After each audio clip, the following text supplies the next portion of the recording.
Talk radio. I listen to a lot of talk radio. 95.1 FM. Alright, all you need to know about this one is that 95.1 FM? Such a unique style. 95.1 FM, voice of the people. And we're back.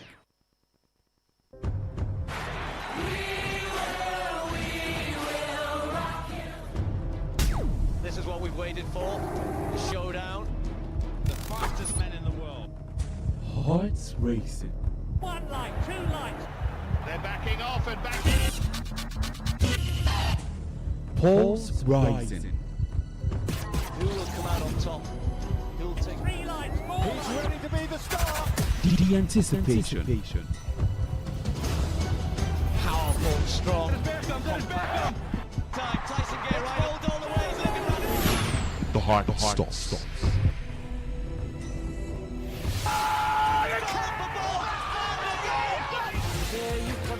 Catch the sports game on Sports Attack, Mondays through Fridays, 6:30 a.m.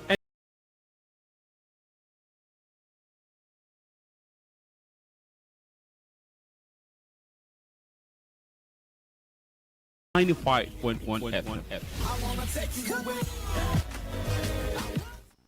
Hello, my name is Kanwanko aka Papilo. For the latest and trending sports stories, always listen to Today Sports Live on Today 95.1 FM Port Harcourt. My name is Gianni Infantino, FIFA president. For the best of sports, always listen to Today Sports Live on Today 95.1 FM Port Harcourt.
Very good afternoon and welcome to Saturday's special edition of Today's Sports Live, only on Today 95.1 FM. Yes, it's that marathon edition where we get to talk about everything football, everything you could possibly think of. The biggest headlines making rounds this week in the world of football, world of European football is where we'll kick off with. And then later on, which is precisely by 4 p.m, we'll transit into football from the local scene. Yes, my name is Kabari Alexander and I am going to be your guide through the next 3 hours of very, very entertaining prospects. Like I did say, the topics in the world of football this afternoon. And of course, I am never alone. I will be joined with the guys in the studio. And of course, I will be bringing you in when it's time to do the honors of giving us your thoughts and your contributions to everything that has been said.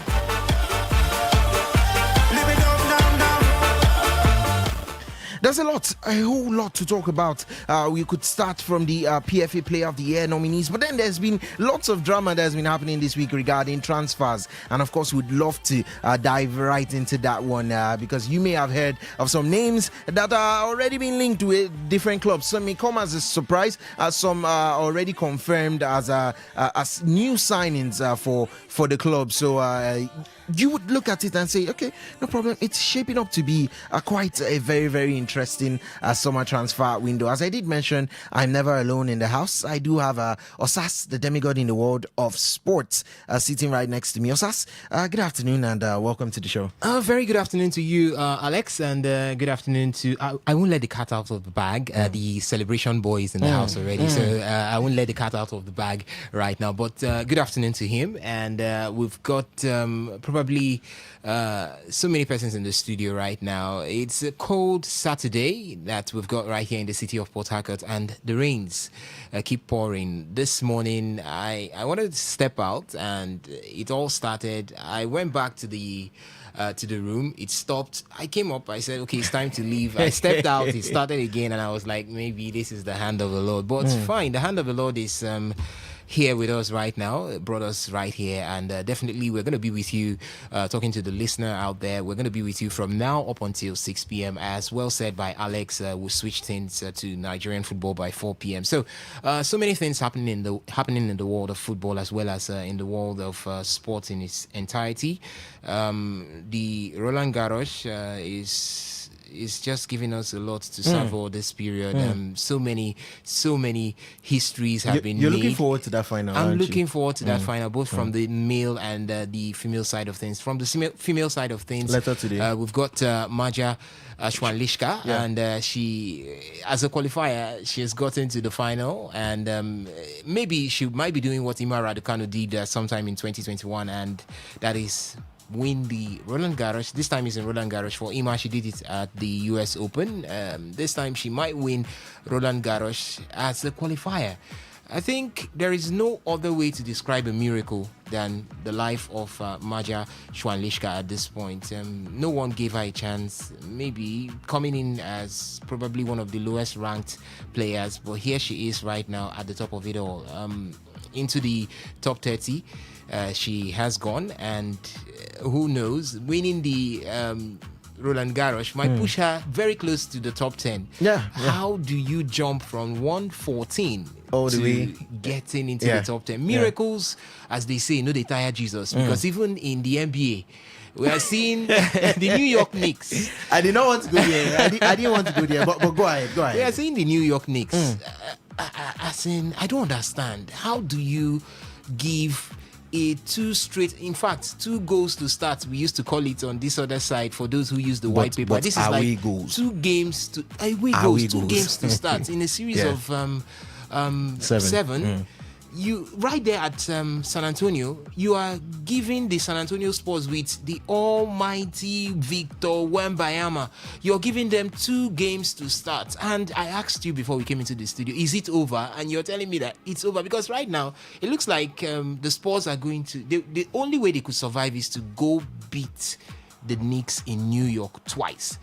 That's the only way. And to tie the series. And I think it's more or less like done and dusted. So miracles in tennis, miracles in NBA. I don't know if miracles will take place in Formula One, because this weekend, the Monaco Grand Prix. I don't know how it will happen, but everyone is pointing fingers at Charles Leclerc and Ferrari to be the best hands. Would Ferrari start at Monaco to want to dominate Formula One? I don't know, but miracles, obviously, no retire Jesus. Don't forget that the NWFL Super 6 is on the table right now. Rivers Angels would be in action by 2 p.m. Call that about 49 minutes away from now. But one miracle has already happened. Nasarawa Amazons beating Edo Queens 1-0. It didn't come easy. It wasn't expected, but it just happened. It's a month of miracles, as well said by Osas, the demigod in the world of sports. Osas, welcome to the show. And the other gentleman I did mention is the celebrant that Osas did chair. He's looking very dapper in an AC Milan shirt with his shades, of course. That is none other than Somto Isaac. Somto, welcome to the show. Okay, come on the shades first. Okay, come on down. So you go see, I read. I don't know. It's almost like Port Harcourt is getting to be like Lagos, because yesterday was something, today was another thing, and I'm happy that we have a POS in the state, so you can see that it is not funny. Completely, it's POS of Africa. He's around. As you say what? It's POS of Africa. No commodity Africa for inside. Make we feel sit down for here. I hope you can see, his handwork. Everywhere we are seeing how he's blown. Please, I know they are not far away, so let me just stop here. Before, but Alex, good afternoon to you. Good afternoon to you, Sas. The regular football season has ended. I think we have 5 days to the World Cup now.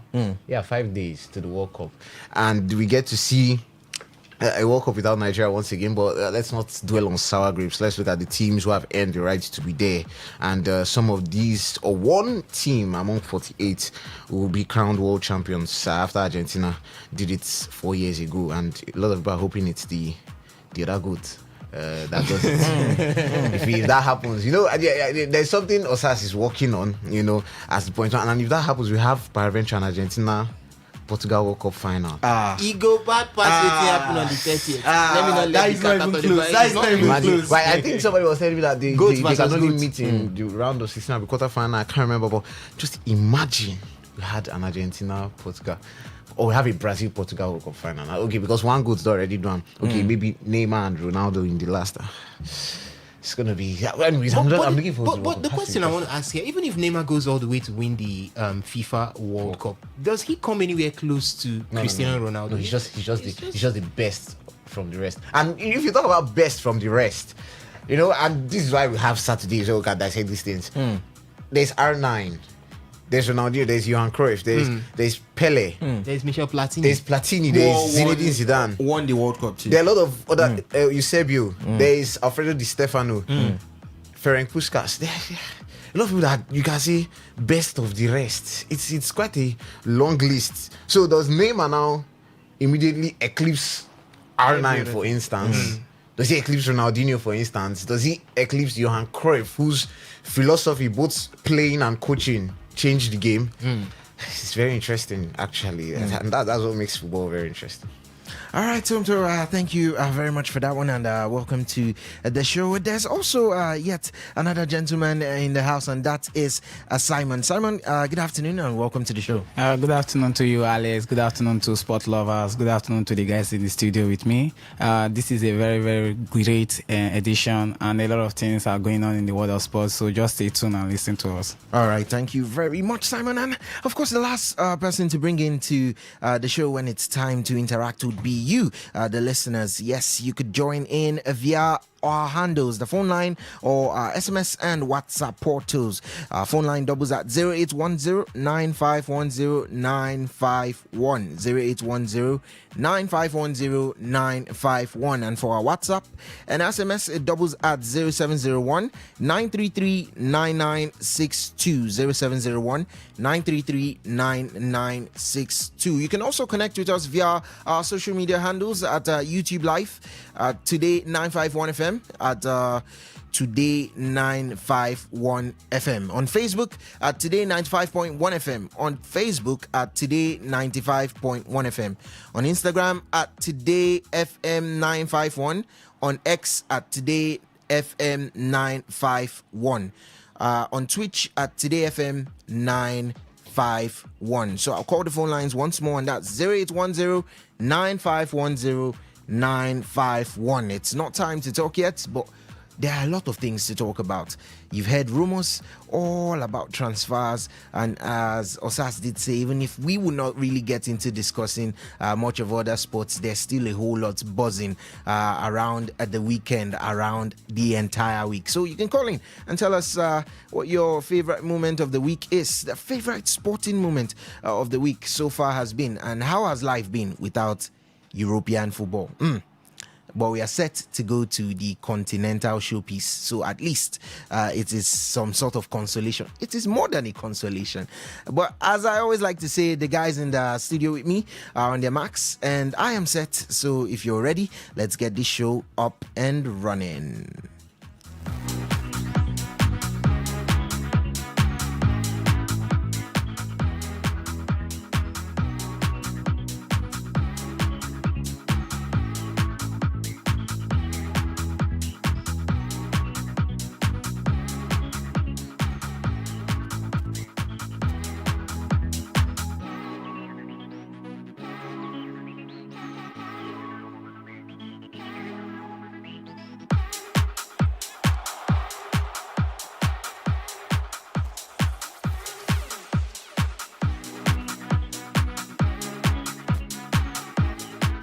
Well, as Somto did mention earlier, it's 5 days to the World Cup. And yes, you're right to assume that we will jump right into the World Cup. But there's still a lot of buzz around the already concluded European football season. And that starts with England, where just yesterday, the PFA Player of the Year nominees are out. And on that short list are 6 players. 6 players that consists of the champions Arsenal fielding a trio amongst those nominees. Those trio, they are Arsenal's Declan Rice, Gabriel Magalhaes, and David Raya.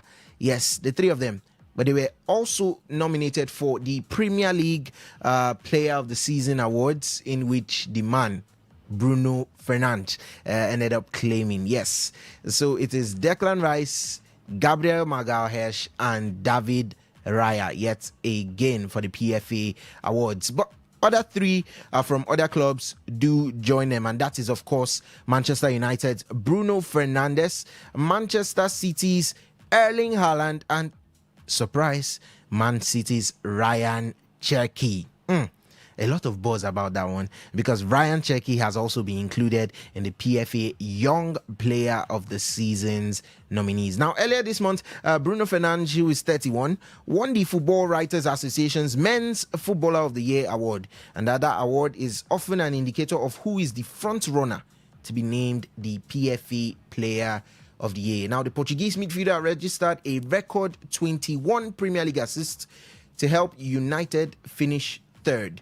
Midfielder Rice, defender Gabriel, and goalkeeper Raya were all key players for Arsenal, who won the Premier League for the first time in 22 years. Striker Erling Haaland bagged 27 goals to win the league's Golden Boot, while Cherki enjoyed a successful first season in the Premier League. Now, former Liverpool winger Mohamed Salah won the award last year. It's worth noting, after he scored 29 times to help the Reds win the Premier League. 29 goals and a stunning 17 assists.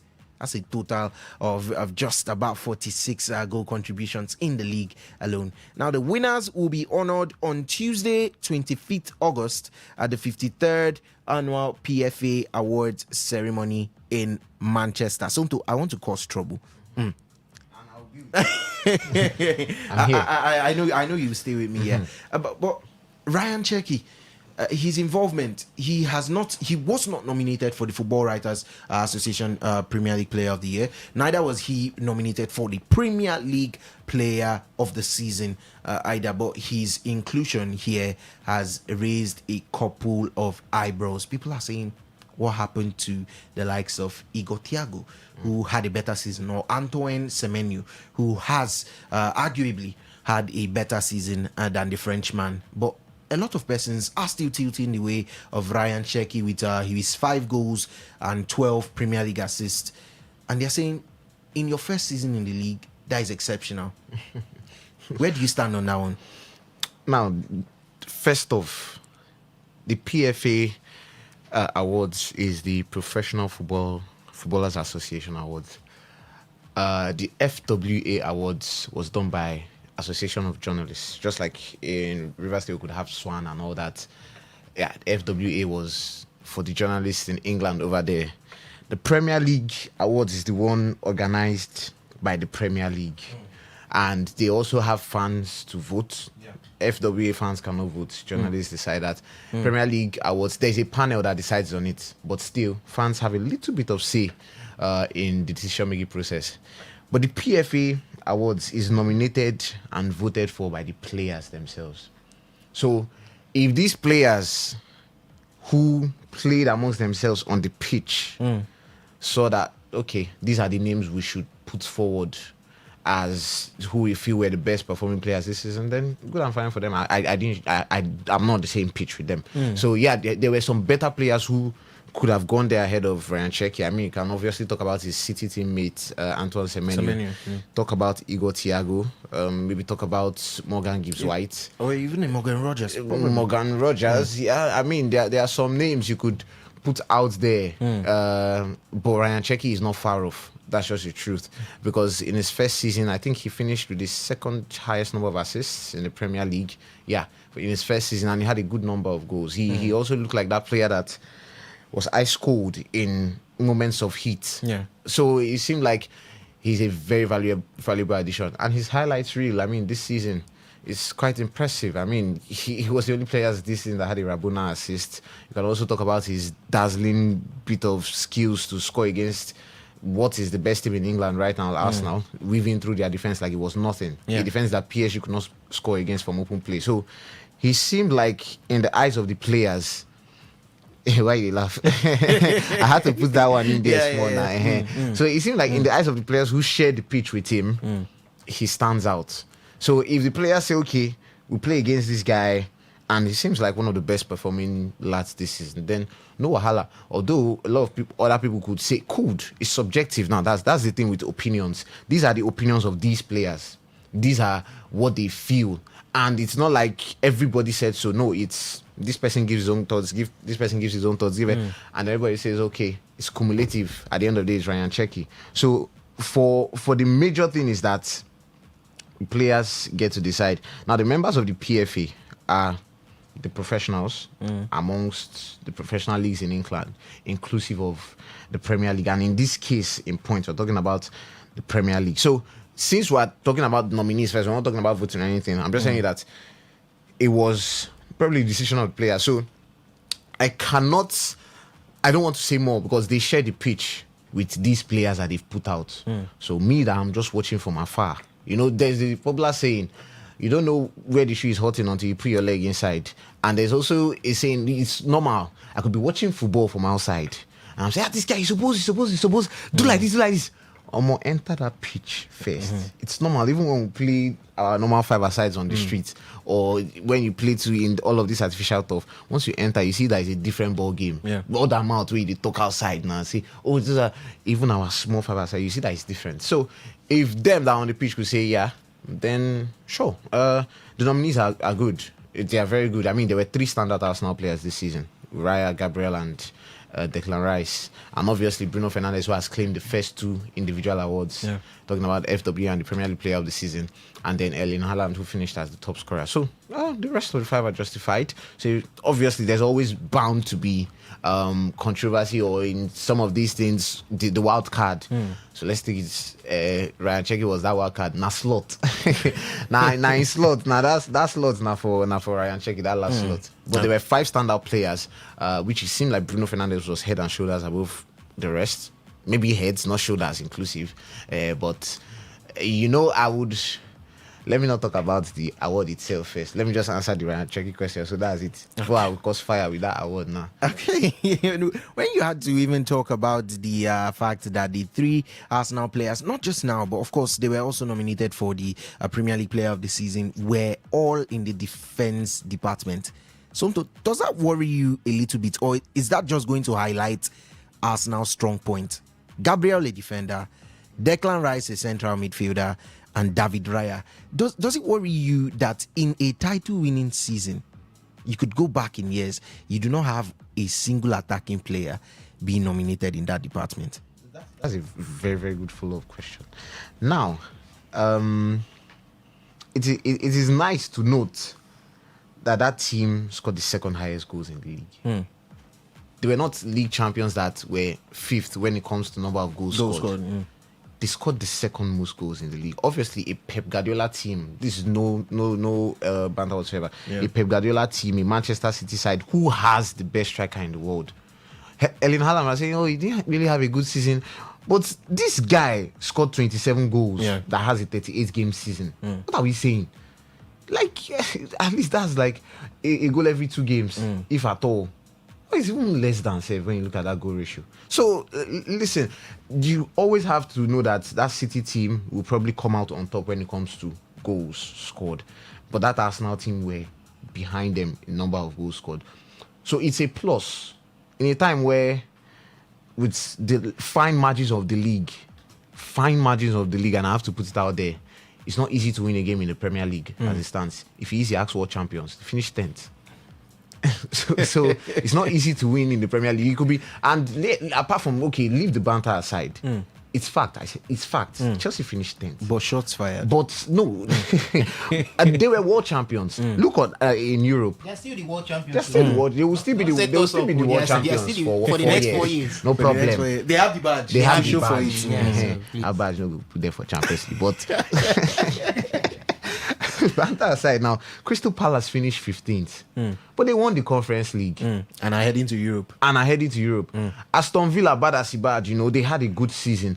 Aston Villa started with 0 wins from 5 games in the start of the Premier League season. 0 wins from 5 games. Villa were 20th at some point. Yeah. So it shows you that in the level of the Premier League, you stand up and be counted or you get booted out. That's why I see a team like West Ham who won the Conference League a few years ago and in Division 2 now. So the Premier League has gotten to a point where it is difficult. So you need fine margins. And Arsenal were able to see that, okay, these fine margins could come from set plays. Yes, it might not be easy, but when it comes to set plays, you are in control of that situation. Just like, in the attacking phase. But in defensive phase, you're not in control. Just like in an attacking phase. And you'll not be in an attacking phase every time in the match. So from set plays, you have a little bit of control of the situation, which you can now walk your way around. So that's the little bit of Brentford that finished 9th. And they could have made Europe if they didn't even draw against Liverpool. But they could have made Europe. That Brentford team scored the most number of goals from long throws. And you see how they were from long throws. Yeah. So devastating. So you need to look for fine margins. And a lot of people say, Arsenal are pushing. I read a report of how Arsenal were following up on the PGMOL and working with them to see, okay, what is considered a foul in from set piece situations. Yes, they had to do that study because, like I said, when we were arguing in the group one day, I know you remember when I was bringing pictorial and video, and you were bringing your own. And I said this thing even started from the 2021-2022 season when Brentford came newly to the Premier League. There was a long try and everybody was saying 2022-2023 too. From a corner kick, Aston Villa scored. Aaron Ramsdale it wasn't a foul. So they had to start understanding, okay, what is considered. And people think that these players just, when they say training, they are training. They train. And the life of a professional footballer, if it's broken down for you, you understand that it's not what you just see on television that they come and do. When it comes to practice, match practice, and in this case, now let me talk about set-piece practice. Now, they have to follow up what they've discussed with the PGMOL, implement it in their own game. In training now, sessions. After you finish implementing it in training, a match is a different ball game, my brother. Sometimes your game plan goes out the window. Like people are saying, that's not the win Chelsea in 22% possession. If now you will reach there, you won't go follow PSG play ball for leg. So there are some things that you just have to understand that it is fine margins. So for this Arsenal team, scoring 71 goals, you can say is more of productivity as opposed to being singular pattern. And I've laughed at a lot of people who say Arsenal is singular pattern. Maybe they only score from set pieces or they are looking for set pieces. Yes, there were games that were hard. And, some calls, and I know a lot of people want to cite that Manchester United game where Arsenal wanted to use set pieces. And yes, some games are hard. Credit to the way United set up that day. But Arsenal fans, the only way we can break these people down is through a set piece. So it happens. But I'm not going to come here and sit down and say, somebody, for you to be champions, it means you have to win a lot of your games. It means you scored more than your opponents. Yeah. So why do I see that as a weakness? I can only see that thing as something that that can be worked upon. I can't see that as a weakness. Just like he was asked in his Champions League post-match press conference about how PSG played, if he liked it, and he said, that he wants to do some things that PSG do with their individual game at Arsenal. And people who think Arsenal don't play good football, you didn't watch Arsenal in the 2022-2023 season. You didn't watch them in the 2023-2024 season. You didn't watch Arsenal. And you cannot tell me you didn't watch Arsenal against Madrid last season in the Champions League, home and away. Arsenal don't play good football. You didn't even watch Arsenal under Arsene Wenger. Arsenal was tipped to be the next when it comes to good ball after playing. Barcelona. After Barcelona. So you see the way Arsenal play. And Arteta came and refined that. It was more of high intensity and high pressing. Because it seemed like under Arsene Wenger, everybody was saying Arsenal were soft, lazy. Okay, they transitioned to more of high intensity, high pressing, and they were attaching that to a much more attractive style of football. That cost them the Premier League twice. He said, I'm done being the good guy. I'm not going to be the good guy in this story anymore. I'm going to get over the line. Because this is already 6 years. Or in context of the Premier League, this is 4 years of actively chasing something 4 times over, and you want the person. They say foolishness is the ability to do the same thing over and over again and expecting different results. results. He said no, he had to change it. So now they have the luxury of scoring from set pieces, which they are very dangerous from. They have the luxury of scoring from open phase of play. They have the luxury of maybe penalties, you include that. So it was just an oral thing that you have to evolve. It is not going to be one cycled. So a lot of managers that even top managers that even say, what did Luis Enrique say after the Champions League final? He said this team will still win the Champions League. This Arsenal team will win the Champions League. So it's not a fluff that people up there that see the game in a different light are saying this team can still win this tournament. After Tottenham beat Arsenal in the Premier League seasons ago when Mourinho was in charge, he said people should not look past this team. The fact that Arsenal played rubbish that day. I was even saying, what is Mourinho saying? Arsenal played rubbish, but there was something else he saw. Pep also said it that nobody should say because they've been losing the Premier League, call them butlers. This team, when their time comes, they will do it. So 71 goals, I don't see that as being, but I can say yes, the style of play can improve. I'm not going to say I was entirely happy with it. I'm not satisfied with it because I've seen them play better. But let me just say, okay, maybe because they just want to get over the line, maybe they now play with more freedom. But I was now a little bit critical, thank you, of it because, more freedom after you win Premier League. Come Champions League final now, you are not still. So maybe next season from preseason it improves. They sign a few players that they want to sign. We hear they would definitely be in the market for attacking players. A winger for the left-hand side. They've talked about Bakula. They've talked about different players. I don't think they'll sign a striker. I don't think they'll sign. Yes, they're in the race for Julian Alvarez, but I don't think they'll sign a striker because there's Gyökeres and Havertz there, except somebody moves. So a left winger, that is the essential priority. Talking about another midfielder, I don't see the need for that one because Luis Kelly has now shot up into that rank. So there's no need for that. But if any player leaves, it's just like Man City, the way they do. Just refresh, one or two. That's just the way. Do I think the style of play can improve? Yes.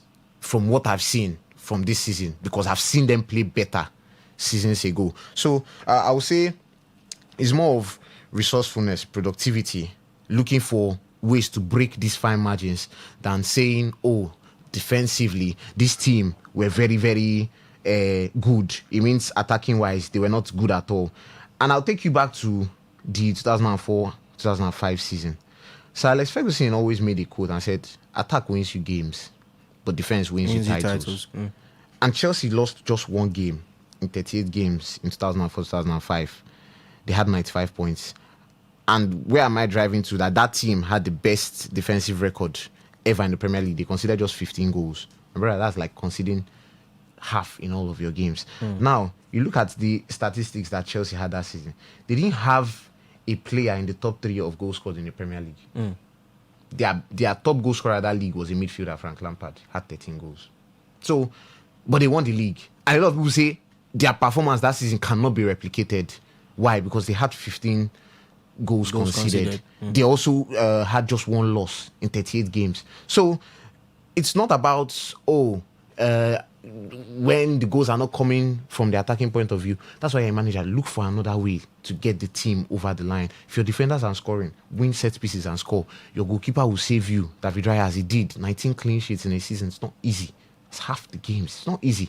And then you have defenders who, and a lot of people think Arsenal had the luxury of fit players. Should I tell you how many times Arsenal changed their backline this season? When Arsenal went to Stamford Bridge at the start of the season, they went with 2 new players that just came to the league. Nkapie and Mosquera, that was the centre-back pairing. Arsenal had to move Luis Kelly to left back, who is a midfielder, because of defensive. Saliba has, against Liverpool, 3rd match of the season, Saliba was injured already. We are saying, what is happening? Gabriel had a torn hamstring from November till January. Saliba now we're hearing might have back surgery, maybe after the World Cup before. So Arsenal had changed their defense line. So the North London derby, Gabriel was not available for that match. So a lot of games that you can see clearly that team, Calafiori has not been fit a lot of the time. Timber has not played in ages. Ben White, that one wants to start renting a house in a hospital. Nkapie just came to the Mosquera just came in. So they've had a backline that but what is there is that belief and that mentality that if we cannot score you, there's no way you're scoring against us so that we don't lose that game. Okay, Somto with a very, very in-depth analysis on that particular question as to whether it is a prospect to be ashamed of when you regard the likes of David Raya, Gabriel Magalhaes and Declan Rice with no attacking players for Arsenal being nominated for the PFA Footballer of the Year. Osas, Bruno Fernandes, heavy favourite to take this one home. But at the end of the day, there are still 5 other contenders. And of course, there is an opportunity to hope that a player from a Premier League title-winning side goes on to win it. I have just said Bruno is the favourite, but who do you think walks away with this one? And who do you think could be a potential dark horse among those Arsenal's trio that has already been nominated? For me, I think right now, based on the stats, Bruno Fernandes still sits on top as he leads for that for potentially winning this award. For me, I think it might still go the way. You know the reason why things go this way these days in football, because we now peg performances in football to goals and assists. What has Bruno Fernandes got to offer for the season apart from winning the top assist for the season, as well as breaking that the record. Season's assist record, 21 assists? That's all. Is there any trophy to go with it? No. Anything spectacular? Not really, because the Manchester United side were just a side. Yeah, he was one of the best performing players in Manchester United, but you can't take away the input of every other player. The likes of Matheus Cunha, the likes of Brian Mbeumo. We had a time where Benjamin Šeško had to become the next deliverer when goals were needed, coming off the bench in certain cases, getting the goal, scoring in 5 games back to back. And you look at it and you say, fine, it's all about Bruno Fernandes. Yeah, take nothing away from Bruno Fernandes. He's got a very, very good imprint on Manchester United. But for me, I think this period we've got players who see clearer than the writers will see, than the committee set up by the English Premier League will see. So I think they would want to go pretty clear on this particular one to look at who actually had a staying impact in his team through the season. And I think for me, it might not be Bruno Fernandes. You asked me about the dark horse for the title-winning side being Arsenal. I think that dark horse is going to be David Raya.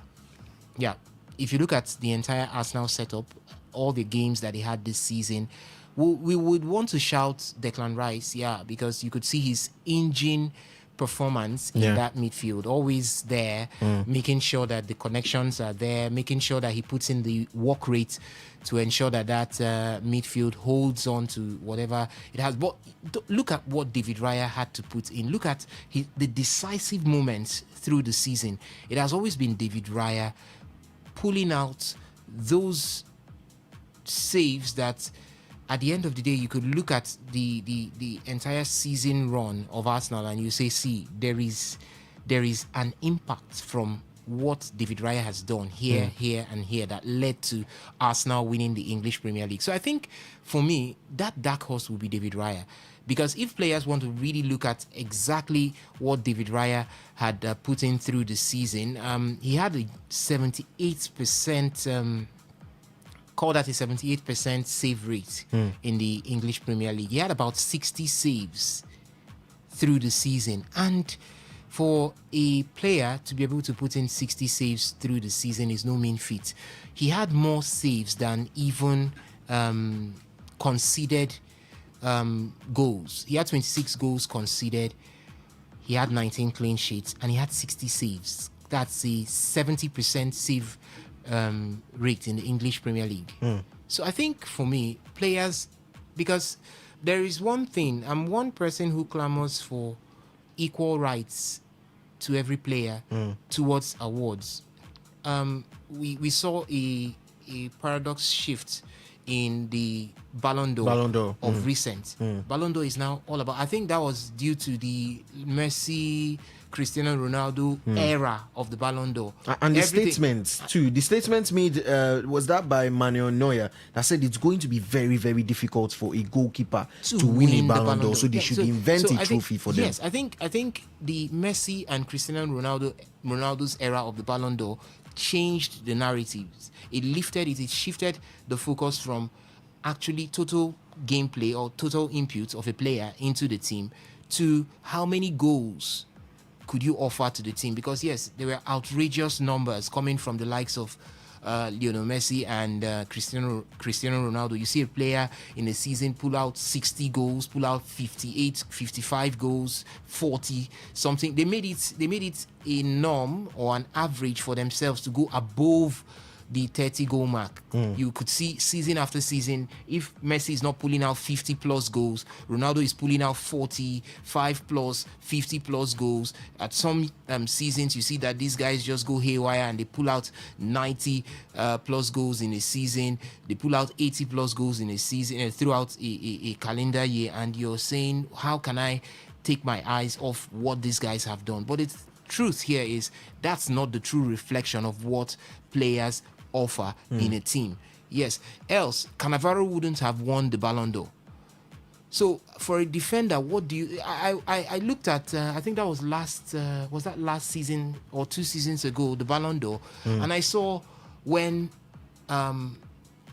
Rudiger was mentioned. The first focus that I saw on the screen was the goals he scored. Why should you be showing me the goals a defender scored? You should be showing me some explicit defensive tackles. Yes, that he offered. You could see, for example, I think that year where Cannavaro won it, one of the tackles was in the World Cup where he stepped away from the line of the ball, but had to do an acrobatic somersault and kept a ball that was a shot directed towards the post. He used, I think, his heel. He jumped and, like, trying to turn around and just stretched out his heel, and that's got the goal line clearance. Yes, got the goal line clearance. We've seen Gabriel do the same for Arsenal this season. There was one bend he did.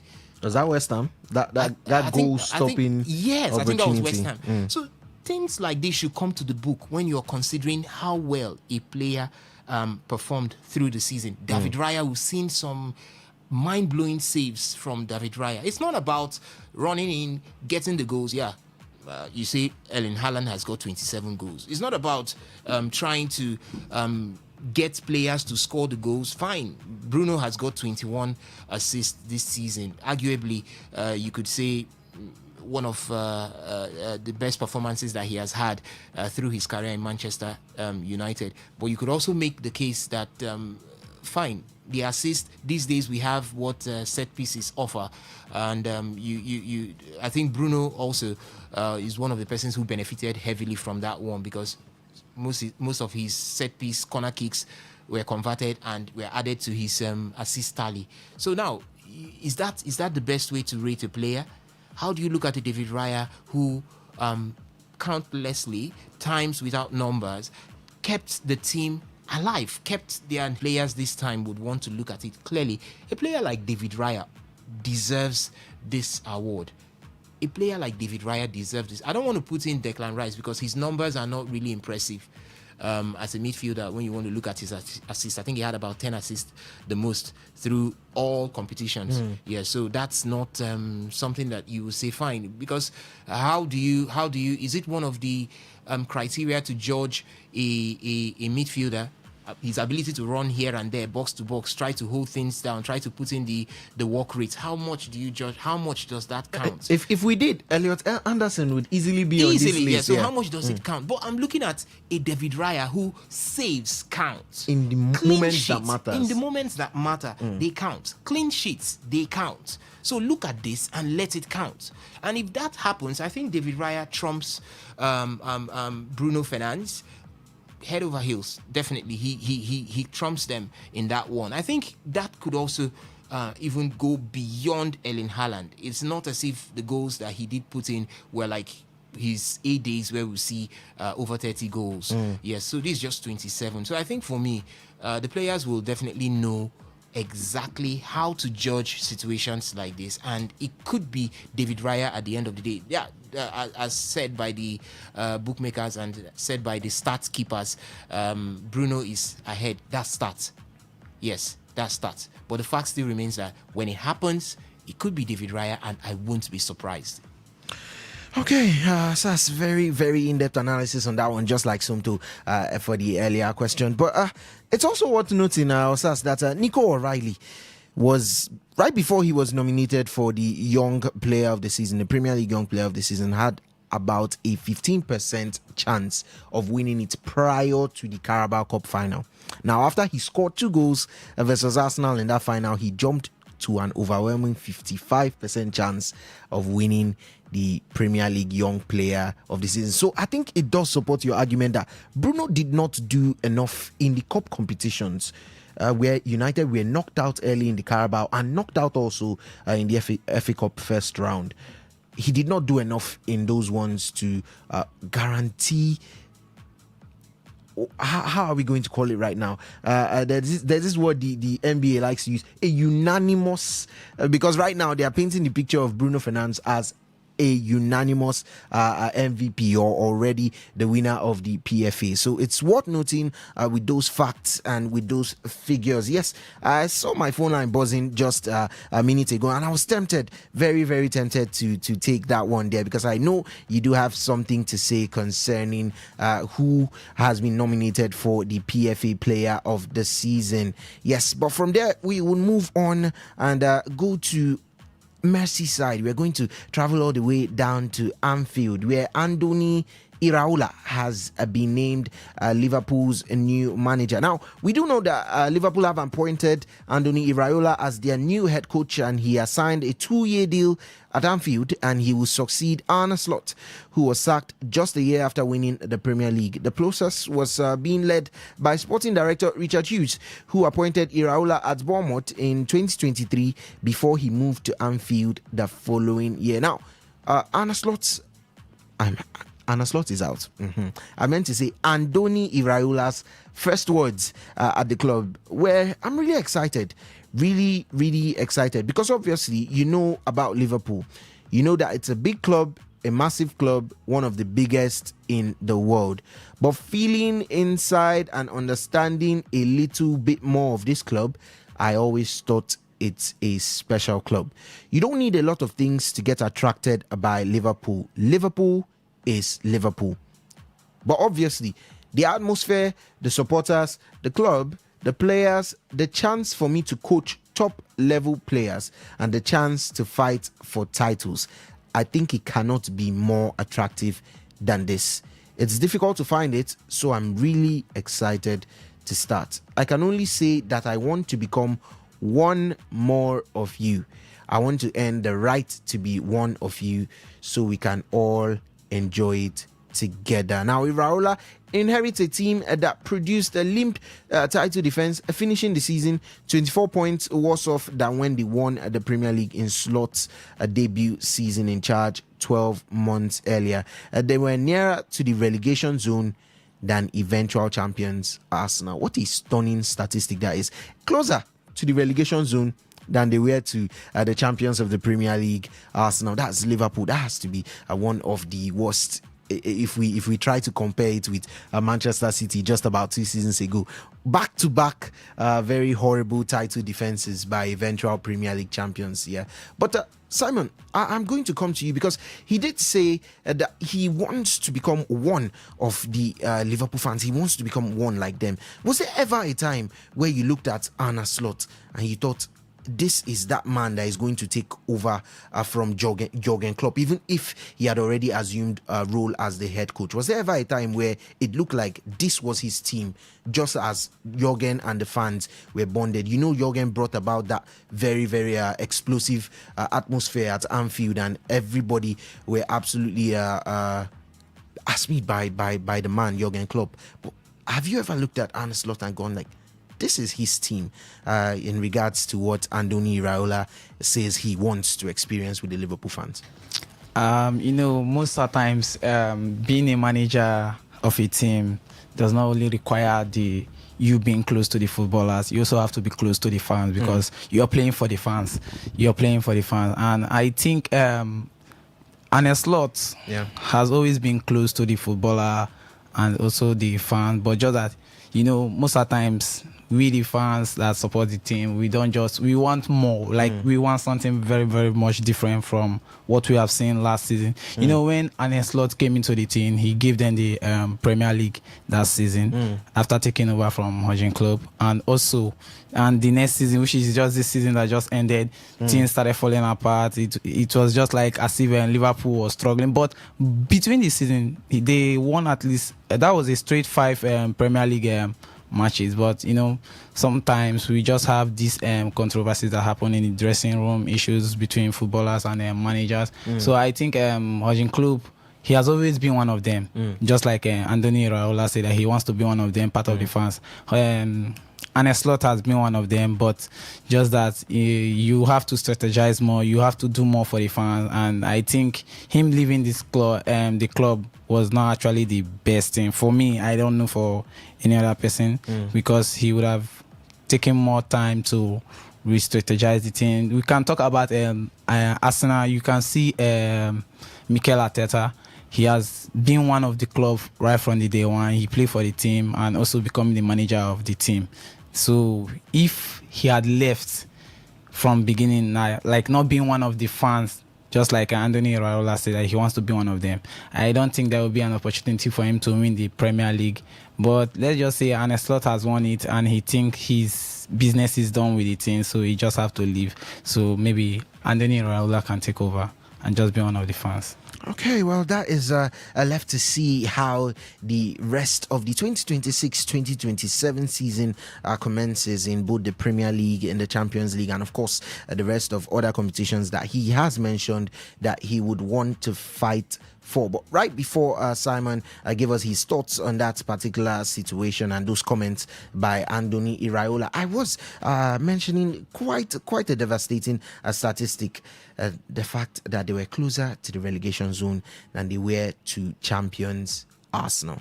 And also, their goal difference was down 35 compared to their title winning season. And that says a lot about the comparative struggles at both ends of the pitch between Arne Slot's 2 campaigns at the club. While the 20 defeats suffered in all competitions in 2025-2026 season, the most in a dismal season since Graham Souness in 1992-1993 season. That's about 32 to 33 years. It paints a very, very damning picture too of a group of players lacking in confidence and in belief. Iraola therefore has plenty to get stuck into between now and the start of the new league season on August the 22nd, which is just 33 days after this summer's World Cup final. It gives the new Liverpool boss barely enough time with which to work with his players and to implement his ideas. He has a lot of problems if he is to prove the doubters wrong. And some of these problems have already been highlighted. The first one of them was fixing that very dodgy defense, because Liverpool's team last season let in a whooping 53 goals across just the Premier League, their most ever in a 38-game Premier League season. Now that total includes 20 set-piece goals, the second most. That is excluding penalties, by the way. 20 set-piece goals conceded, excluding penalties. The second most in Europe's top 5 leagues, and the joint highest in the Premier League for goals conceded from set-piece. Wait for it. Alongside Bournemouth, who was coached by Andoni Iraola. And that is just where I'm going to come to you on that one, Somto, because everybody is going to get better at the set piece strategy. And you're coming into a Liverpool side who have considered 20 from set pieces, excluding penalties. Top of the Premier League statistics, alongside Bournemouth, who you have just taken their manager over to Anfield. Is there any possible way to approach that situation, given that you're going into the new season without an Ibrahima Konate and you're looking at a pair of young defenders in Jeremy Jacket and the returning Giovanni Leone? I think first step is to get a set piece coach now because they should go and attempt Jove. No, that side. That side is not, that number you're calling is not available. Yeah, I think Villa also have one. Villa's set piece coach, with the long hair. Yeah, his name skips my. And Jove, talking about Jove, came from Manchester City, and I think City also have a new set. So everybody, Brentford have a very good. In fact, the Brentford coach was a set piece coach before he now also learnt the other parts of the craft. So if you notice there is a lapse, you can actually start by getting a set piece coach, because if he can handle the situation, then his job at Bournemouth did not show otherwise. So maybe you say because of the profile of players, he prefers ball playing defenders, maybe not excessively no nonsense centre backs, so to say. But you start by getting a set piece coach if you cannot handle that situation. But if you can, you've got to get a grip of it. Your team and your new team were the top teams when it comes to that particular lapse you're talking about. So start by getting a set piece coach, and if you can cop the whole thing by yourself, good and fine, go ahead and cop it. Now, for the defensive issues at Liverpool, I'll say it's issues, because I never saw Konate leaving. I thought all was settled and he was going to stay. But now he's going to Real Madrid, and finally, I think Konate's own looks even worse than Alexander Arnold's, which it has not drawn the same uproar. Maybe because Arnold is a town boy, but it has not drawn the same uproar. How does somebody who is going to say, okay, I'm going to sign, I'm going to stay, all of a sudden there's a U-turn? What happened? We don't know what happened, honestly, but this U-turn, the Liverpool fans are not complaining. They are not. This is not the same uproar, because somebody has already in the plans of the squad and everything. And he's so lucky that this thing did not just happen in preseason. And the why he's lucky is because his contract has to expire at the end of June. So for him, I was like, for all of the, I'll stay. Now it's a total rebuild of that defense. Liverpool struck gold when they got Virgil van Dijk for £75 million. I think that was the figure from Southampton years ago, when it seemed like they were stuck with Ragnar Klavan, Dejan Lovren, and some of the names that beats me that were in that defense. And it seemed like the addition of Van Dijk it took that defense from 0 to 100, like straight up. You don't see players like that anymore these days. So which standout defender can they add to the list? I mean, they got Leone last summer. They've gotten Jackets ahead of this summer. Are you going to throw those guys into the ring so suddenly? They are young, but now here's the interesting part of Anthony Iraola, is those relatively unknown players that he can bring the best out of. I mean, we're talking about Ryan and Krupi. These two players, where were they from, really? Sure. And Zabani, who moved to PSG in the summer. Before Zabani, you talk about Dean Hudson, who moved to Madrid. Nobody knew where Dean Hudson was from or anything.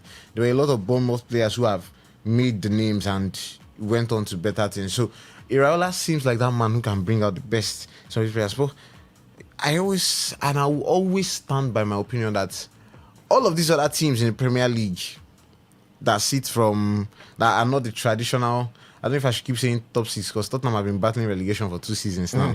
But the traditional top six, all teams apart from them, and the middle range teams who are averagely good, the difference in managerial tasks from, let's say, a Brighton or a Bournemouth or a Brentford is totally different from what you're going to be doing at, let's say, Manchester United or Liverpool or Manchester City or Chelsea. Look at Graham Potter. Graham Potter was really good at Brighton. That Brighton team was playing well. But he came to Chelsea and he was looking like he was lost in a wilderness. Look at, what's his name? Thomas Frank from Brentford. A lot of people say, he has to coach Manchester United. This or that. He moved to Tottenham. Nobody, Tottenham. And he was struggling with Tottenham Hotspur. I will wait to see what happens with De Zerbi next season. But it seemed to me like De Zerbi was quite a different crop than the rest of all of these managers. Even Guardiola said it at some point. But it's quite different. Whatever you do at all them Newcastle or you do at West Ham, or it doesn't matter. When you get to that, David Moyes was good at Everton. Very good. Everton were challenging for Champions League football. Oh yeah, you're challenging. You're not far off. You're challenging for Champions League football. Oh yeah, coach a team that is very strong. that just want. Yeah, a lot of people say Sir Alex did not leave a very good team for him. But there was still Van Persie, there was Rooney, there was Amatana, there was David De Gea, there were still some players there. David Moyes was sending Manchester United to 8th position. So it's totally different. Whatever those average teams are compared to the big team is a big fish. So Iraola now is the most recent manager to move from average to good. And one of the only managers who really impressed me in that context was Enzo Maresca, because he even came from a team that won the championship. Maybe it's the Pep Guardiola disciple thing. Maybe you go and win the championship and start doing well on international stage, Vincent Kompany, Enzo Maresca. But still, he's also that kind of person who broke out. But they are not much. You get, yes, we all talk about coaches started. Every coach started from somewhere. Nobody came out as a hot shot. Maybe you can say Arteta had a bit of grace because he was assistant at Manchester City. That was his first job. He was assistant to Guardiola at Manchester City and then moved to Arsenal as the head coach. So his trajectory was, he had grace. Nobody like Burnley, we go suffer with, nobody like Company, we go suffer with Burnley. Burnley first. Maresca, we go suffer with Leicester. Flick was in the reserve side coaching. Mourinho was an assistant. Like, so you rarely see coaches who can break that ceiling of what handling a top class job looks like. You're playing in the Champions League now. Iraola knows Sabi sing Champions League anthem before this season. So he's now going to be leading a team that's playing in Champions League. You're playing with a team who has the most English titles alongside Manchester United, a team that has the most trophies in England. So if he's able, and just like he did at Bournemouth, he was able to get the fans really invested in the team, and that looked like a big piece that was missing from Slot. Listen, if you are going to coach Liverpool, there are some coaching jobs that is more than what you do on the pitch. There are some coaching jobs in the world that is more than you just going to be a head coach or just coach on the pitch. When you have a Liverpool job, my brother, you're not a coach. You're a figure in Merseyside. You're not a coach. Just know that. You're not a coach. And it looks like this season, Slot lost that bit of charisma and aura around it that he had. Immediately Jurgen Klopp came, he recognized that. And he had that charisma so naturally, even from Dortmund. And that's what made him connect very easily. And why I figure is that these fans have to now believe in you. And once Liverpool fans believe in you, my brother, leave him. The job is almost halfway done, because we talk about some of the most intense grounds to go to in the world. You talk about Anfield. This season there was nothing. There was no soul at Anfield. It was, yes, they lost a soul, but this is a time where you have to come strong. But it seemed like everything, Salah was fighting with the coach. The team was not playing well on the pitch. At the start of the season, they were needing late goals to score and all that kind of thing. But it felt like something was missing. So hopefully, Iraola brings that breath of fresh air to come into the side. But he should first of all know you're not a coach, you're a figure when you coach at Liverpool. Clubs like Manchester United, clubs like Liverpool, Pep Guardiola has made Man City like that, because any coach that is taking it. Did you see some of the promotional videos for Pep as he was leaving Manchester City? Very emotional videos. So listen, you're coming to take over somebody that shares a bond. He has made that managerial seat a bond between him and the fans. So you have to come and take over that. That's what Mikel Arteta is also doing at Arsenal. So you need the soul of the club, which are the fans, for the team to go forward. And it seemed like Liverpool was missing that. Iraola did sort of that at Bournemouth. I won't lie, it worked out. So hopefully he can transfer that at Liverpool and everything can work out for them. Okay, now the first issue which Somto just addressed, of course, was that dodgy defense, and I mentioned that statistic of conceding. I don't know which players are in the defense market for them to even go for experienced players. Are you looking at Bastoni is even a left-sided, Van Dijk is a left-sided defender, right? So you're looking at a profile of defender who can play from the right side of the defense. I can't think of much right now. I don't know who is in the market. I don't know who is available in the market. You could think I'm now. If you're talking figures, you will need to go to get an experience. To get an experience, to even highlight first of all, 3 names or shortlist who can replace Konate. Upamecano has started playing well for Bayern, so he's not going to leave. Yeah. Which other? No, I'm even talking about right side, right-sided defender. Right now, side. because, From the left. Van Dijk plays from the left. Except Van Dijk will now need to switch to the right hand side. But which players? Trevor Chalobah they can go. Are you trying to pitch up some Chelsea players? They will even tell you, come and collect Tosin. They want him away. Come and collect Tosin for free, sir. They can centre backs day. Then there's Centre one, backs there's day, one, now you there's know one what they you loan want. to West Ham too.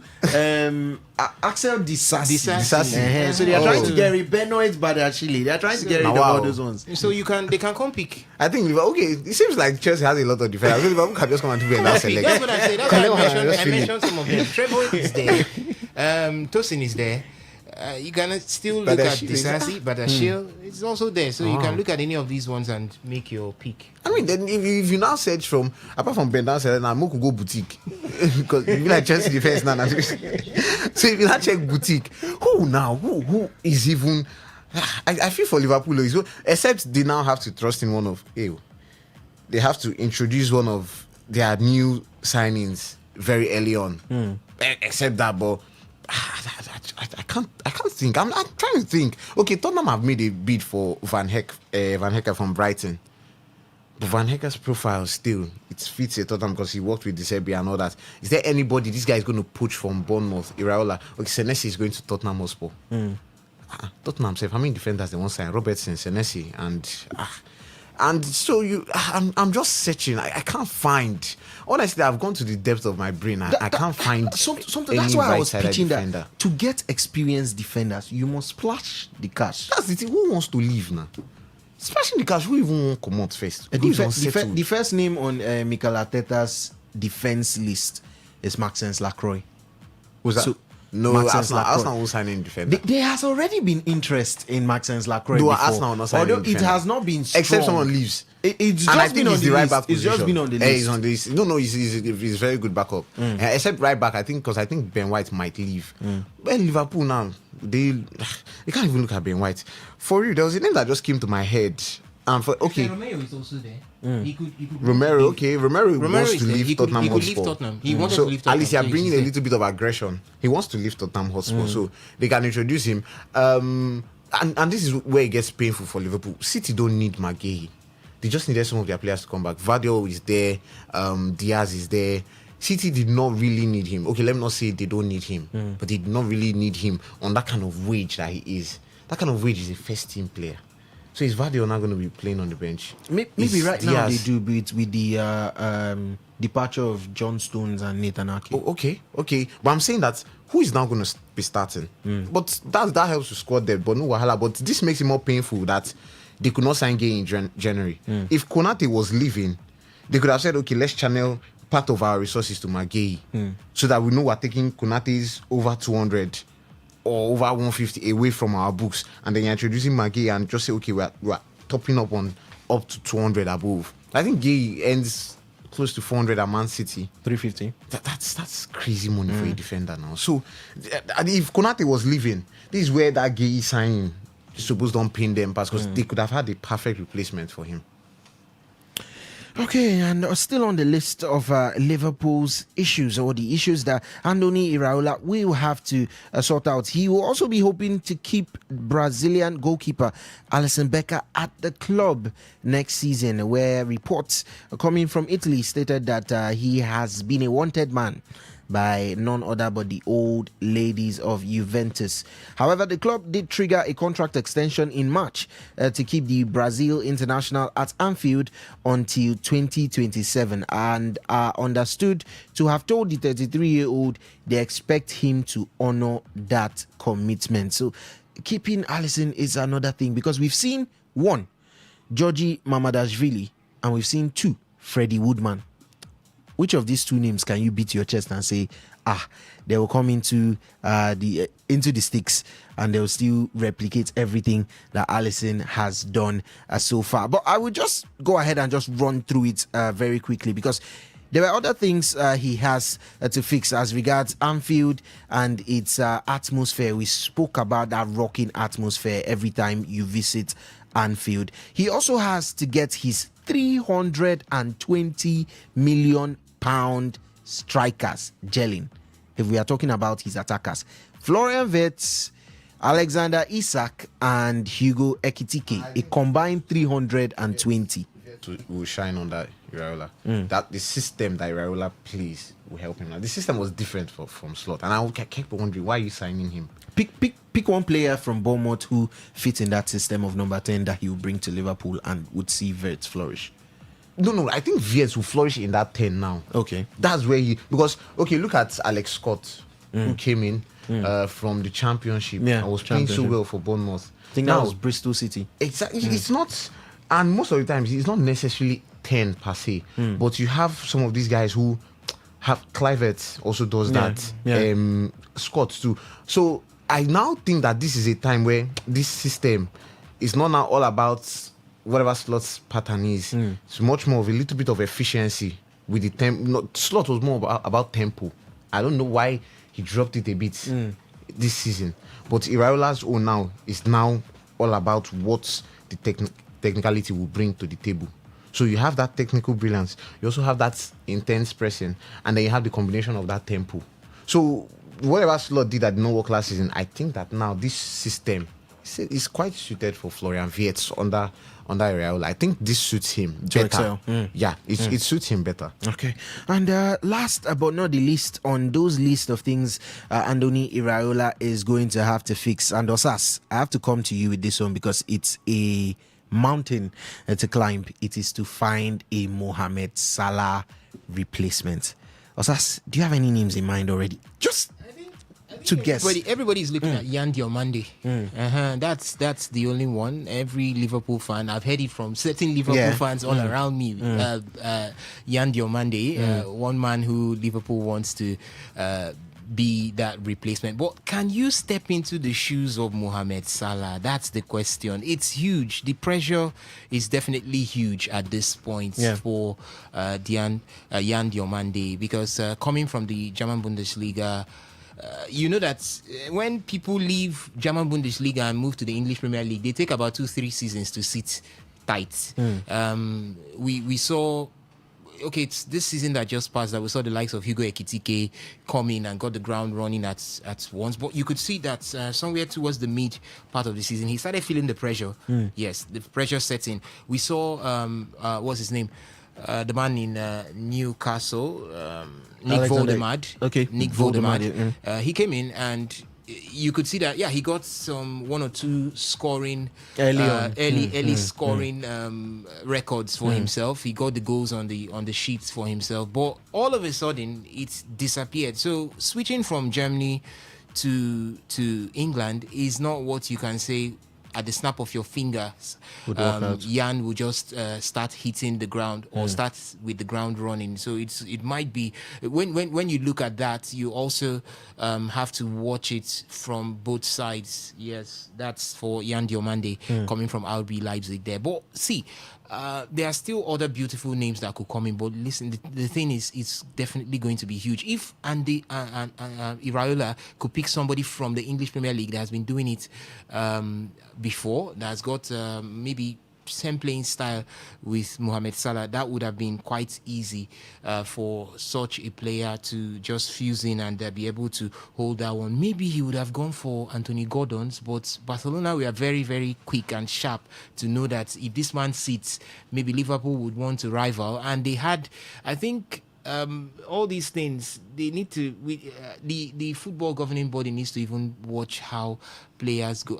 Anyway, this is just me trying to add some sort of, or try to shake the table a bit. How do you come for a player and he starts speaking Spanish, an English player starts speaking Spanish already? Because it was quite quick to see this deal done between Barca and Anthony Gordon's. It looks like the whole talks have been on ground right from time. So, but if there was a delay, maybe Andoni Iraola comes in at this point. I think the first thing he would have gone for was Anthony Gordon's. And you know, when Liverpool comes into a transfer with any other club, what they do is they come there and they scatter the table. They make sure that Liverpool and Chelsea have that Arsenal doesn't go In to recent scatter- seasons, in recent seasons, Arsenal okay. doesn't go to scatter tables. In recent seasons, it's Liverpool and Chelsea. They'll go there, they scatter the whole thing and cause problem and leave it for you and go. So now, if that would have been the case, if maybe Anthony Gordon was not quickly courted by Barcelona, but I think for me. Liverpool will just have to look at Yan Diomande and maybe give the man time. One good thing about Iraola is he's someone that gives time to players to develop. So it could be the best signing to sit in for Mohamed Salah. But I don't think there is any person who can just come in and replace Mohamed Salah just immediately. Just as Osas has said, that role has been called an unenviable role for any player because the boots are too massive. It's just like Enzo Maresca trying to step in and to fill in the boots of Pep Guardiola. So you could already picture it, how much influence these players and these managers have had to have their boots try to be filled up. But from there, we would head over into Manchester, where Manchester City chairman Khaldoon Al-Mubarak has promised a wonderful sit down once their case relating to the alleged breaches of financial fair play rules is concluded, while also confirming owner Sheikh Mansour has no interest in selling the club. Now, I wonder where a lot of these talks are stemming from. Obviously, we know it's because of Pep Guardiola's departure. But City and the Premier League are still waiting for an independent commission to publish a ruling almost a year and a half after a disciplinary hearing concluded. Now, back in 2023, City were charged with breaking financial fair play rules over a 9-year period, which spanned from 2009 up until 2018. They were also charged with failing to cooperate with the Premier League investigations into their finances. Also, a 12-week behind closed doors hearing ran between September and December of 2024, but the footballing world is still waiting to hear the decision. Now, during an annual end-of-season interview published on City's official channels, Khaldoon Al-Mubarak, City's chairman, said, "Let me be as consistent as I've always been. Until we have a ruling, I can't say much. Once we have a ruling, believe me, we're going to have a wonderful sit down together and I'll say everything I've wanted to say for the last 3 years." There are a lot of different opinions as regards City, as regards the ruling and the timeline or what exactly is delaying it. But Khaldoon Al-Mubarak has insinuated that he has a whole lot to say, and he has had a lot to say for the span of about 3 years' time, but he has had to keep quiet and to wait for that ruling. Assumpto, do you think there is going to be as much buzz about it when the ruling does come out, or is it just going to be one of those ones where we go round a merry-go-round for years to come and a club, Manchester City in question, is being hit with only what do we call it? A potential minus deduction of points at the end of the day? Or is this something that could be a little bit more impactful as regards while Khaldoon Al-Mubarak has come out to restate that Sheikh Mansour is not even considering selling the club? He's not going to sell the club. They put a lot into Manchester City and the charges. I'll be very careful.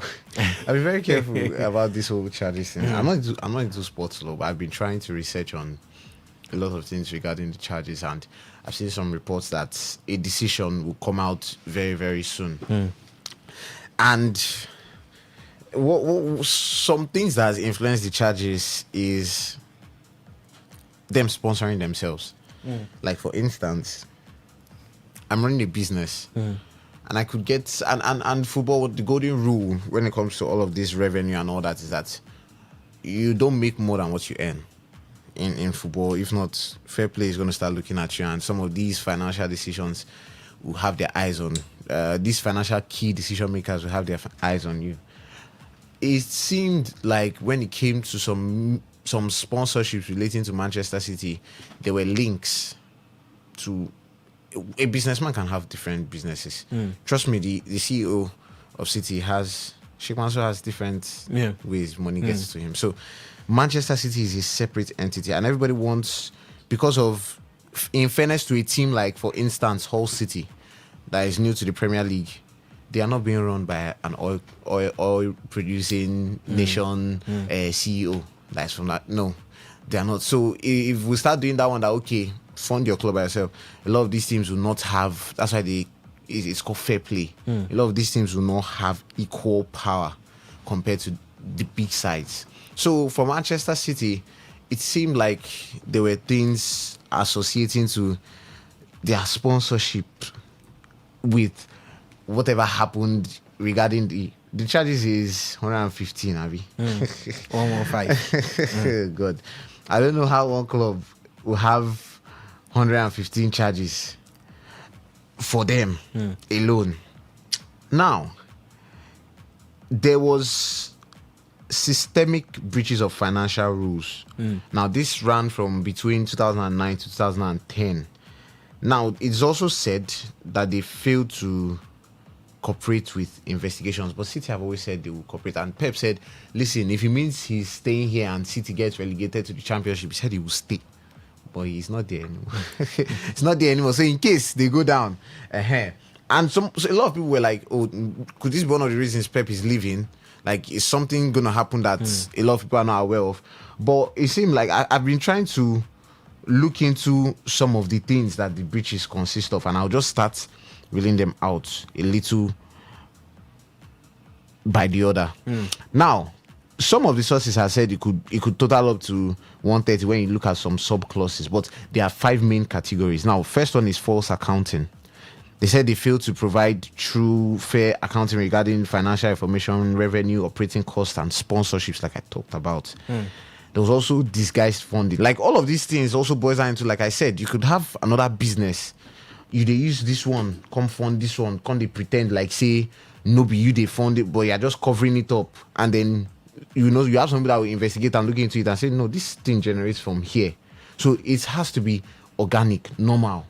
Now, there's disguised funding that the club's ownership injected money, disguising it as legitimate corporate sponsorship revenue.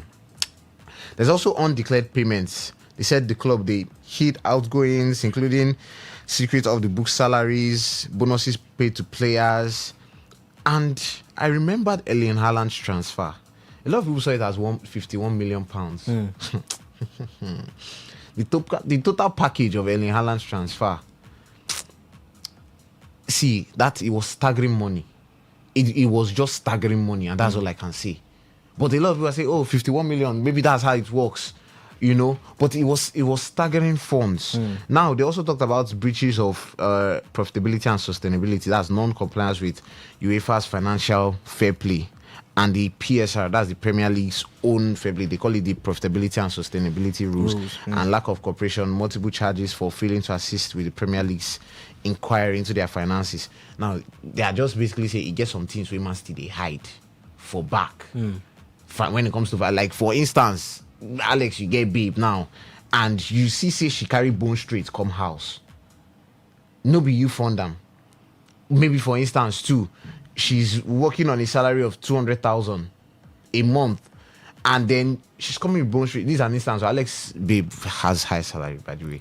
So she's working on 200,000, and then she's coming with bone straight 4. And you're looking at I know buy for you. No be me buy you this thing. Which salary you get? How much you? And she said, no, like, Alex, just leave your other. You go say no. See, my babe done the go play second leg. So that's just what it is. There is a feeling like, and a lot of people have been wondering where City's financial power, because City were not, yes, a lot of people, City spend right, and I give them the credit for that. But in as much as you want something, other people want that thing, but they spend ahead of others. So they get their spendings right. A lot of people wanted Erling Haaland now. He ended up at Manchester City. I'm talking about how Liverpool could not match up to City's financial power to snap up McGahey. It wasn't possible. They could not do it. Semenyo was wanted by Manchester United, by Liverpool, but City went in and look at Mamouchi's salary. So there are a lot of things that City have that financial strength. So where is it coming from? That's just what they were trying to look into, and it seemed like they were not complying as the Premier League would have wanted it. But the main thing is that City have consistently denied all allegations. But we'll see the Premier League and whatever they decide on it. Now, there's definitely, if they are found guilty, there'll be financial fines. There could be a point deduction. So people have gone as far as to saying they might be stripped of some league titles. And the highest one they've talked about, expulsion from the league. So we'll see where it ends up. Like I said, I don't want to delve. I'm just trying to give an overview of what it entails. I don't know what they are going to give Manchester City as the verdict. I don't know if they are going to strip their titles. I don't know if they are going to expel them. I don't know if the massive point deduction might happen if they are found guilty. But this is just what is on the table. So when the time is right, City will receive their judgment. Okay, when the time is right, City will definitely receive their judgment. It was a long interview. It's always an annual thing done by Khaldun Al Mubarak at the end of the year, where he comes out and reassesses Manchester City's season as the club chairman and talks about a lot of things relating to the club. And on this special edition, it was about Pep Guardiola leaving and the system they've built together. So there were questions coming up as regards if Manchester City were going to go into panic mode because the project was built around Pep Guardiola. So what happens when that steady ship for 10 years has lost its captain? He went on to say it's football, it's entertainment. In the world we are in today, while the world changes and people's attentions goes to different things, sport stays, and football within sports is the pinnacle. And Manchester City and this group within the football world is a pinnacle, and this sort of jewels you don't sell, he went on to say. Well, he is not the only club chairman, or would we say a club chairman, because we still have more and more a club saga coming up. Yes, we have club saga coming up, and that is, we are going over to Spain and we are heading into the drama in the presidency. Florentino Perez and Real Madrid presidency saga, because a lot of things have happened this week and regarding the upcoming Real Madrid elections. So we are going to dive straight into that one regarding Florentino Perez and his the person running against him, who is a real creme to become the Real Madrid president. But we will be going to pay some bills, and when we return, I will dive right into it. So go nowhere, stay with us. This is still Today 95.1 FM, the Today Sports Live, the Marathon Edition.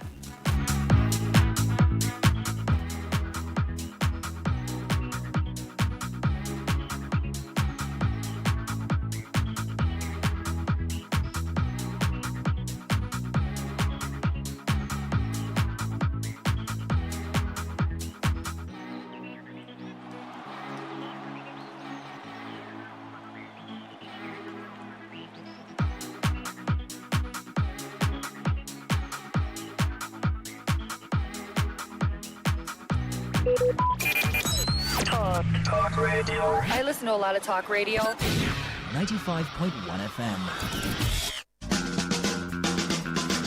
Wetin you dey find for Sokoto? E don dey your domoto. Unique Company Limited na the ogbonge company wey dey deal on all sizes of quarry products like chippings. For Unique, we no dey do the more you look, the less you see o, because we get standard weigh bridge wey go weigh the quantity wey you want. You confirm am, you pay, you carry your chippings, you go house, everybody's happy. Wetin you dey wait for? Waka go Unique Company Limited wey dey along Obirikwere Airport Road beside Bowen Filling Station now, or you reach them with these numbers: 0912 994 7115, 0912 994 3222, 0813 572 3222. 95.1 FM, voice of the people. And we're back.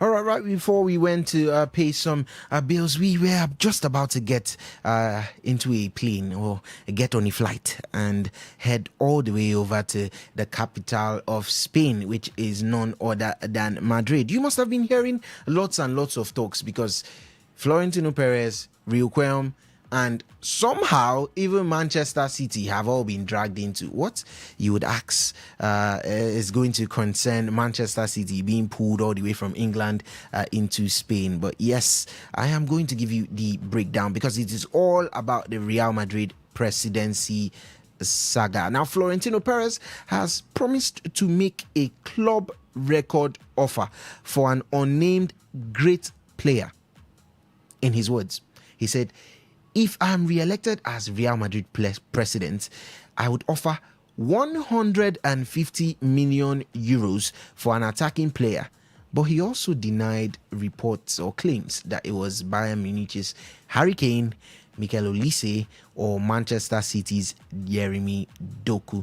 Now, Florentino Perez, who is 79, also ruled out signing Erling Haaland as was promised by election challenger Enrique Riquelme earlier this week. And Haaland's club, Manchester City, have since stated there is no chance of such a transfer and are threatening legal action against Real Madrid. Now, the club is owned entirely by members who decide its president, and each of them pay an annual fee of around 130 euros, and nearly 100,000 of them will vote on Sunday, being tomorrow.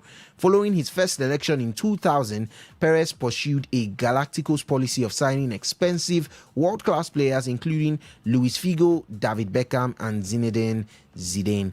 And Real Madrid won 2 La Liga titles and a Champions League before Perez resigned in 2006 amid disappointing results.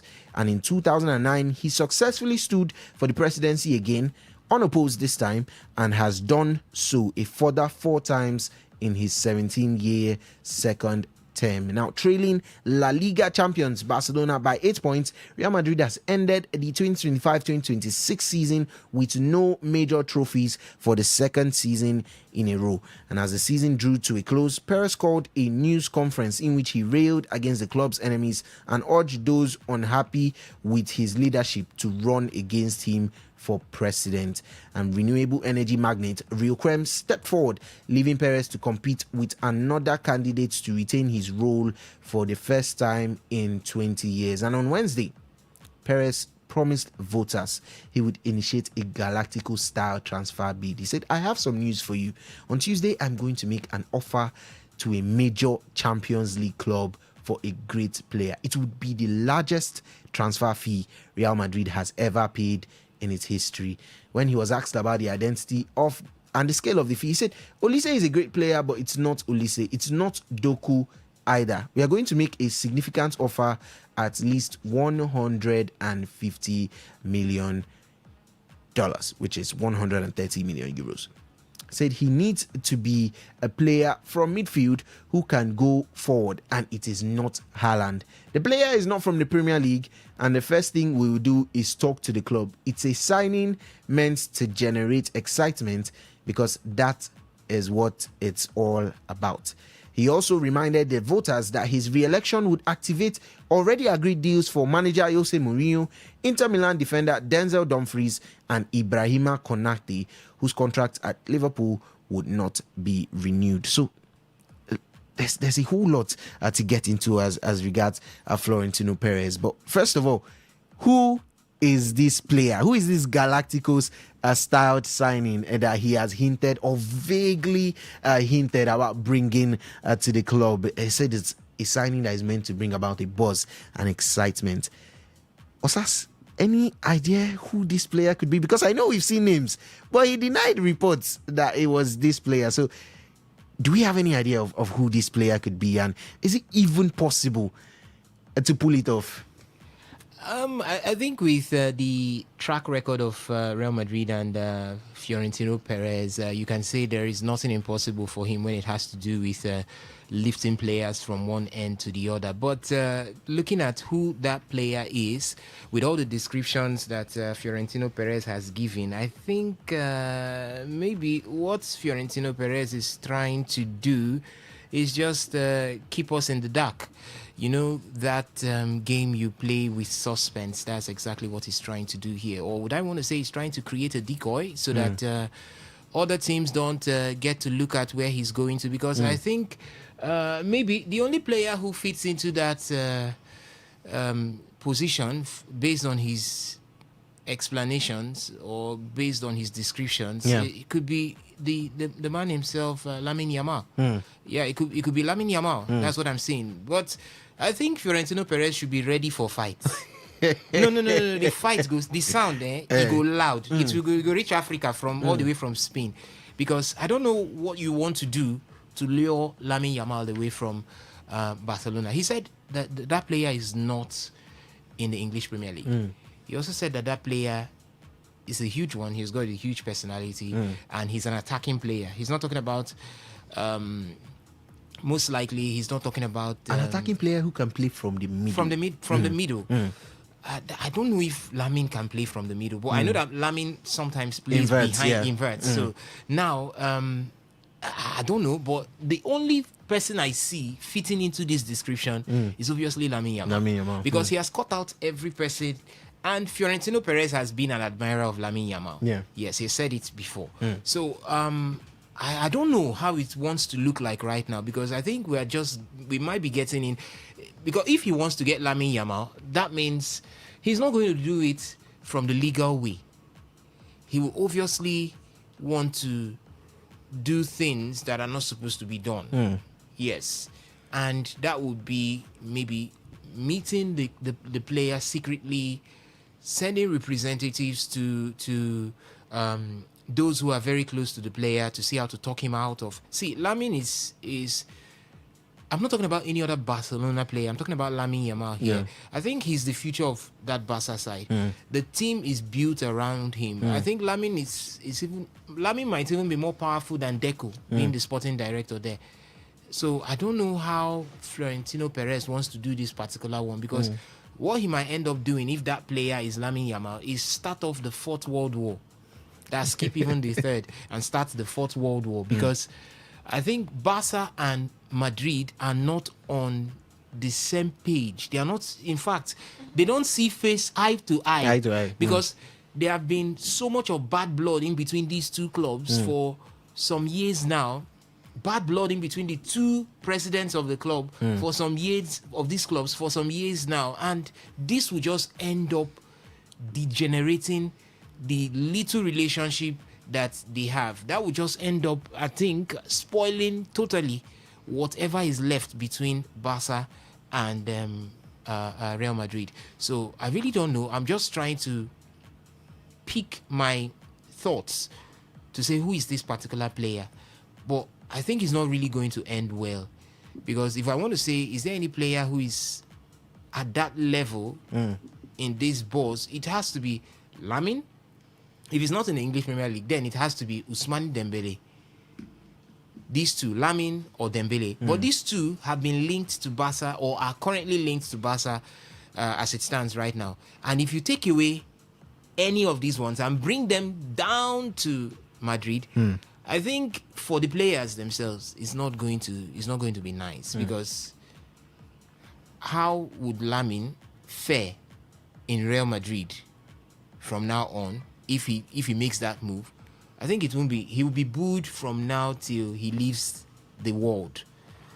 If it's the same thing for Ousmane Dembele, I know he didn't have it really good at Barca, but once a Kule, always a Kule. You don't come. He didn't have it nice, but see, once a Kule, always a Kule. Dembele still has that soft spot for Barca. Even if he didn't work well, he's still friends, and he's an admirer. The players don't like him, though. They don't like him, but see, there's that relationship. He's a friend to Messi.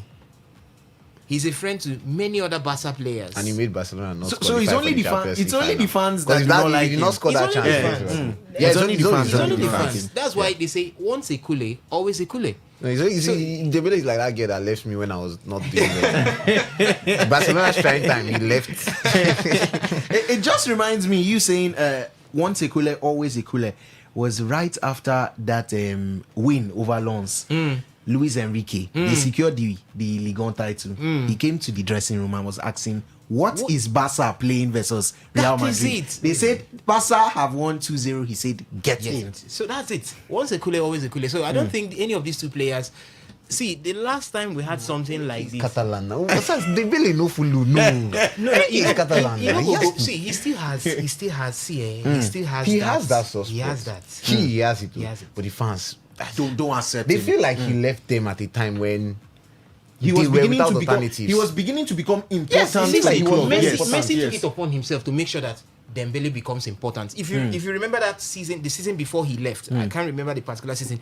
Messi took it 2020, 2021. Good. Messi took it upon himself to see that this guy gains relevance, to see that he comes good with the fans, because injuries did not do well. Also, him not picking form didn't do too well. But Messi made sure at that period, Messi was there, was one of the men that, one of the persons that decided to cement that relationship. But he left, fine. He had to go because, okay, he didn't feel in. The same thing with Griezmann.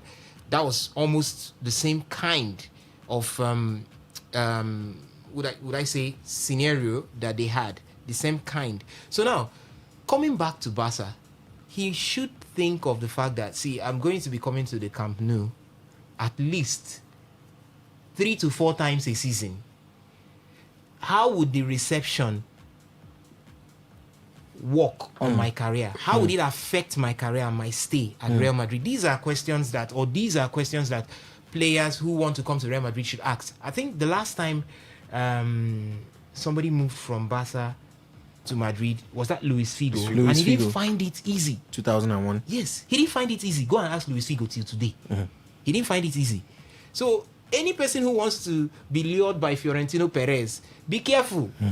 Be careful, especially if you have something to do with Barca. Because for me, his description only fits picking somebody from Barca, somebody I'm seeing in Barca, or maybe going over to Paris Saint-Germain to pick a certain Ousmane Dembele. Okay, well, I was about to come to you, Somto, because you have a knowing smile. You have a very knowing smile on your face. To me, please ask me the question. Well, I am heading over to you, Somto, because you had that knowing look on your face, because I'm very surprised, and as I'm sure you are, at the news of him wanting to sign a Galactico-ish player, bring him over to Real Madrid for the biggest transfer sum in club history. But there is a twist. The player at which has been reported by famous transfer journalist Fabrizio Romano is still none other than Michael Olise. And he denied it in reports that it is not Olise, but he is planning to line up a 150 million bid to be sent to Bayern Munich on Tuesday if he is re-elected the president tomorrow. Speaking of the Galactico thing, and when Osas was talking about Luis Figo, and I was going to start watching the Figo documentary, the Luis Figo documentary, because Samuel had told me about it, and I wanted to look into it more and the general story. Listen, Spain will eat you up. The life in Spain as a footballer is crazy. And I just finished the David Beckham documentary, and from what I saw in the Galactico time, when it did not necessarily work out. And now they say, he wants to start doing this Galactico thing again. The last time it didn't work out. All of your Galactico signings in the last few years, apart from Cristiano Ronaldo, what has been the story? Look at Kylian Mbappe. What has really been the story, Kylian? Look at Gareth Bale. What was the story with Gareth Bale, if not that, he gave them that Champions League against Liverpool, which you can say in all fairness, he has paid everything due to them. But check out when he's been trying to do this Galactico thing. Find a balance. That's all you should just do. I abandon this Galactico thinking you always have in your head. Because even when David Beckham came to Real Madrid and he said, Carlos Queiroz was the coach for that season when he came in. And Beckham actually fell out with Queiroz when he was assistant manager at Manchester United. So where was Beckham going to play? Because there was Luis Figo on the right-hand side also. Beckham was coming from Manchester United. He plays on the right-hand side. So they had to switch things up with the way Beckham played. They had to start focusing on his defensive, as he was going to do more of some defensive duties, which was a major lapse in his game. But they needed to find the balance because there was Beckham, there was Delima Ronaldo, there was Luis Figo, there was names littered around the dressing room. There was Roberto Carlos. Zinedine Zidane was also in that team. So how are you going to look for a balance in this Real Madrid team? And then that was the whole Galacticos stemming thing. And they were losing to Zaragoza. They were losing to some teams that they should not be losing to. And in Spain, anything that concerns Real Madrid and Barcelona have news outlets that is just for them alone. Just for, this is a Barcelona newsprint, this is a Real Madrid newsprint, just for them alone. Beckham said they could not live in Madrid. Them living in Madrid was a lot. When they finally relocated to Madrid, because they were not living in Madrid, he was staying there, but then his wife and his child too had to come in later because they needed to sort out everything relating to school. And everything was crazy. Media was following you down to your house. Even when you even say, okay, come out of the house. And there was even a story too that was fabricated about him being in an affair also in all of that time. So Real Madrid is a different outfit. And Perez saying he wanted to make another statement signing. Kylian Mbappe has not functioned. I don't know what's the plan with Jose Mourinho if he comes in. Rikama said he will sign Klopp. Rikama and his own audio promises. That's it. Audio promises we will land down for court very soon. So because Man City are talking about taking legal action, you still they talk more. You are talking about Jurgen Klopp. Klopp has said no, he's not moving anywhere. He hasn't. So it seems like Perez is definitely going to win the re-election. I don't see it. And Mourinho is going to come. The only thing that is probably going to spoil Perez's campaign was the Mourinho arrival, which it has not been universally accepted in Real Madrid. But he's also, you can see how he has been speaking. He has been talking about transfers. He has already moved swiftly, gotten Konate and Dumfries. In Dumfries, hold down one. When he gets re-elected, he will now announce them. So in case Liverpool, there's still hope, Sha. If Perez is not re-elected, then Konate can return back to his alma mater. And even go and snatch Dumfries. Or let him even go to Crystal Palace. But he has already said Konate and Dumfries, so he has stay on one side of the fence. Mourinho wants to build a team around the likes of Bellingham and Mbappe and Vinicius. But still, where's the balance? And when Osas was speaking about Lamine, I said that's not Osas. That is not going to happen. We know it's when not. Figo moved, and listen, that guy could not do anything. Like Figo could not do anything anymore. It was hell for him. So Lamine is the poster boy. First of all, will I say Figo was a poster boy then? He was Barca's most influential player when he left. Yes. But then, compared to who the likes of Lamine, Messi, Ronaldinho, Figo was influential. Yes. But Lamine is the one to take Barcelona to the next generations. And if they lose out on him, they already rejected a bid of 250 million from Paris Saint-Germain. I think that was last summer or two summers ago. So already that boy is going nowhere. So where else does this signing come from? And I was thinking, okay, is it Harry Kane? And the only person my mind could clock was Michael Olise, because that's a position that they don't have anybody. They don't have anybody. Well. True. Rodrigo, and I think teams are looking for wingers. Rodrigo could be in the market. Yes, injuries is not helpful. Injuries are derailing him because he's going to be out for 4 months into the new season. So you can't sign someone and play him in November, December. Yeah, so Rodrigo is out of it. So that position, Master Antoine, I don't know. I don't know. It really works out for Argentines moving to that pattern. I don't know, but recently, but now that the GOAT is no more in the rivals, maybe Di Maria played there, so nothing. But it hasn't worked out for him. He's going to miss the World Cup. So there is a little missing piece, which I think is not entirely complete, because I think Real Madrid need a striker. Real Madrid had Delima Ronaldo. Real Madrid up front had this stuff. Real Madrid had Karim Benzema, a Ballon d'Or winner. Like, they have to get a striker. It is not a negotiable. They have to get a striker. Kylian Mbappe, I don't know whether they want to keep playing him as the striker, but Mbappe has not seemed to be that player who wants to be like Dembele and just say, okay, I'm playing here and I'm locking in here. So where is Vinicius? Who is leaving? Who is staying? Bellingham and Mbappe, I don't know if they've settled their beef. But okay, in the midfield, you want to build with Bellingham, Valverde, and maybe Tchouaméni. If that is the midfield for years to come, good. Fine, let's keep going with that. Now, defensively. So I think they need to find a balance. Enough with the Galactico thing. The first time it not work out, if it's going to work out again, I don't know. But he's already doing it again with Mbappe.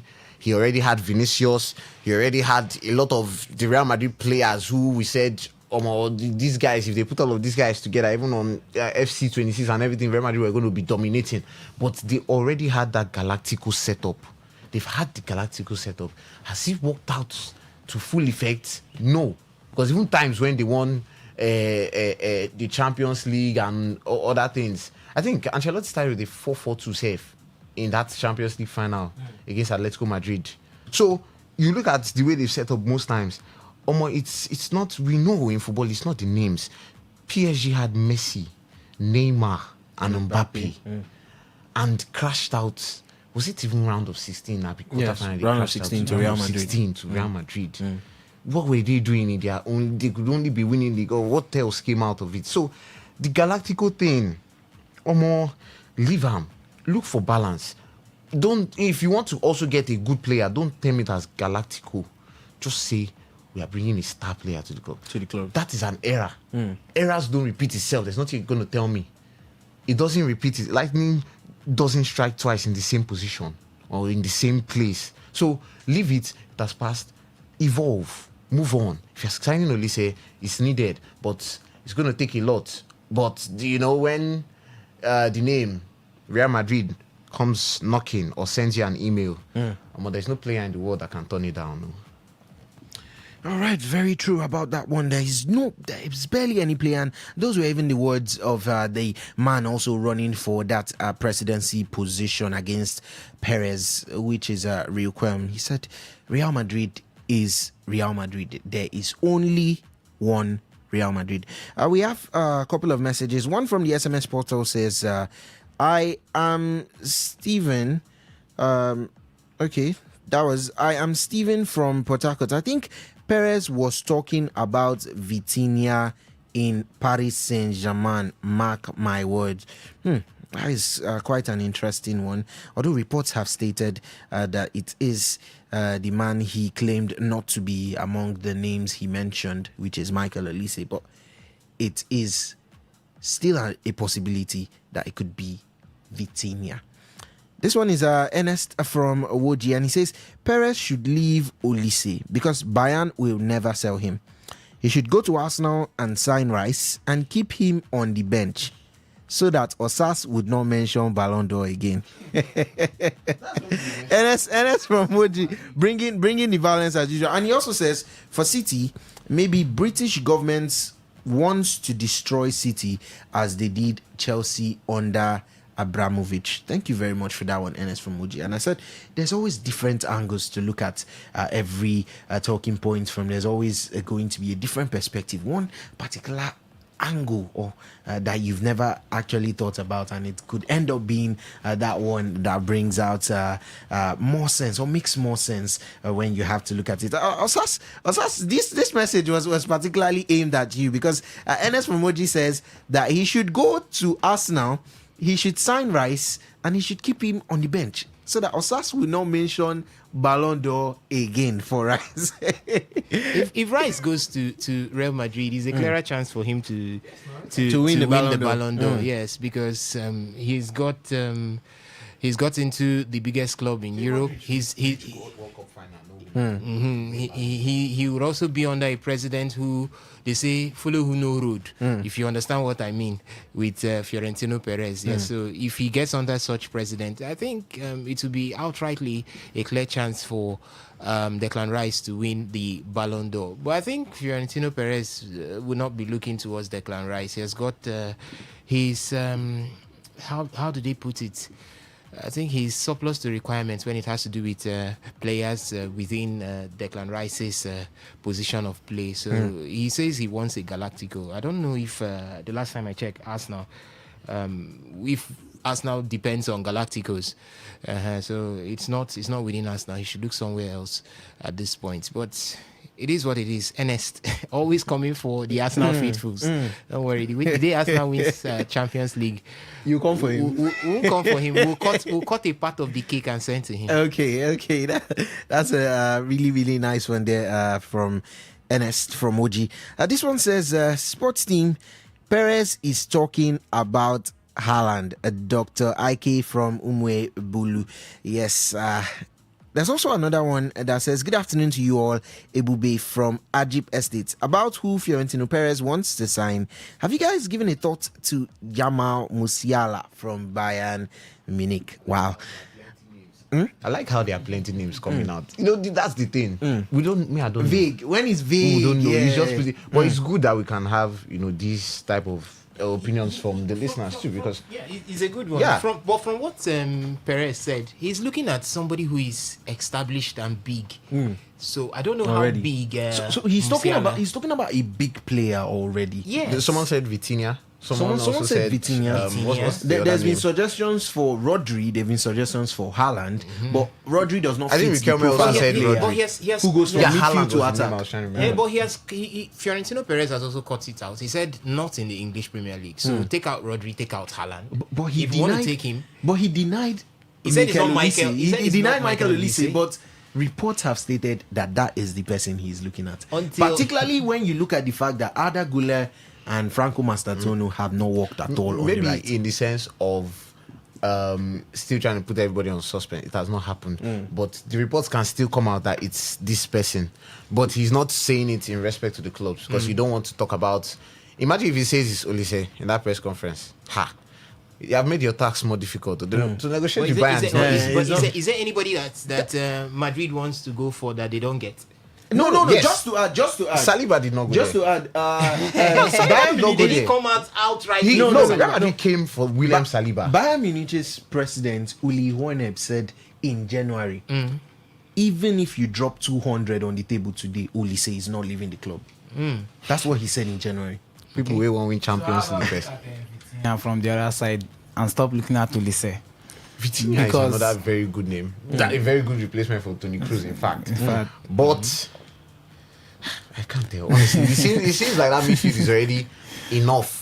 Because where does Valverde play? Where does Bellingham play? Valverde and Bellingham. Except Camavinga is reported. No, he will leave. He's not in the Mourinho's plan, so he will leave. He might. So let me not even say he will. But except Vitinha plays as a DM, which he does. And it's very difficult for him to play. PSG. Yes. But I don't know what then happens to Tchouaméni, because I've seen reports of Tchouaméni leaving.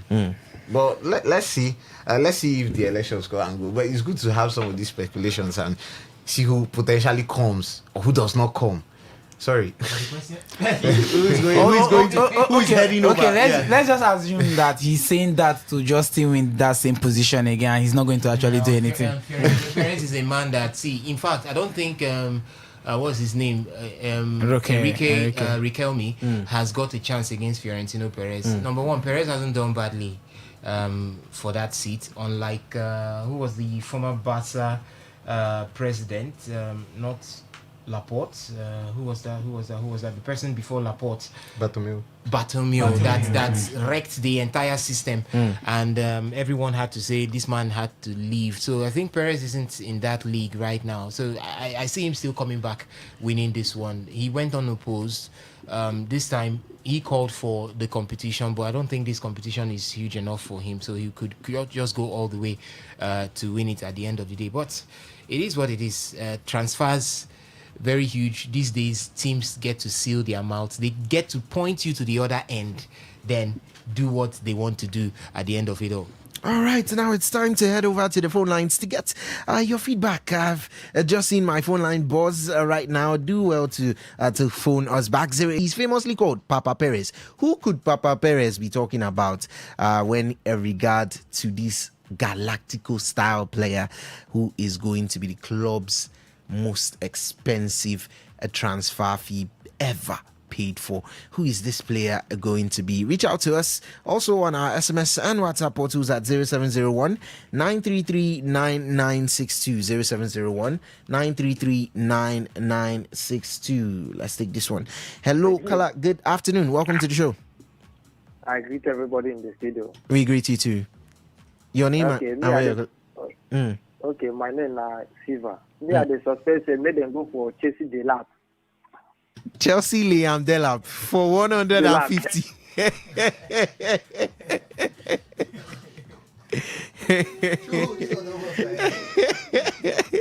All right, thank you very much for that one there.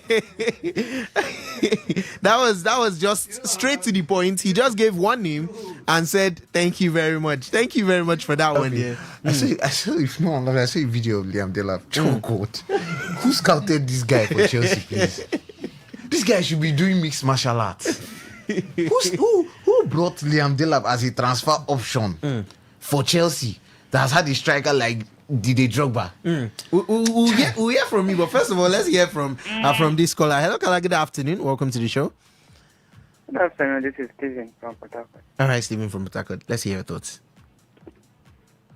Yeah, that Vitina name is something Madrid don't have. Seriously, they don't have a player of that caliber in that Madrid team. All of their midfield, there is no one to compare with that guy. And if they don't have a good midfield, your front will be as useless as they can ever be.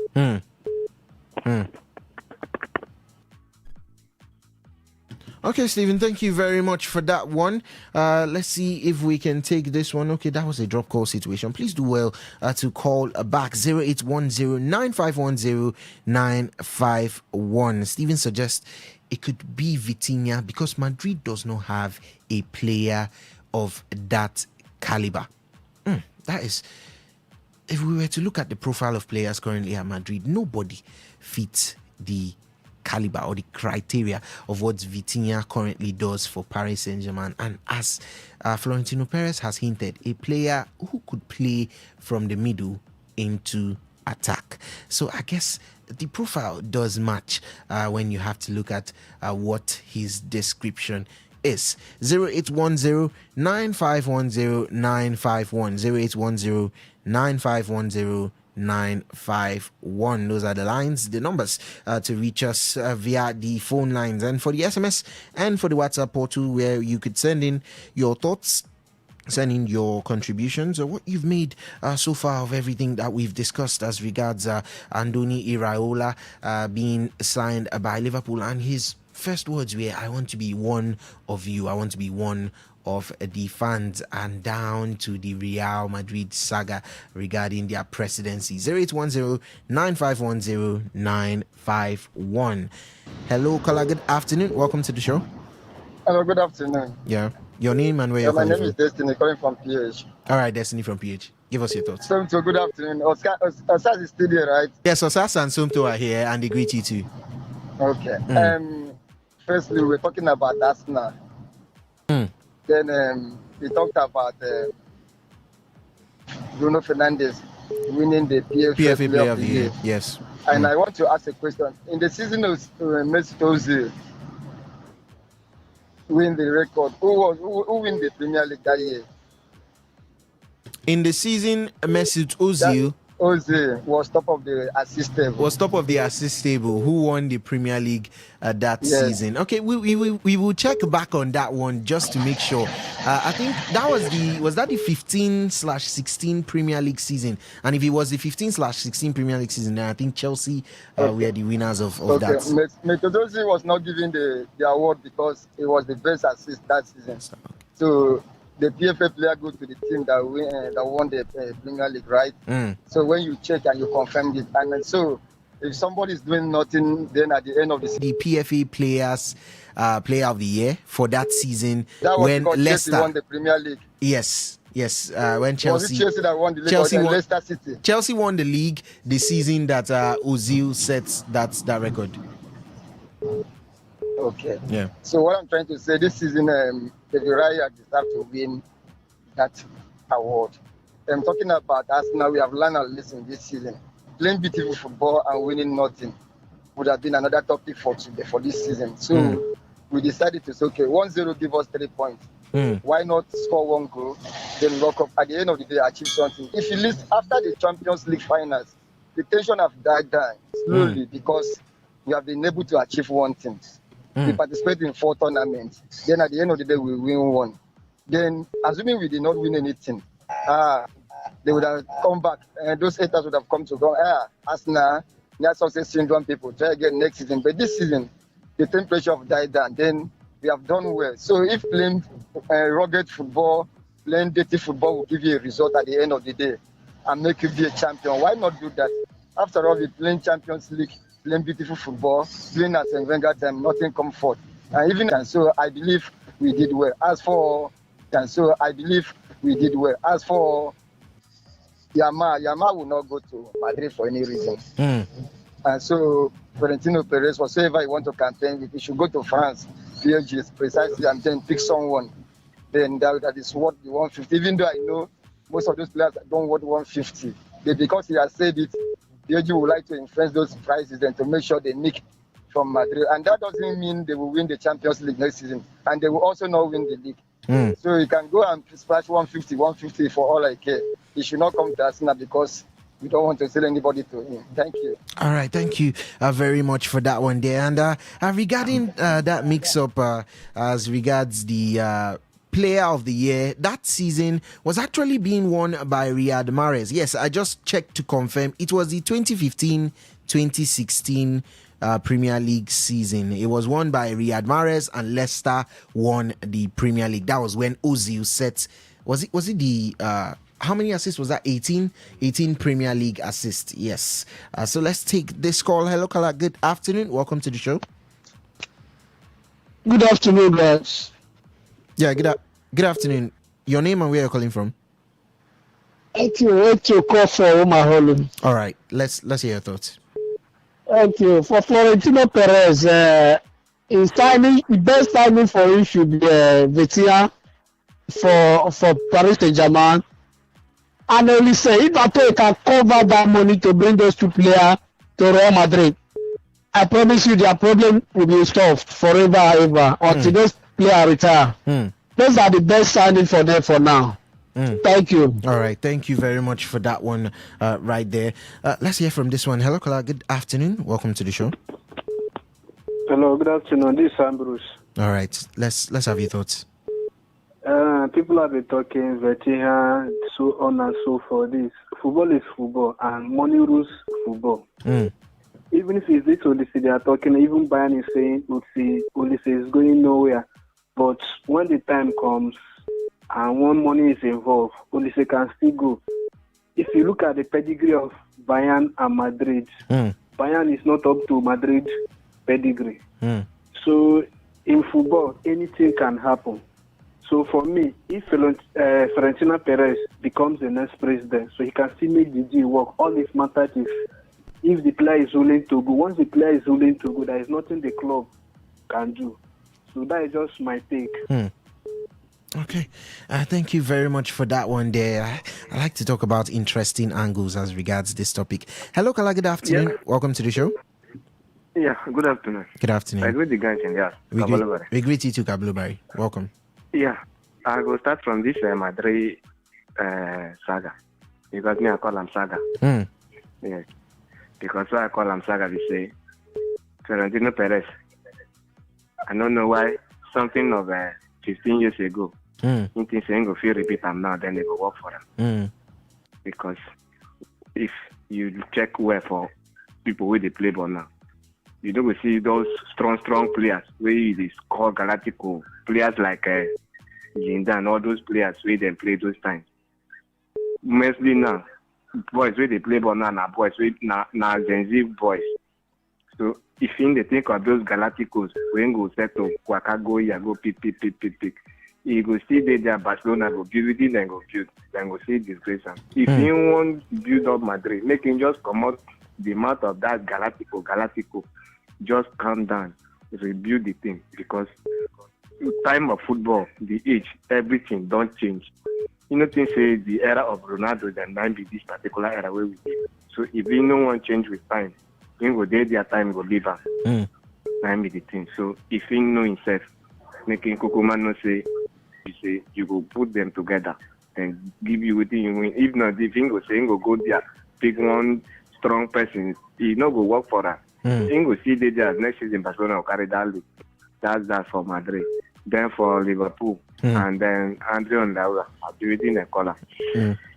For me, I just like the 2 years contract where they give her. I think say they will give her more than that. It to say that they give her more than that 2 years. And from there with me, I for try to protect, say good. But with these 2 years, I know say Liverpool, not the club which they always they change course like that. But for me, for that Salah win, if in the come Liverpool, he not talk and say he won't be one of us. We don't carry on acceptance. But only mistake we go make the same. Make it not talk saying we go find person we go replace Salah. If he saying go find person we go replace Salah, then they say in work, he go dey short for her. I seen they come Liverpool because I seen they come now in first season for Liverpool 90 days. And thank God, in they start the preseason.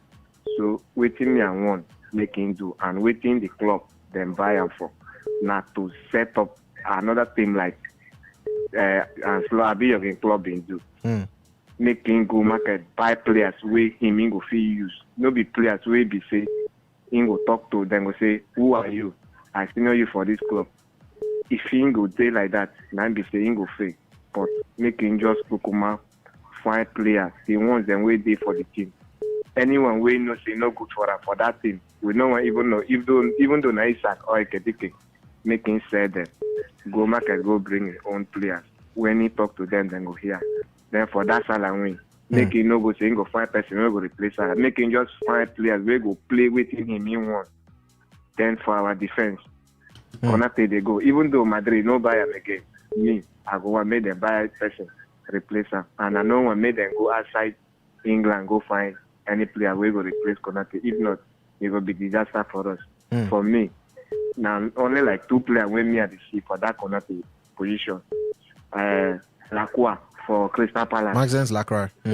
Yes, that guy, one of the players. Then there is one Sunderland defender. I don't even know that guy's name. No be the black one. Plays for what club? Sunderland. Sunderland. Fair, yes. not dark. Fair. Is that Omar Alderete? Yes. Omar Alderete. Yes. Okay. Yes. That's the guy. That is the 2 defenders. If me, I be coach for this coming season. That's the 2 defenders with me. I for go for. Then if not me, I for go back go bring this other guy. Keke is now your own player for Bournemouth. I don't know, maybe if he use them. But if not for me, I for go bring back this our own player where they for loan for Roma. For bring him back for Roma. Simikas. Then I will go bring Elliot from Aston Villa. Bring him back. Then for that midfield, make him find like 1 or 2 players. We ain't go be his own player. We go play. Then find player. We go play that wing Salah. We ain't go be his own player. They can no go think of person. We go play like Salah. They can go bring person. We go all play on waiting in teller. If not like that, he go face to face. But if in the come, say he want come build on waiting Salah, we don't do. The work go dey short for his hand. So me and one make him just calm down. Check the players the way they then send the one we no one use. Then bring in the own players. Then these 2 seasons we then give up. Maybe we just give up this season. Maybe we see how it will be. Then from this season, now we go know either next season we will continue or no we will continue. Thank you. All right, Kablo Barry. Thank you very much for that one. Very, very in depth with the analysis. And I just clocked that there was yet another white centre back at Sunderland, not named Omar Alderete, and I think it's most likely Dan Ballard, because Ballard made a huge impact in his Premier League debut season. But let's hear from this caller. Hello, good afternoon. Welcome to the show. Good afternoon. Yeah, good afternoon. Your name and where you're calling from? Steven from Port Harcourt. I want to talk about the Man City 115 charges. Charges. All right. Everton tried shit, only 1 count charges. Everton were punished. They almost got relegated because they docked their point without even wasting of time. Nottingham Forest also did one thing. They got punished immediately. Chelsea, when I report themselves, Chelsea we are fine. And Manchester City that were even reject that were even refusing investigation is clearly showing that they are criminals and they were being allowed to defraud the Premier League. They should strip them of our Premier League title for 2023 and 2024 and give Arsenal back their title, because I cannot withstand a criminal packing our league title away. And for the PSA Player of the Year, I asked this question and no one answered me.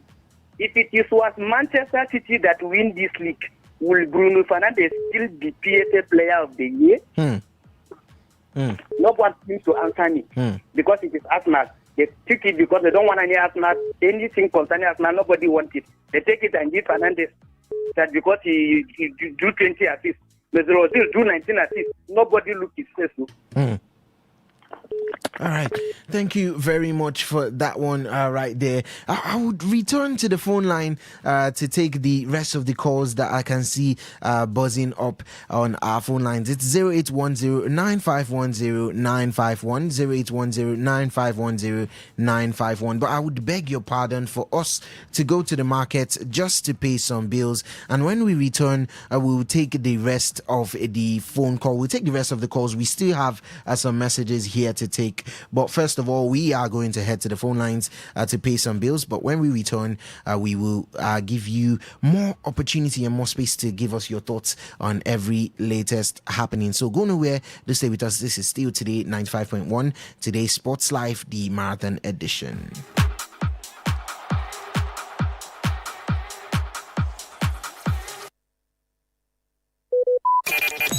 Talk radio. I listen to a lot of talk radio. 95.1 FM. When you sprinkle, every meal feels so right. Taste flicker. When you stir, the color shines so bright. Taste flicker. When you serve, it's pure delight. Taste flicker by Terra. The flavor you can feel. From jollof to stews, from soups to sauce, Tastemaker seasoning powder makes everything taste so good. Sprinkle, stir, serve. Tastemaker. No buy am. But why? No see say this big bull bag of rice no get the new big bull holographic seal. Not true. Introducing the Big Bull Holographic Seal Tape, your favorite authentic Big Bull rice, 50 kg and 25 kg. Now with holographic seal tape. This is to ensure you get the premium product from Big Bull Rice. Do not buy if the holographic seal tape is not on the bag or is broken. Big Bull Rice. Tasty rice nourished you. Go for gold. Terra Gold Cube. The amazing seasoning cube. So when you're cooking your delicious meals, don't compromise. Go for gold. Rich, consistent taste for cooking mouth-watering soups, stews, and jollof. Choose wisely. Choose Gold. Terra Gold Seasoning Cube. One cube. Endless possibilities. Terra Gold. How do we make our cooking come alive? Oh, Pepe Terra. For that tasty meal where you like, oh, Pepe Terra. I mean, you won't cook food to impress, oh, Pepe Terra. Pepe Terra, Pepe Terra. Whether it's jollof or na stew, even for porridge or spaghetti, cook to impress with Pepe Terra.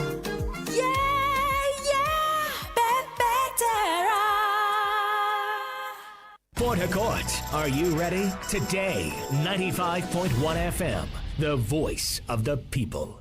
This is Today 95.1 FM, Port Harcourt, voice of the people.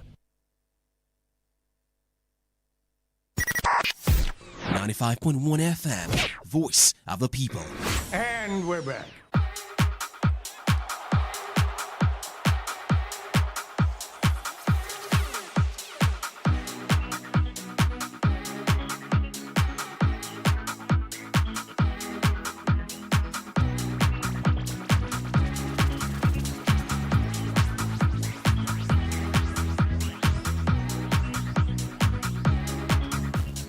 All right, it's time for us to return to the text messages that I have received, and of course the calls. And I already have a caller on standby, so I'm just going to go ahead and take that one right there. Hello, caller. Good afternoon.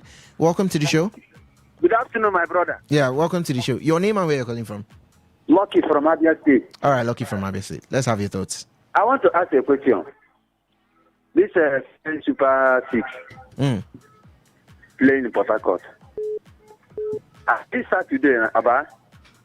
Sorry, what did you say? Was that the Super 6? Yes, the Super 6. Okay. The Super 6. Okay. I will confirm. I will confirm, and I will get back to you on the I want to know on the dates for it. I want to know the scores. Okay. Thank you. Okay, no problem. I would check in with the scores, and I would get back to you, Lucky from Abia State. Let's have your thoughts. Good afternoon. Welcome to the show. I call back Kabulobari. Okay, Kabulobari. I want to talk about this PFA player award. Okay. So Bruno Fernandes, for person who only play how many matches for throughout the season, now they carry then they want carry PFA player carry go give 40 games this season. 40 games. Then the 40 games now how many 40 games that they play for Premier League. How many games we play for Carabao Cup then for FA Cup? 38 Premier League games from the Premier League, one from Carabao and one from FA Cup. That's all. And then nominate and put down for PFA player award because of which in they play on the Premier League. They do assist. They say, see what me I know they always they talk about awards. Most of the time, people who deserve those awards, they know they give them. Then they always they end up with people who no deserve them. Yes, that's so it is. Because you know, we see person we play for over how many tournaments, play all those tournaments almost to the team play final Carling Cup, if I don't make mistake, I be FA Cup, Arsenal, play Champions League final, play Carling Cup, which around that guys 16 before they come out, then play Premier League, fight till the end.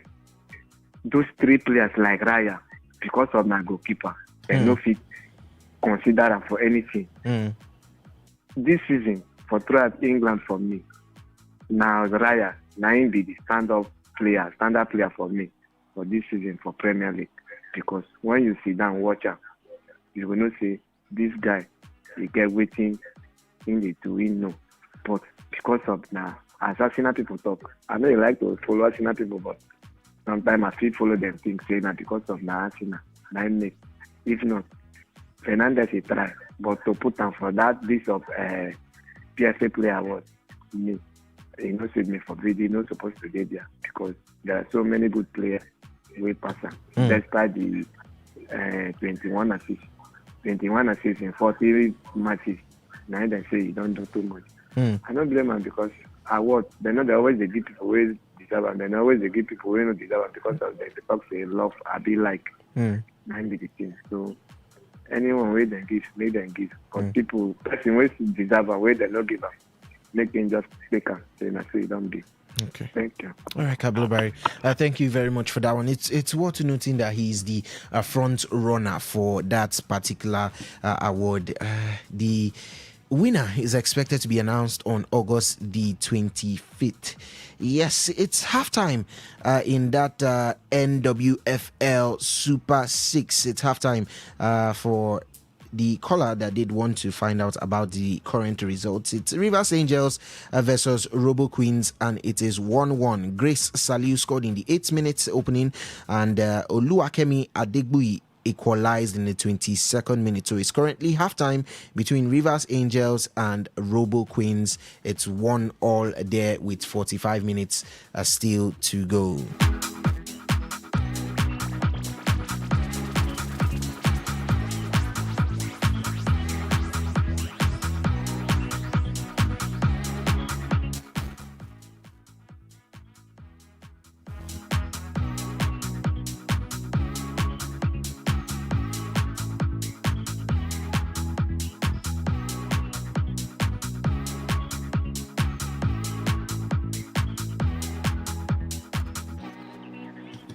All right, I will now head over to my SMS and WhatsApp portals, and I can see a couple of messages here. He says, this one is from Hazard Jr. from GRA Phase 2. He says, good afternoon. Papa Perez is talking on signing Olise secretly, and he doesn't want to announce it. There's a lot of mystery around who this could be. But 150 million on the table. Who do you think a club president is referring to? Not a player in the Premier League, a player that plays for a top side in the Champions League, and someone who could play from the middle into the attack. Send us your thoughts and your feedbacks on 0701 933 9962. That's our WhatsApp, and our SMS portal. It's 0701 933 9962. This one says, UK governments are enemy of successful clubs. Look at Chelsea, my club today, and what they want to do to City. They are happy the way Man U and Liverpool have been useless all these years. Even Arsenal too. Don't worry, UK government will soon look into Arsenal title. They should let English Premier League clubs have their way. Ebube, the Chelsea last born. All right, thank you very much for that one there. Well, we're still looking into more and more results coming out from that NWFL Super 6 going on there. This was a couple of hours ago, and this was between Edo Queens and Nasarawa Amazons. It finished 1-0 in favor of Nasarawa Amazons. They defeated Edo Queens with Judith Adobe Oka scoring in the 61st minute to take their first win of the Super 6 campaign in style. So yes, more and more results. As we did tell you, Rivers Angels are currently drawing. It's 1-1 at halftime with still 45 minutes to go in that encounter.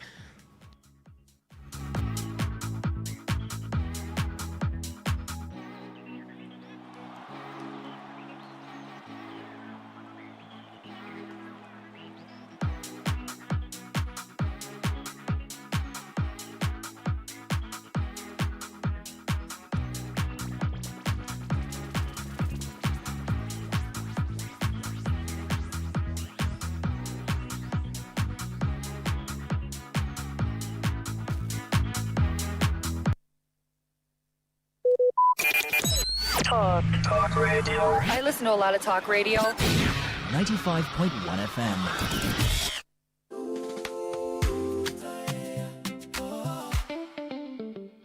Dropping a cube, let the flavors flow. Watch every meal, steal the show. Terra, ooh, Terra. Aroma rising, filling the room. Turning dinners a joy to consume. Terra, ooh, Terra. Terra Cube or Rap Joy. Unleash taste.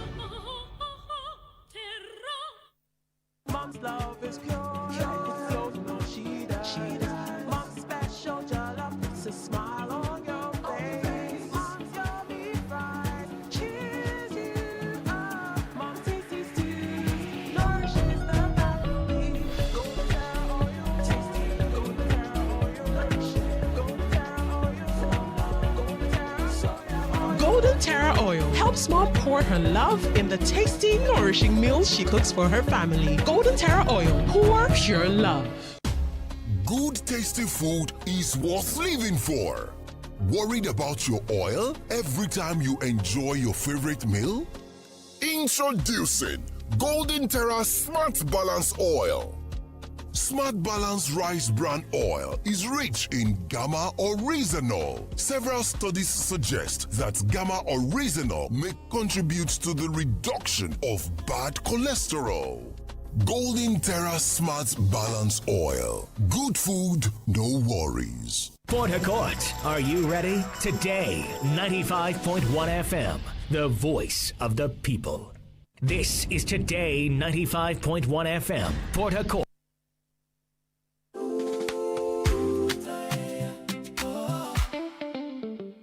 Dropping a cube, let the flavors flow.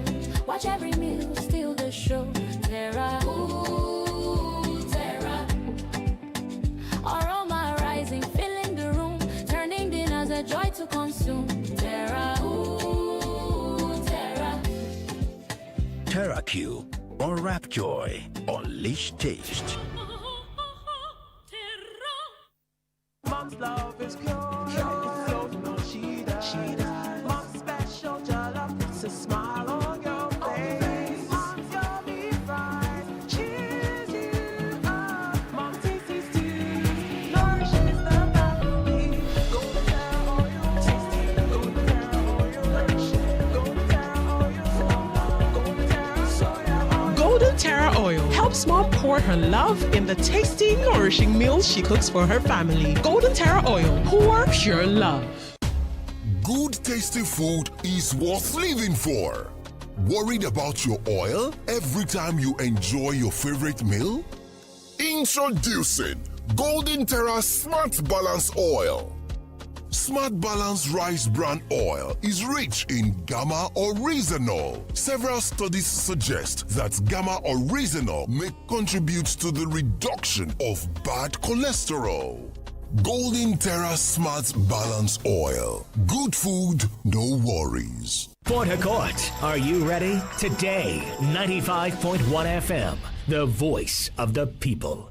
This is Today 95.1 FM, Port Harcourt. 95.1 FM, voice of the people. And we're back.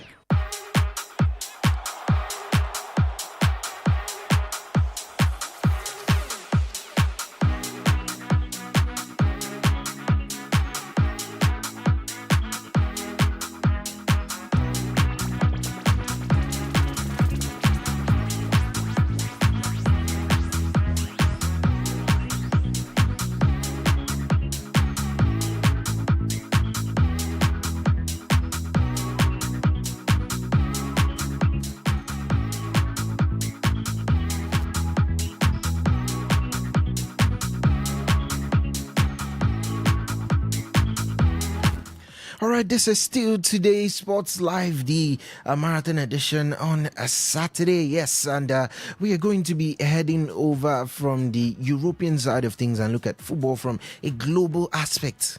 And why? Because there is a global showpiece set to commence in 5 days' time. Yes, it is 5 days to the FIFA 2026 World Cup, and everywhere is up and running, and preparations have already been made. And day by day, we've been taking Sweden and Tunisia. Yes, and we're going to be looking at the group from the perspective of Netherlands, Japan, and Sweden. And when it rolls around to the local football side of things, where Osas will be giving you updates from the happenings over there and the NWFL Super 6, and of course would also be previewing Tunisia as well as the rest of the African sides and their chances in this 2026 World Cup. Yes, as I did mention, it's Group F, and we're looking at Netherlands, Japan, and Sweden. Now, this is one of the most hotly contested sections of the tournament, with the Dutch entering as group favorites, but they're closely challenged by a rapidly improving Japan and a formidable Swedish side. It's going to commence from Sunday, June 14th, and it's going to run all the way to 26th, Friday of June, which is when the group stage matches involving these four sides will all be played out. Yes, it's going to kick off with Netherlands versus Japan, and then Sweden will play Tunisia, and then in the next round of games, it's going to be Netherlands versus Sweden, and then Tunisia versus Japan, and in the final round of games, it's going to be Japan versus Sweden, and then Tunisia versus Netherlands. Very, very interesting group right there. Netherlands versus Japan looks like a mouth-watering tie to look forward to, with the current firepower of the Japanese side and the way they've just been rapidly ever increasing. So Netherlands, they come into this, the Dutch, as the highest ranked team in that group, and they're heavily favored to win the group and to make a deep tournament run under manager Ronald Koeman. Now for Japan, they had a standout qualification campaign, and they are known for making tactical discipline, and they made themselves a very, very significant threat to upset the Dutch at the top of the group. And for Sweden, managed by Graham Potter, they've had to navigate a tough qualifying playoff, but they bring elite attacking firepower with forwards like Alexander Isak and Victor Gyökeres, who just won the Premier League. It's worth noting. Assumpto will always like to remind us Victor Gyökeres is a Premier League winner, so don't count him out. But on paper, Assumpto, who makes it through in this group, right before we get to look at who the team has selected for these three sides? Funny enough, there's a part of me that thinks three teams will come out of this group. This is one of the groups I think three teams have a chance to come out of. I don't know who I'm very tempted to place Japan ahead of Sweden in this group. Now, why? Japan understand this. They are not strangers to a World Cup. Sweden, on the other hand, are making a return back. And let me remind you of Japan's, some of how they performed in the previous World Cups before now. And you remember that they finished top of their group in the last World Cup. That group had Spain and Germany in it, and Costa Rica. Japan finished top of that group. So this is one of the reasons I'm just tilting towards Japan, because Sweden don't have that enough experience in the World Cup for them to be able to say, okay, they can actually put out a good showing. But Japan have been consistent in the World Cup. They've been very good. If you look at what also happened in 2018 World Cup, they finished second in their group. And that group also had the likes of Senegal, Poland, and Colombia in that group. So Japan know how to make their way out of the group stage when it comes to the World Cup. Netherlands will most definitely come out of the group. Netherlands will most definitely come out of that group. I see the Dutch side, which with the manager, Ronald Koeman, experience. So group favourites? Yeah, sure. Netherlands are the group favourites. I think they have the better squad than all of those teams. You can talk about Virgil van Dijk first of all. Talk about Frenkie de Jong, Jurriën Timber, who's also back from injury. So Netherlands look like the favourites. What's his name again? Had a very good form with Roma. That is the from Aston Villa. Daniel Malen too. Kudigaku not in the best of forms, but he would definitely still that feature. man. The only worry is that Xavi Simons is out of this now due to the ACL injury he sustained from the season with Tottenham Hotspur. But I still feel the Dutch side have a lot in their arsenal to first leave this group as group winners. But again, like I said, Japan in the last World Cup in 2022 had Spain and Germany in that group. I think Germany got knocked out. And at least that's World Cup. There's no best losers. Now there's a chance for a lot of third place teams. In fact, by my count, there's a chance for 8 third place teams to join from the 12 groups. So you're going to have only 4 other teams who are not really good. So it's an expanded World Cup that will start from a round of 32, I think.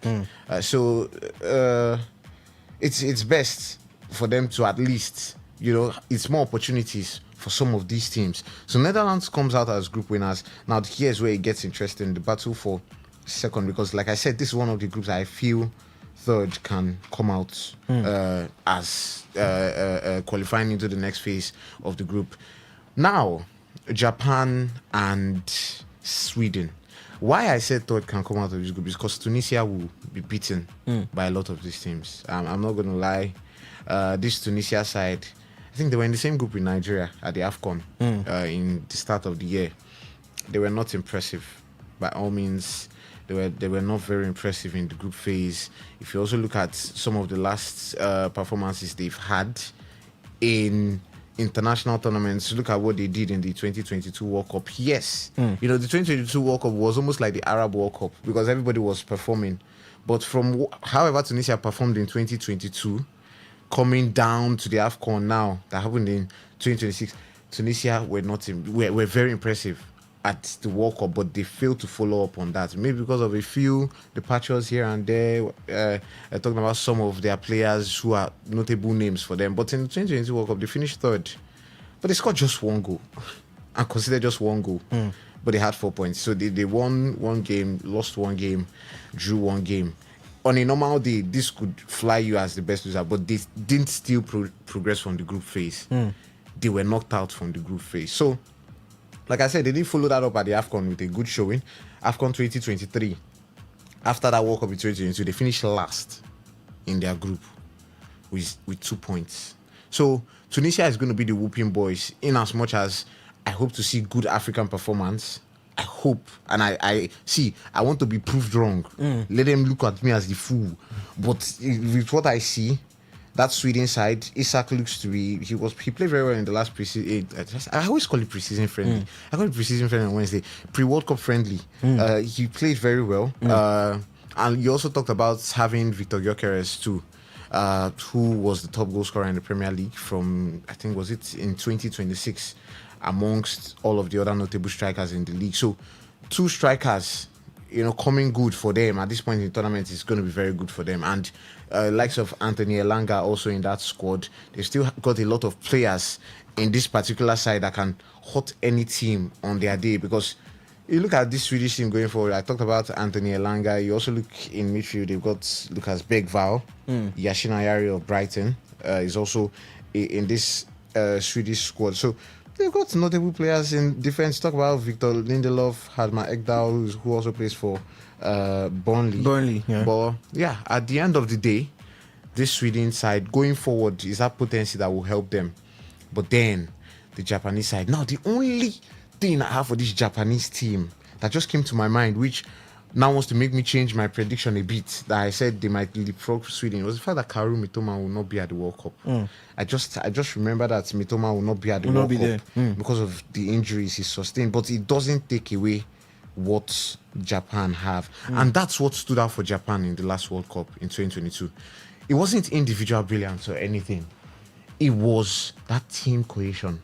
After every game, there was something that always happened. They'd always clean up their dressing room after every game at the Qatar World Cup.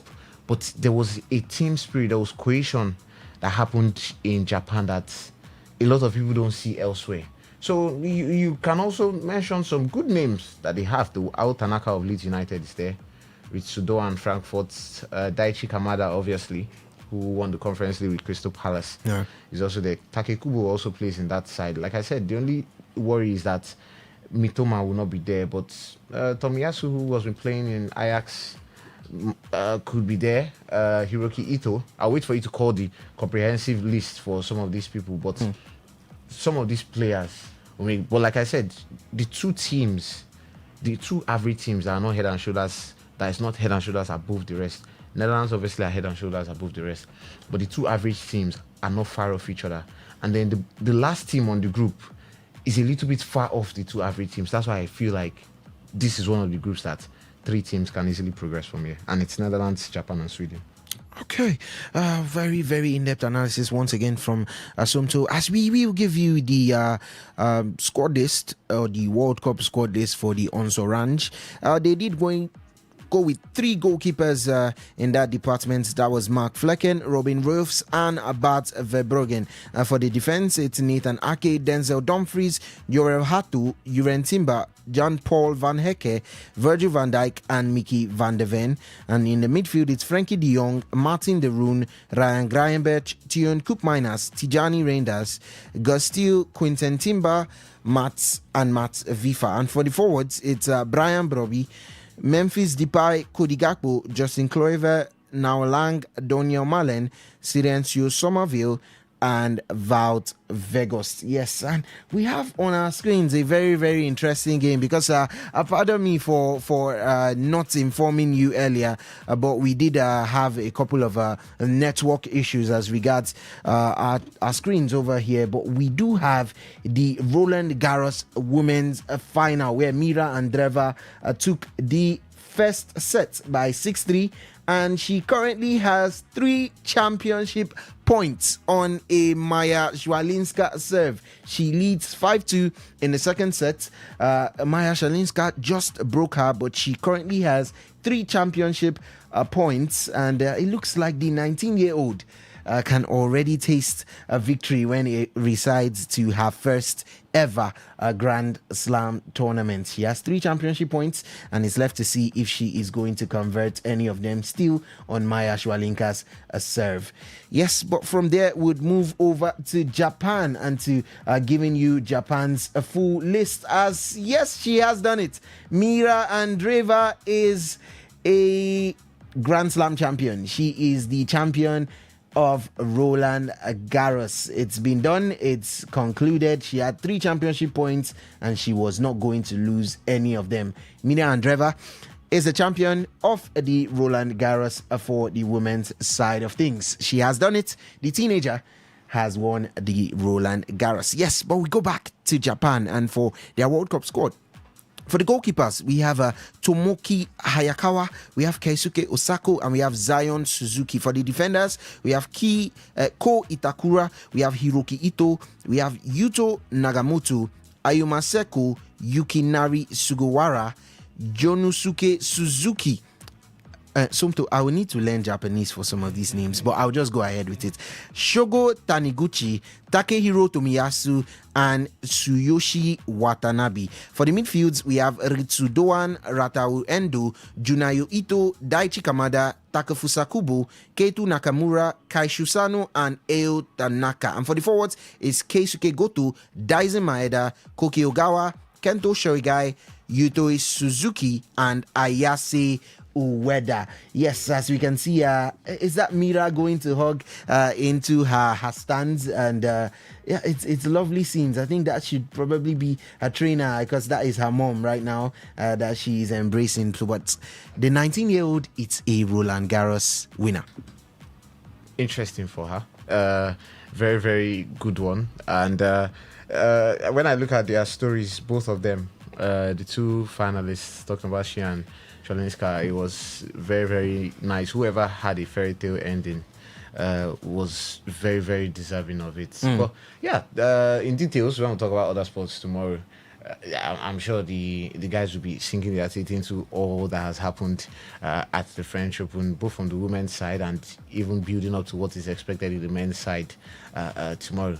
Just like we've seen a first-time Grand Slam winner, we'd also see a first-time Grand Slam winner in the men's part of in the men's side of things. So yeah, we'll dissect all of that. But I was saying that it seems like your Japanese downloaded on the spot immediately. I was about to say Jonshi Achuya. There's always an emotion you add to those things, like Hikishuka Kawasha. And that's the way you should have. We know the anime watchers, yeah. Why are you laughing? I'm saying Are you sure you're not mixing Chinese with Japanese? Okay, Japanese. Chinese and Japanese. They're sounding alike. They are very smart. I will need to go and download the rest. Let me download the rest. Well, I would say it's somewhat a good thing, although it's not a good thing that the Chinese are not going to be here, because calling their names would have been a bit of a stress. But but we still have Korea Republic, where everybody sounds alike, although their names are not stressful. I took that. Yes, I took that. That was on Monday. It was on Monday or on Tuesday. You just keep going ho. Im in ho. Yeah, Yang in Huan. In Kung Kwan.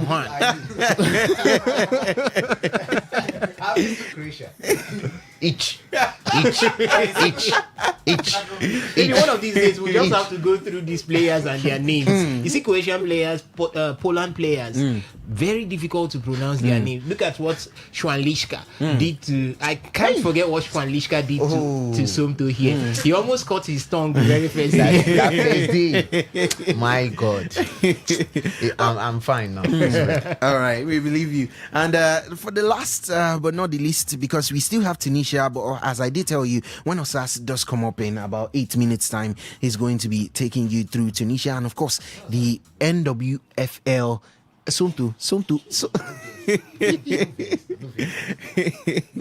When he comes up, he's going to be telling you about it, also the NWFL Super 6. Yes, but for Sweden's World Cup squad, I don't agree. Somto takes Sweden World Cup squad now. Okay.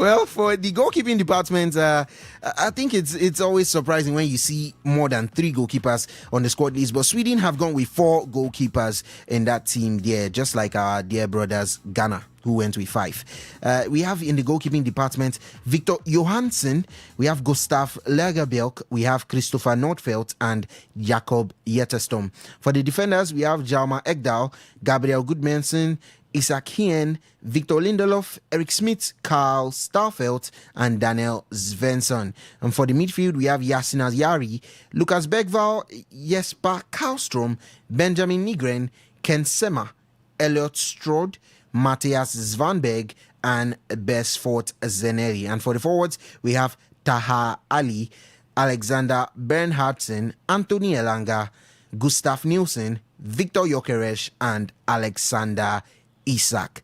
Osas, potential dark horses.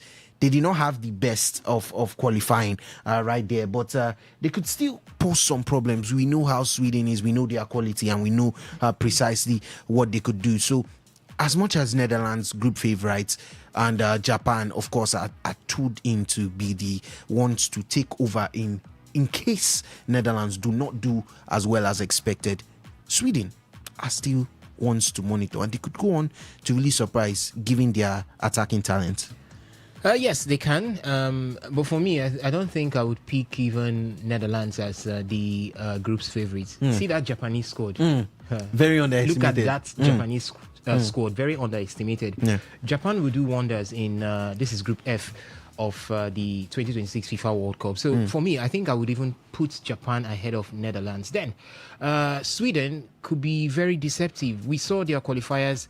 It wasn't like Sweden were going to go to the World Cup. They didn't actually pull through as a huge country, footballing country with a huge pedigree. They had to struggle it all out, got to the playoffs, edged Robert Lewandowski's Poland. And that's the reason why they are there. And for me, I think the Swedish national team will not even come close to the top 2. For me, it's Japan, Netherlands. Then, depending on how well they can rack up points, they could maybe finish or get into the best third place finishers to see if they could qualify to the next round. But for me, I don't see that Swedish side doing anything. Graham Potter, how good has he been? Apart from his days at Brighton and Hove Albion, I wouldn't want to say Graham has been explicitly a very what I want to call an excellent coach. Manager or coach. So for me, I think that's Swedish side. Remember, Isak just got back from injury, hasn't been into full-time play, and may not be able to be the Isak we used to know him to be. And you know, Victor Gyökeres, yes, he's in form. Got back his score after all. Some days right there at Arsenal, he had to be relegated to the bench, started coming from the bench. That's to tell you that the man has somebody ahead of him. Yeah, so the same could go in to the, but he starts for Sweden. It's quite clear. But against top tier defenders, how well can he pull Sweden through? Is one thing that I may not be able to tell you for a surety that he can do. I think that Swedish side are just as good as their past and may not be able to top or even come out second in Group F. All right, and last but not the least, as I did mention, is going to be Tunisia, and Osas is going to take them. But I just have to say a word on them. Their game versus Belgium just finished 5-0. Any hopes for them at all? Any hopes for them at all? And I know Osas is going to be sinking his teeth into them, but that does not look encouraging at all, given the players that were called up for these friendlies. Yes, so let's see if we can take 1 or 2 more calls right before we get to switch things over to the local scene, to football from the local scene, which Osas, the demigod in the world of sports, will be guiding us through. It's 0810-9510-951, 0810-9510-951 for our phone lines, and for our SMS and WhatsApp portals it's 0701 933 9962, 0701 933 9962. Yes, it is the preview of the World Cup Group F, World Cup 2026, Group F, and it is Netherlands, Japan, Sweden, and Tunisia. So who is going to make it out of that group as tournament favorites or as heavy favorites? And are the heavy favorites going to do well? If it is Netherlands, do you expect them to pick up maximum points? 0810 9510 951, and for the SMS and WhatsApp portals it's 0701 933 9962. All right, this one is Stephen from Port Harcourt. He says Vicha Kvaratskhelia, it's another name no one is considering. Madrid really don't have any great player in his wings, but Vitinha is the perfect name that matches Perez's description. When we look at Kvaratskhelia, I think Vinicius plays there. It's more of like Vara, but there's a dynamic at PSG where Kvaratskhelia switches with Doué. Doué comes over to the right, Vara switches to the left. So there's that dynamic that tends to confuse people as to where their original wing positions are. But let's see if we can take this call.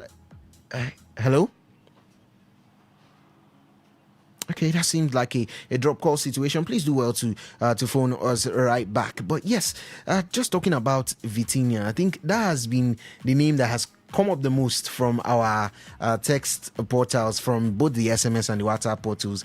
There's been lots of talks of Vitinha. I've seen once or twice for Michael Olise, and I've seen one suggesting an Erling Haaland or a Rodri from Manchester City. 0810 9510 951 and 0701 933 9962. That is for the WhatsApp and SMS portals. Yes, but soon, and I think we are already right around the limit. We'll be getting to switch things over. Osas is already in the house, and we still are checking up on updates from the NWFL Super 6. That game should be going on right now in the second 45. But first, let's hear from this caller. Hello, caller. Good afternoon. This thing I call back. All right. Welcome to the show. Is there any need of switching over? Let's just continue. I will be talking more. We talk about Nigerian football today. Let's just everybody just continue from here. No switch over, no do anything. We'll talk about World Cup. This is World Cup period. Nigerian Premier League don't end. England the Premier League don't. All the leagues don't end. Now World Cup get this time. I beg. Come on, I remember for studio there. So don't go anywhere. Because us continue. We'll start all over from that place. I beg. Thank you. And for Tunisia, they will return back home. South Africa will come back. Africa will come back. Our brothers in Ghana, they will come back. Maybe Morocco. All of them. I don't see them progressing. That is just the truth. Let's begin ourselves the truth. As for Sweden, if the two strikers up front will click, then I think they might take the first round. That's my thinking. I don't know. Okay. All right. Thank you. Thank you very much. Please don't go anywhere. Let's just continue from here. Thank you very much for that one there. But the switch was not necessarily for us to run out of the studio. Hello, caller. Good afternoon. Welcome to the show. Oh, good evening. Good evening. Welcome to the show. Yeah. It's Stephen. You people are just making me laugh here up and down. That Japanese name, you people can call it because I can't stop laughing. I wish Chinese could have come to this World Cup so that I can hear you who would have been mentioning Ching Chang Liu. Call their names. Okay. well, I'll ask Osas to do a special edition where he mentions both the Korean names and the Japanese names. Thank you very much for that one there. 0810 9510 951. As I was saying before the last caller, the switch is not necessarily us running out of the studio. It's more of a switch to the African/Nigerian side of things, because we always have to look at things from both sides, a global and a European view, and from a more local point of view. Like I've just said, there's Tunisia, and of course, you just mentioned Ghana. How did you call them? Ghana. Ghana will come back home. So we have to look at their chances of possibly doing well in the World Cup or returning back home. 0810 9510 951. I have an idea for the switch now. Let's do the show in Japanese. I'm listening. Let's do it in Japanese.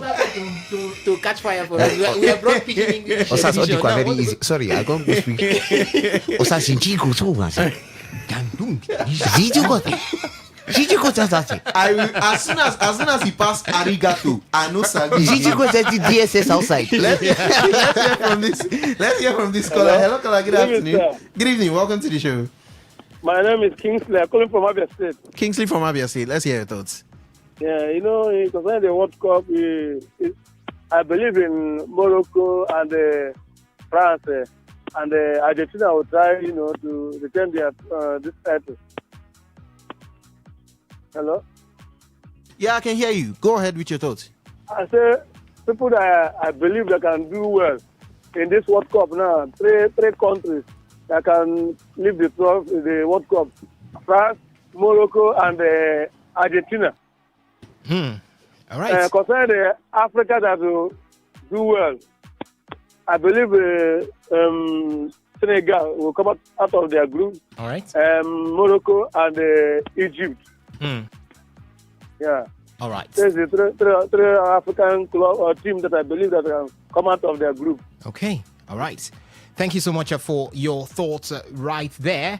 So the phone line still remains open. You can call in and still contribute on everything that we have been talking about right from the beginning of the show. It's still 0810-951-0951. And for the SMS and the WhatsApp portal, it's doubled at 0701-933-9962. That is 0701-933-9962. We have an SMS here that says the player is Michael Olise. I believe you're talking about the person who president of Real Madrid, Fiorentino Perez, would be going for. Michael Olise. His name has now been on the lips of many persons. Definitely we want to see what he has to offer to the Le Blues of France. That's the French national team at the World Cup. I hope he doesn't go eclipsing just like he eclipsed against Paris Saint-Germain, because with that I think Fiorentino Perez might just be looking the other way. 0810-951-0951. Yes, that's the number to call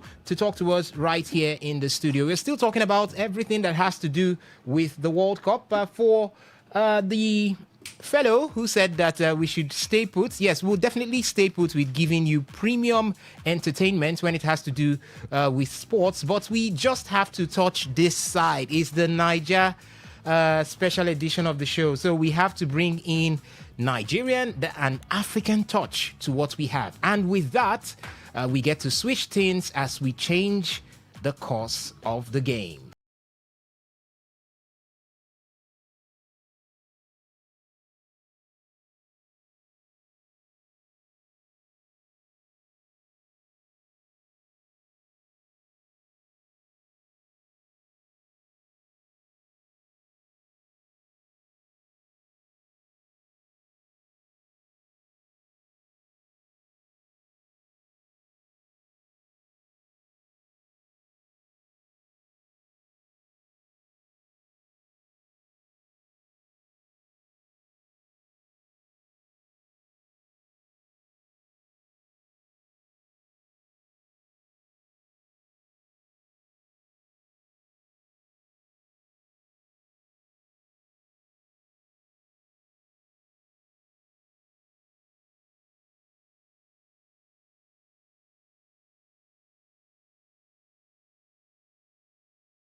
for this particular season. We've got 6 teams in that particular one, the likes of Edo Queens, Bayelsa Queens, Rivers Angels, Nasarawa Amazons. These are all teams that are into this particular one. Abia Angels are also there, and we have FC Robo Queens. The 6 of them will slug it all out for who gets to win the NWFL title for the 2025-2026 season. So it's on the way already right there at the Adokie Messi Maka Stadium. We had one game earlier on, and that was the game between Nasarawa United, 2 times winners, and Edo Queens, also winners of the NWFL. That was 2 seasons ago before they moved over to the CAF Women's Champions League. And that one, surprisingly, ended in favor of Nasarawa Amazons as they defeated Edo Queens by 1-0. That one was by 9 a.m. this morning, and 1 goal just separated both teams, as that goal being the first goal of the 2026 NWFL Super 6 season, or call that Super 6 competition. Judith Adaobi Oka was the one that got the goal for Nasarawa Amazons. And after the game, the coach of Nasarawa Amazons, Christopher Danjuma Musa, had this to say when asked how the game went. In the regular season, the aim is first to qualify for the Super 6.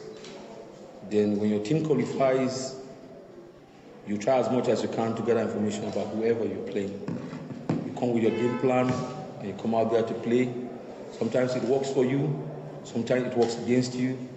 There's always a room to adopt. What we're doing is trying to work on players' intelligence, the game intelligence itself. And if you go to the field with that knowledge and it's not working, adopt to whatever comes. And let me digress. Arsenal 22 years. Everybody kept saying they will not go anywhere. I'm just trying to be. I don't know. We keep playing. One day we'll get to a junction where we get better. The emperor, the conqueror, the champion, the lion is here. All right, that was Christopher Danjuma Musa there. He had to bring Arsenal, the current English Premier League champions, into the conversation. These days, the name Arsenal is now a key to opening doors for many. And his counterpart on the other side, that's Moses Aduko, the coach of Edo Queens. Not a happy man. He was probably angry at that post-match conference, and he stated that it's not over. They will be bouncing back. When you find out that the result is not a good result, there is losing in the game. Losing the first match does not mean we are out. We have 4 games to go. So definitely, we'll come back strong. No pressure. No pressure on the team. No pressure. We had our opportunities. We did not take it. No pressure on the team. We'll come back to play against FC Robo. Like what I just said, this is just the first game. 4 more games to go. It was not a bad game. I gave it to my guys. We fought to the end, but football is like that. We'll come back strong in the second game. Thank you. The emperor, the conqueror, the champion, the lion is here.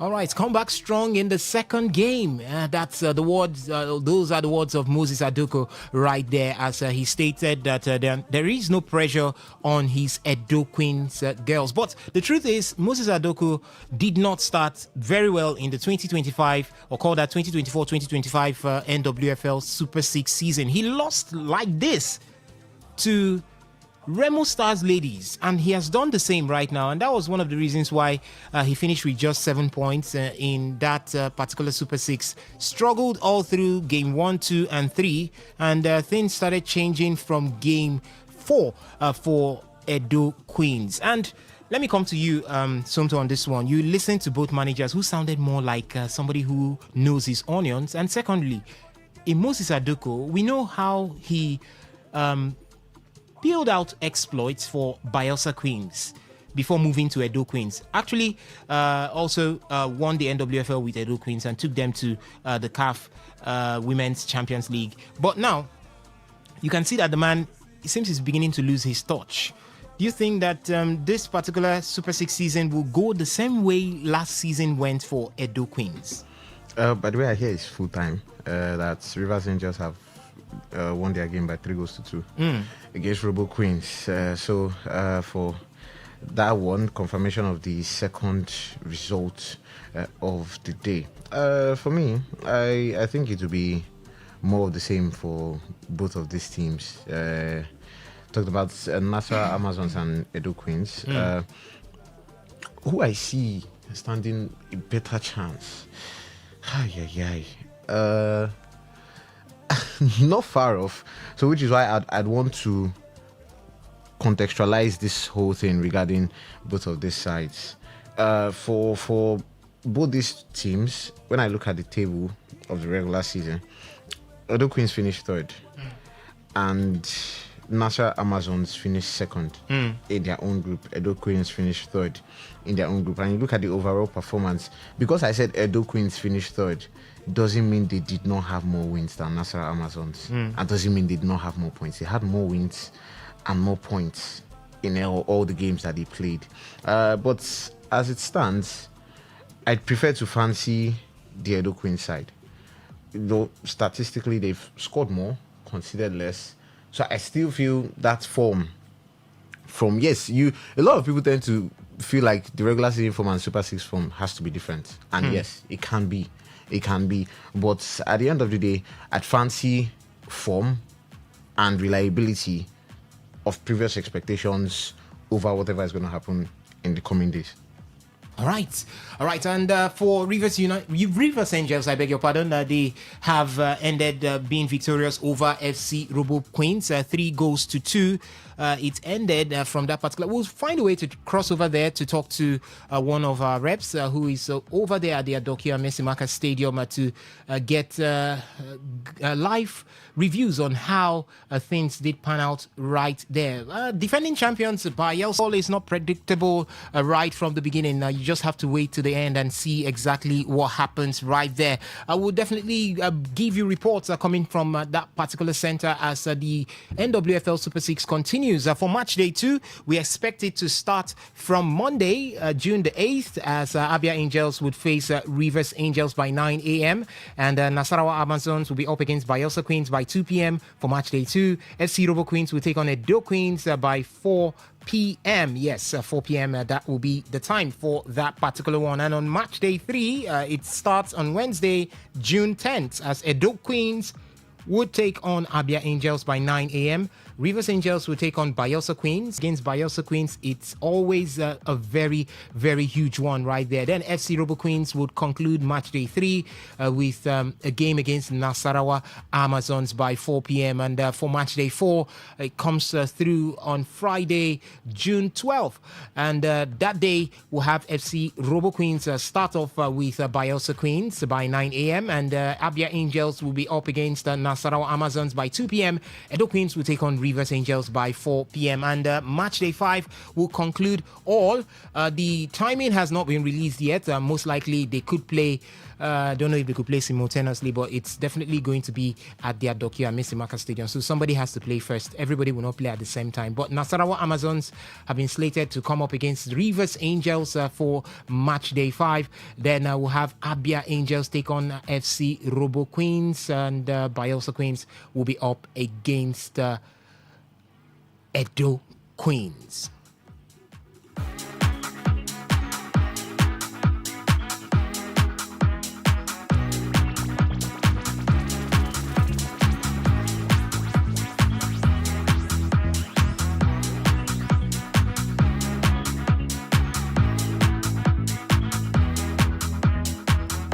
All right, quickly, let's talk about the President's Federations Cup. I can still see the phone lines buzzing, but we'll get to it in a bit. But now let's talk about the President's Federations Cup, because these are tournaments that are up and running.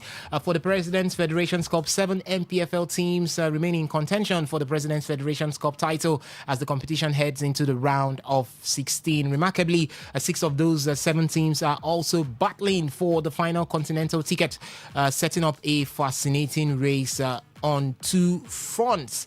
And for the round of 16, we've got about 3 games up and running already, and the others, I think the others should be on the way. 3 games would have been concluded. Sokoto United up against Adamawa United, Bida Lions up against Flight FC. Then Plateau United up against FC Basira. Yeah, these three started by 1 p.m. and should have been concluded by now. We'll get you the results to these particular games as we go on the show. And by 4 p.m. Being the slated time, Bendel Insurance will take on El Kanemi Warriors. Kada Warriors will take on Wiki Tourists. Rivers United will be up against Nasarawa United, while Ikorodu City will take on Eyimba.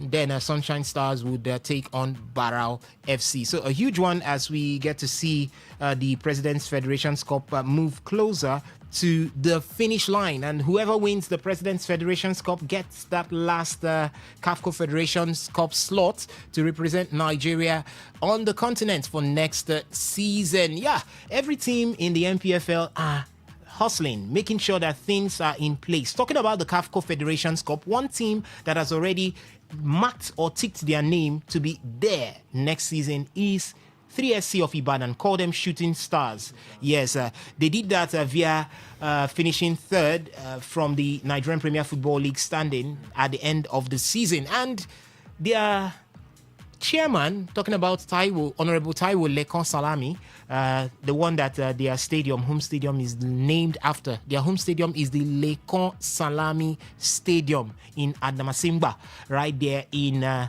Ibadan. And now, he has come talking. He said they are doing everything possible to make sure that they play their CAF Confederations Cup at home. Their ties, the fixtures or the ties, they play it at home. We saw Rivers United in the CAF Champions League last season. We're not able to play their games at home. We're going as far as Uyo, the Gospel Aquabio International Stadium in Uyo, to play their home games. And it was quite clear that was one of the contributing factors to the fact that they performed abysmally in the CAF Champions League. But this is what Honorable Taiwo Lekon Salami has seen, and he says, we will make sure. In fact, he says the plans, the steps are already on ground to make sure that they play their games in the CAF Confederations Cup right there at home. Now that we've qualified, okay, we as Shooting Stars, of course, are going to do everything within our powers to ensure that our CAF Confederation Cup matches are played at the Lekon Salami Stadium. We've taken certain steps this week to ensure that that happens. I have a problem with we've taken certain steps this week to ensure that that happens, because you don't start planning to use your home ground to meet up, or let's say you don't start setting up your home stadium to meet up with CAF regulations just this week. So do you think that this is just child's play, the way we behave right here in Nigeria? Or you think that, fine, there could have been plans and we could actually see Shooting Stars play their game right there at the Lekon Salami Stadium in Ibadan? Well, Osas, it's worth noting or pointing out that as you did mention, the Rivers United side had to travel all the way to Uyo just to play those games at the Godswill Akpabio Stadium. It gave you the feeling of this was not a home match. It was only a home match because it was played in the country. All right. But it was not Rivers United. I said Rivers United. Rivers as a state to Uyo. I'm not talking about Akwa Ibom, because if we have to talk about Akwa Ibom, maybe there are some neighboring communities you'd get into. But to Uyo, we're talking about a 4-hour journey by road, or at least 45 to 1 hour through by flights too. So you're taking a lot of factors into consideration when these teams are going away to play there. It feels almost like an away ground. Obviously, you might say, yes, it's the grass texture. Let me just go out of context. Take a look at what Tuchel is saying about the English team. They're struggling to adapt. Right. They say they can't understand the grass texture, the heavy weather, or the harsh weather. Yes, in USA. So a lot of people say it's excuses that they are trying to paint already. All right. But at the same time, these are huge factors. You have not, or you do not play consistently at the Godswill Akpabio Stadium, which means the pitch may not be to your standards. You get it sorted out in time, but still it feels strange to you. It feels different than when you play at the Adokia Masimeka Stadium. So it's so obvious that there's going to be very notable differences there. When you play at home. When you play at home at the ground, you are familiar No wonder with Remo and- Stars and had you to, have your to run through to make sure that they fix the Remo Stars stadium to make sure that they in play their time games for at it. home. So I mean, we look at it. How many times? I think we had to send just maybe about twice or so representatives over here to head over to Godswill Akpabio Stadium to be able to watch the match of SAS. And I think that's another thing. Look at how Rangers were able to secure their final day victory against Ikorodu City, who were also vying for a confederation spot there. Yeah. If they had been able to win and maybe Shooting Stars had picked a disappointing result. So you're looking at it, 12 coastal buses packed with fans. I don't know the cost, but I think it is going to be very difficult to mobilize 12 to 15 coastal buses from Rivers all the way to Akwa Ibom State, Akwa Ibom to State. Uyo, to be able to cheer them on. Because when you're looking at it, it did not even feel like a home atmosphere. A home atmosphere would make sure that a 1-0 lead stays a 1-0 lead to RS Bekan, and you don't do those funny business in the last 2 minutes of the game. That is what the fans give you. They help you see out the game. All right. And a player takes too long on the ball, an opposition player, he's met with boos. The confidence drops immediately. So it felt like an away ground already. Right. So you could see why Shooting Stars and their chairman are pushing very heavily to make sure that it's possible. But about your question about if it could be achieved, I mean, there's a timeline for them to be able to meet up with the demands to get everything in order to have it CAF approved for fixtures next season. But they also need to take it with a level of seriousness, because when it's lagged on too much, which is the story of almost every sporting tale right now in the country, when it lags on too much, it paints this unserious picture about it, and at the end of the day, nothing is achieved. So you would end up saying that, and then before you could check here and there, you're going all the way to Cameroon to play your matches.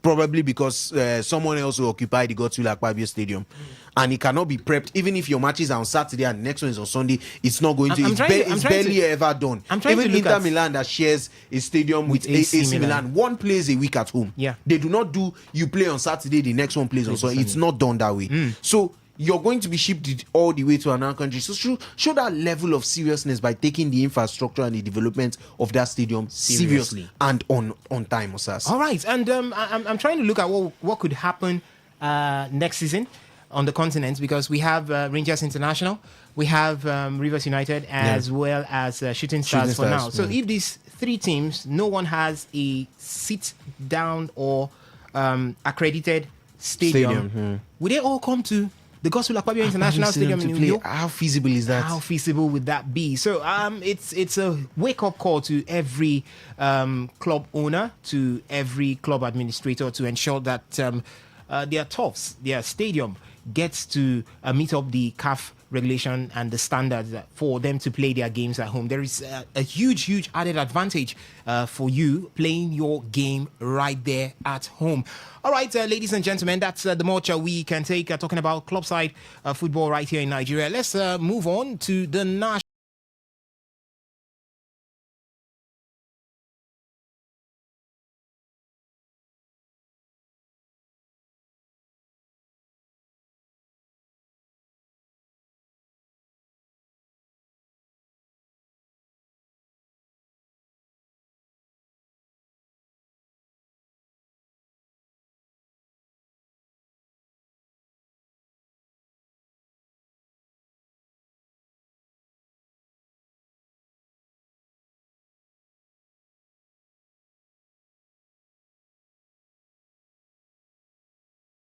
victory for the Senegalese Lionesses as they were beaten by Nigeria's Super Falcons yesterday by 2-1 at the Remo Star Stadium in Ikenne after a strong first half performance and a late scare in the closing stages as both sides continue preparations for the Women's African Cup of Nations 2026. Nigeria started the match with intent at dominating possession and pressing high up the pitch to disrupt the Senegalese build-up play. Their early control eventually paid off in the 32nd minute when Asisat Oshola broke the deadlock, converting from the penalty spot after sustaining pressure, and that pressure forced the Senegalese defense to collapse. The hosts doubled their advantage in the 41st minute through Tony Payne, who finished off a flowing attacking move with composure. Payne's goal capped an impressive first half display from Nigeria, with the midfield linking smoothly and creating consistent openings in the final third. Senegal struggled to cope with Nigeria's intensity in the opening period, finding it difficult to progress the ball through midfield against the well-organized Super Falcons press. Despite occasional attempts forward, they were largely contained and went into the break trailing 2-0. In the second half, Senegal showed greater urgency and gradually grew into the game, testing Nigeria's defensive structure more consistently. And the Super Falcons, however, remained disciplined and looked to control for a long spell while managing the tempo effectively. And the visitors eventually pulled one back in the 87th minute, capitalizing on a rare lapse in concentration from the Nigerian defense. And ladies and gentlemen, I told you that we were going to cross over to the Godswill Akpabio International Stadium to talk to one of our representatives, Annabelle. She's right there. Annabelle, a very, very good evening to you. Welcome. You're on Today Sports Live. Yeah, thank you so much for having me. It's a pleasure to be here. All right, Annabelle. So, you are currently at the Godswill Akpabio International Stadium. You saw the game between Rivers Angels and FC Robo Queens. Yes, it's at Dokia Simaka. Yes, I saw the game between Rivers Angels and Robo Queens, as well as that of Nasarawa Amazons and Edo Queens, yes. Rivers and Robo, yes. All right. So now, let's start with the game between Nasarawa Amazons and FC Robo. Call that Edo Queens. How did you see that game go through? It looked like Edo Queens were the favorites to win that particular one, but football just had to speak through there, and Nasarawa Amazons with all 3 points in match day one. Well, for me, I didn't see an overwhelming favor because both teams are contenders.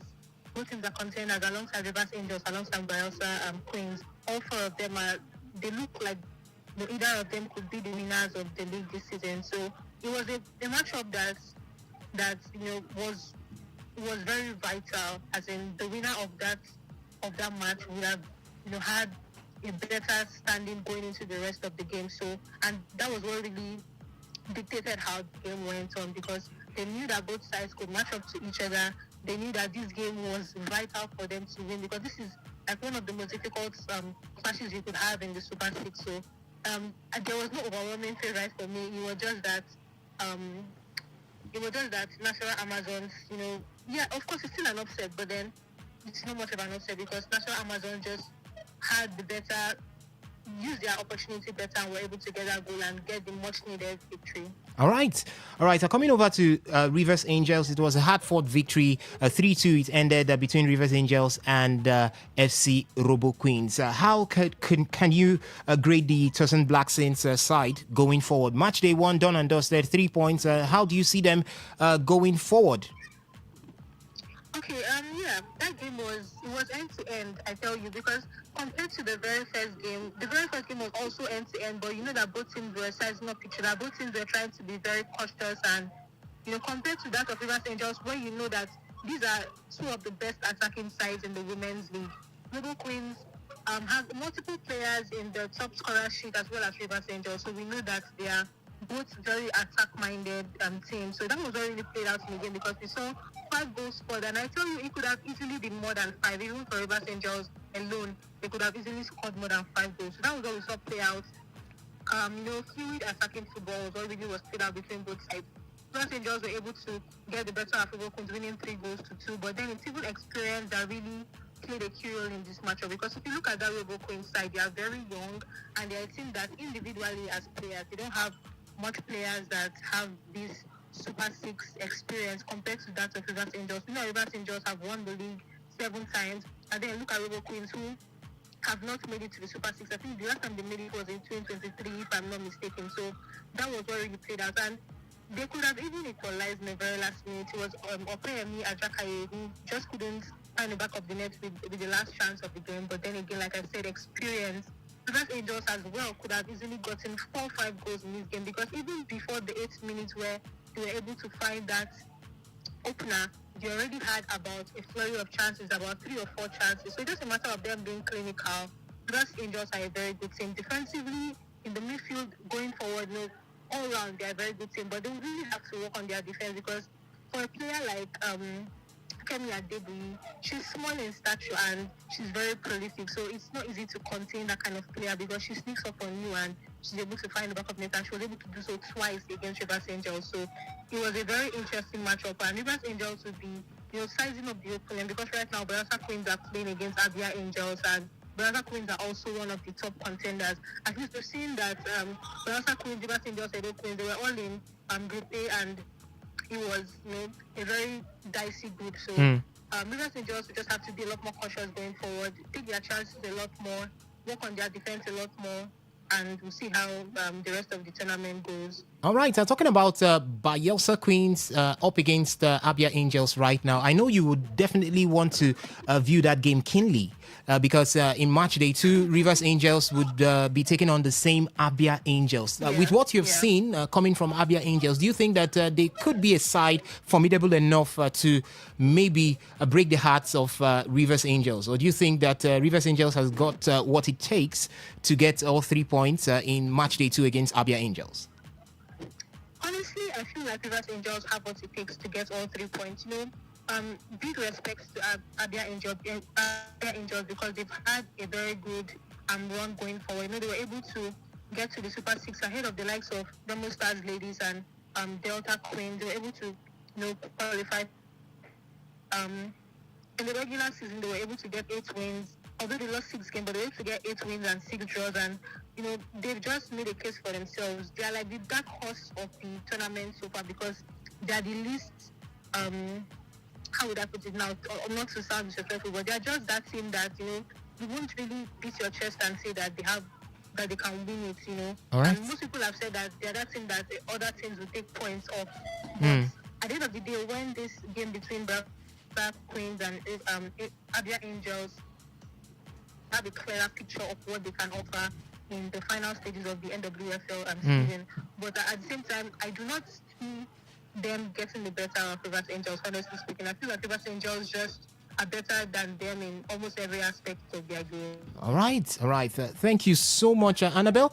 I think I would let you go now so that you can have your eyes on the game between Bayelsa Queens and Rivers Angels. Hopefully, we want to get the results from there, because when we talk about Bayelsa Queens and Rivers Angels, these are arguably the top 2 sides in female club side football right here in Nigeria. What White Obunda is doing there is pretty good, the same as Tosin Blackson for Rivers Angels. So, Annabelle, thank you so much. I would definitely look forward to having you more on the show.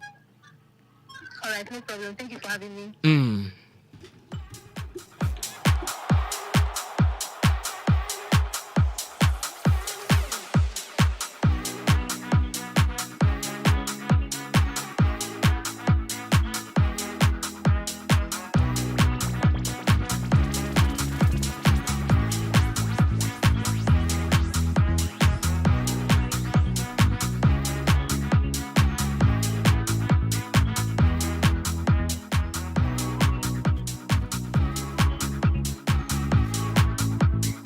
All right, that was Annabelle Ikyo right there, as she is on ground at the Adokia Misimaka Stadium, right there where the NWFL Super 6 is ongoing. Match day 1 it is, and the third game for today, Bayelsa Queens up against Abia Angels. Very first game, and the second have come to an end. First game, Nasarawa Amazons winning that one by 1-0, and the second game where we had Rivers Angels, they defeated FC Robo Queens by 3-2. And I will definitely keep you updated with everything coming from there. It runs from now up until June 14th, where we'll know who wins the NWFL called at the NWFL title for the 2025-2026 season. Still talking about female football, I did reel out to you what happened between the Super Falcons and the Lionesses of Senegal in the first leg of a double-legged friendly game between both sides at the Remo Star Stadium in Ikene. It ended 2-1 in favor of our own Super Falcons in that particular one. Yeah, beautiful display, but I have a little issue with that. Yeah, it's a friendly game, Somto. It's a friendly game in preparations for the WAFCON. So my head is that those legs can't run. So why? And she played 90 minutes. That's the point. Why play Francisco Dega for 9? In fact, Francisco Dega should not even be playing 20 minutes in the Super Falcons. Those legs are gone. I saw after the game, we were following the game. I went to the house and I had to watch the replay. She was visually struggling with the pace of the game. So why do you want to play that kind of person? Those legs are gone. Look at what Eric Chell said after the game between Nigeria and Poland. Sorry, the question was directed to No. But I feel after the game against Poland, Eric Chell said he was asked why he made those 7 changes. He said, see, the bigger boys are already on holidays before now. The leagues are done. The league is done in Europe, top leagues, and they're on holidays. Mm-hmm. So why do you want to play them for 90 minutes when they are already in holiday mood? You have to bring in the other younger players that are hungry to play. But now, if Madugu had played, let's say, a younger player, or given a player her debut, we will not be complaining. Not for a player like Francisco Degard. She's gone. I don't know Those why, legs are gone. She was struggling in the game. There are some passes that they will give her to even meet the ball, no problem. She don't tie her leg, no D. So why calling her again? I feel that Odega, yes, she has paid her dues in terms of the Super Falcons, in terms of Nigerian football, Super Falcons and what have you. But right now, this is not the time for us to be seeing Francisco Odega, with all due respect to her. One young man. You're going to do me like say, no.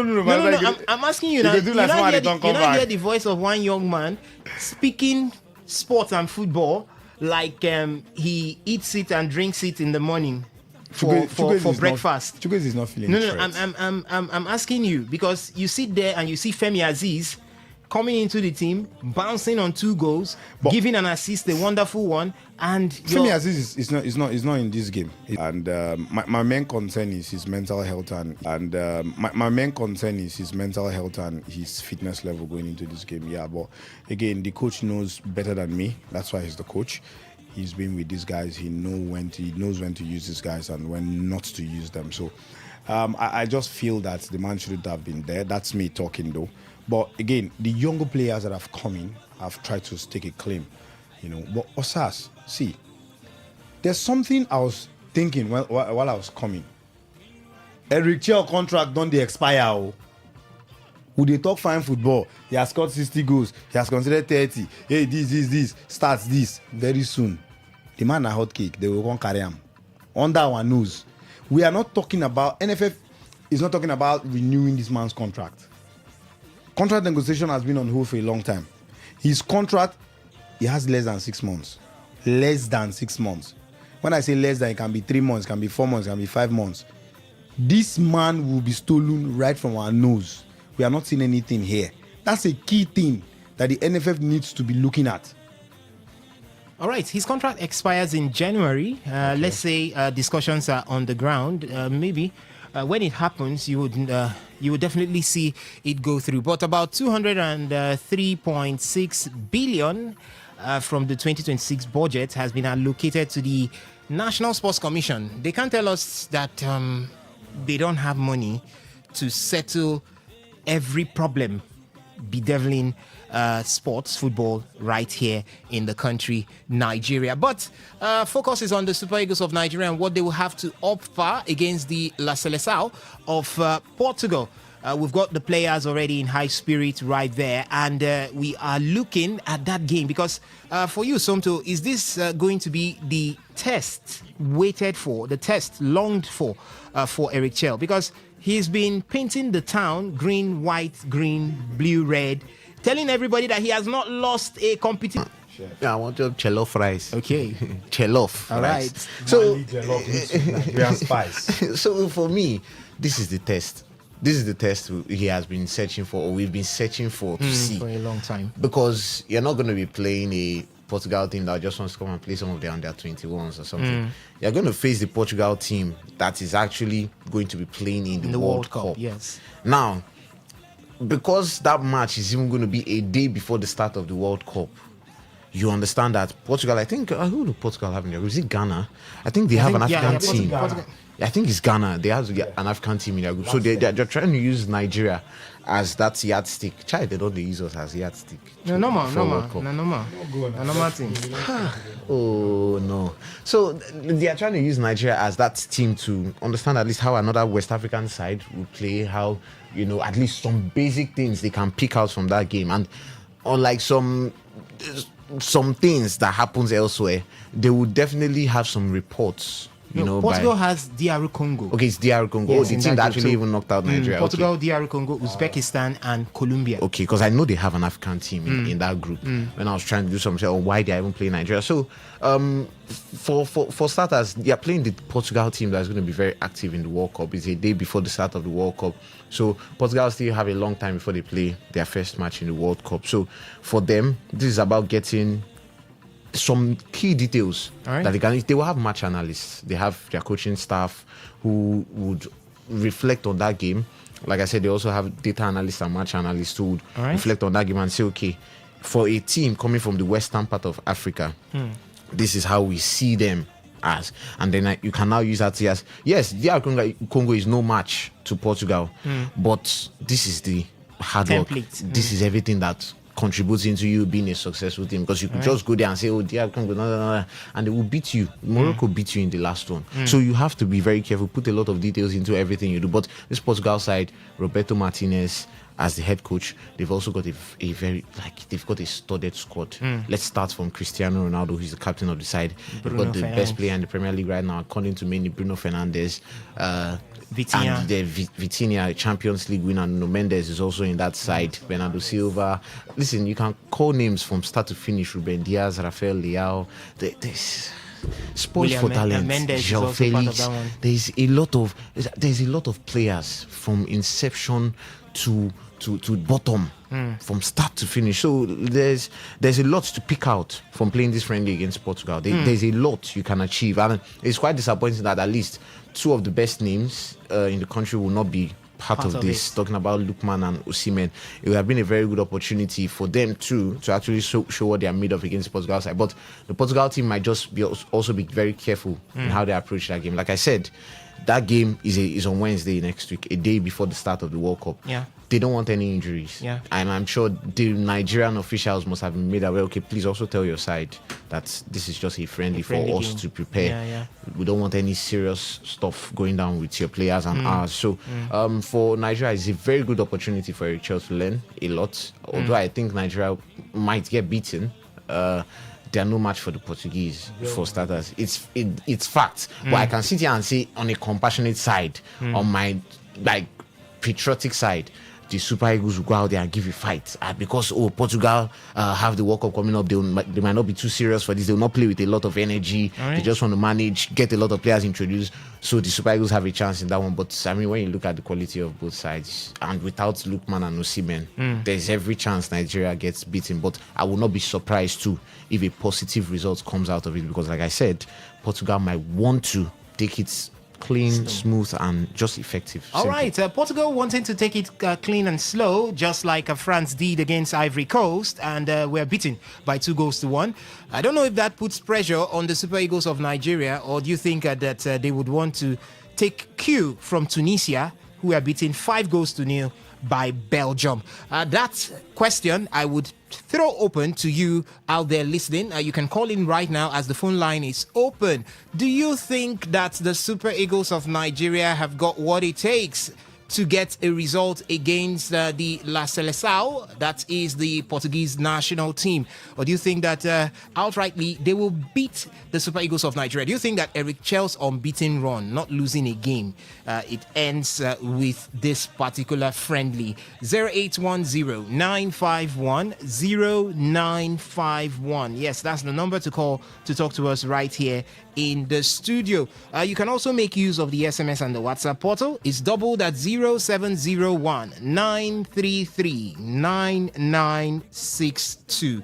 By the way, you can react to everything that we have been talking about right from the beginning of the show. Remember, we started with the Nigerian Women's Football League Super 6 ongoing right there at the Adokia Messimaka Stadium right here in Port Harcourt. And Rivers Angels have been able to pick up the first 3 points in match day 1 as they defeated FC Robo Queens 3-2 in that particular encounter. What do you see for Rivers Angels? Can they go all the way this time and win the Nigerian Women's Football League title, and as well as go on to the Wafu B, pick the ticket and go to the CAF Women's Champions League?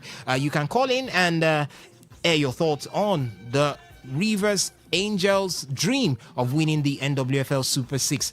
You can do that. You can also talk about the game yesterday between the Super Falcons of Nigeria and the Lionesses of Senegal. Is it a quality friendly game for the Super Falcons? And Francisca Odega starting and finishing that game. How do you see it? You can air your thoughts. These are women. Super Falcons. Super Falcons, because I know before I strong to follow football, I don't hear this name. And they say they off it now. So I want to ask, no player feel replace that woman because he don't pay for that thing. Make him give chance to another small picky, make them come up now. I beg him. If you don't want to go, make him go by himself. She still looks young anyway. I beg you, live about the young, I beg. No be when you look, no be your stature that way they look. Make him give chance to other small players where they come up. For over many years, we don't stay for this team. You know, say more in they stay, more talent way for taking your own place, then they go. Now we didn't make Nigeria. We know the people produce players from our local team, not be that. Because about this thing. So I beg, I want making you sit out, I beg. Then Super Eagles. Me, with waiting, I see a research they do. That match on Wednesday, vex for when I dey fear every time when I think about now a research contract. Okay. And I believe the people where they run our football because those people then they like our NEPA off and on. Tomorrow they feel get up do anything you don't know. All right. So I dey fear because now January when you contract and how many months from now to January we just get about 6 months. All right. And they never even talk anything. Then they prepare for election. Okay. As if wait, make a see person where then go rule. Okay. Then for our Super 6, I know one make Rivers United win this tournament. Rivers Angels, you mean?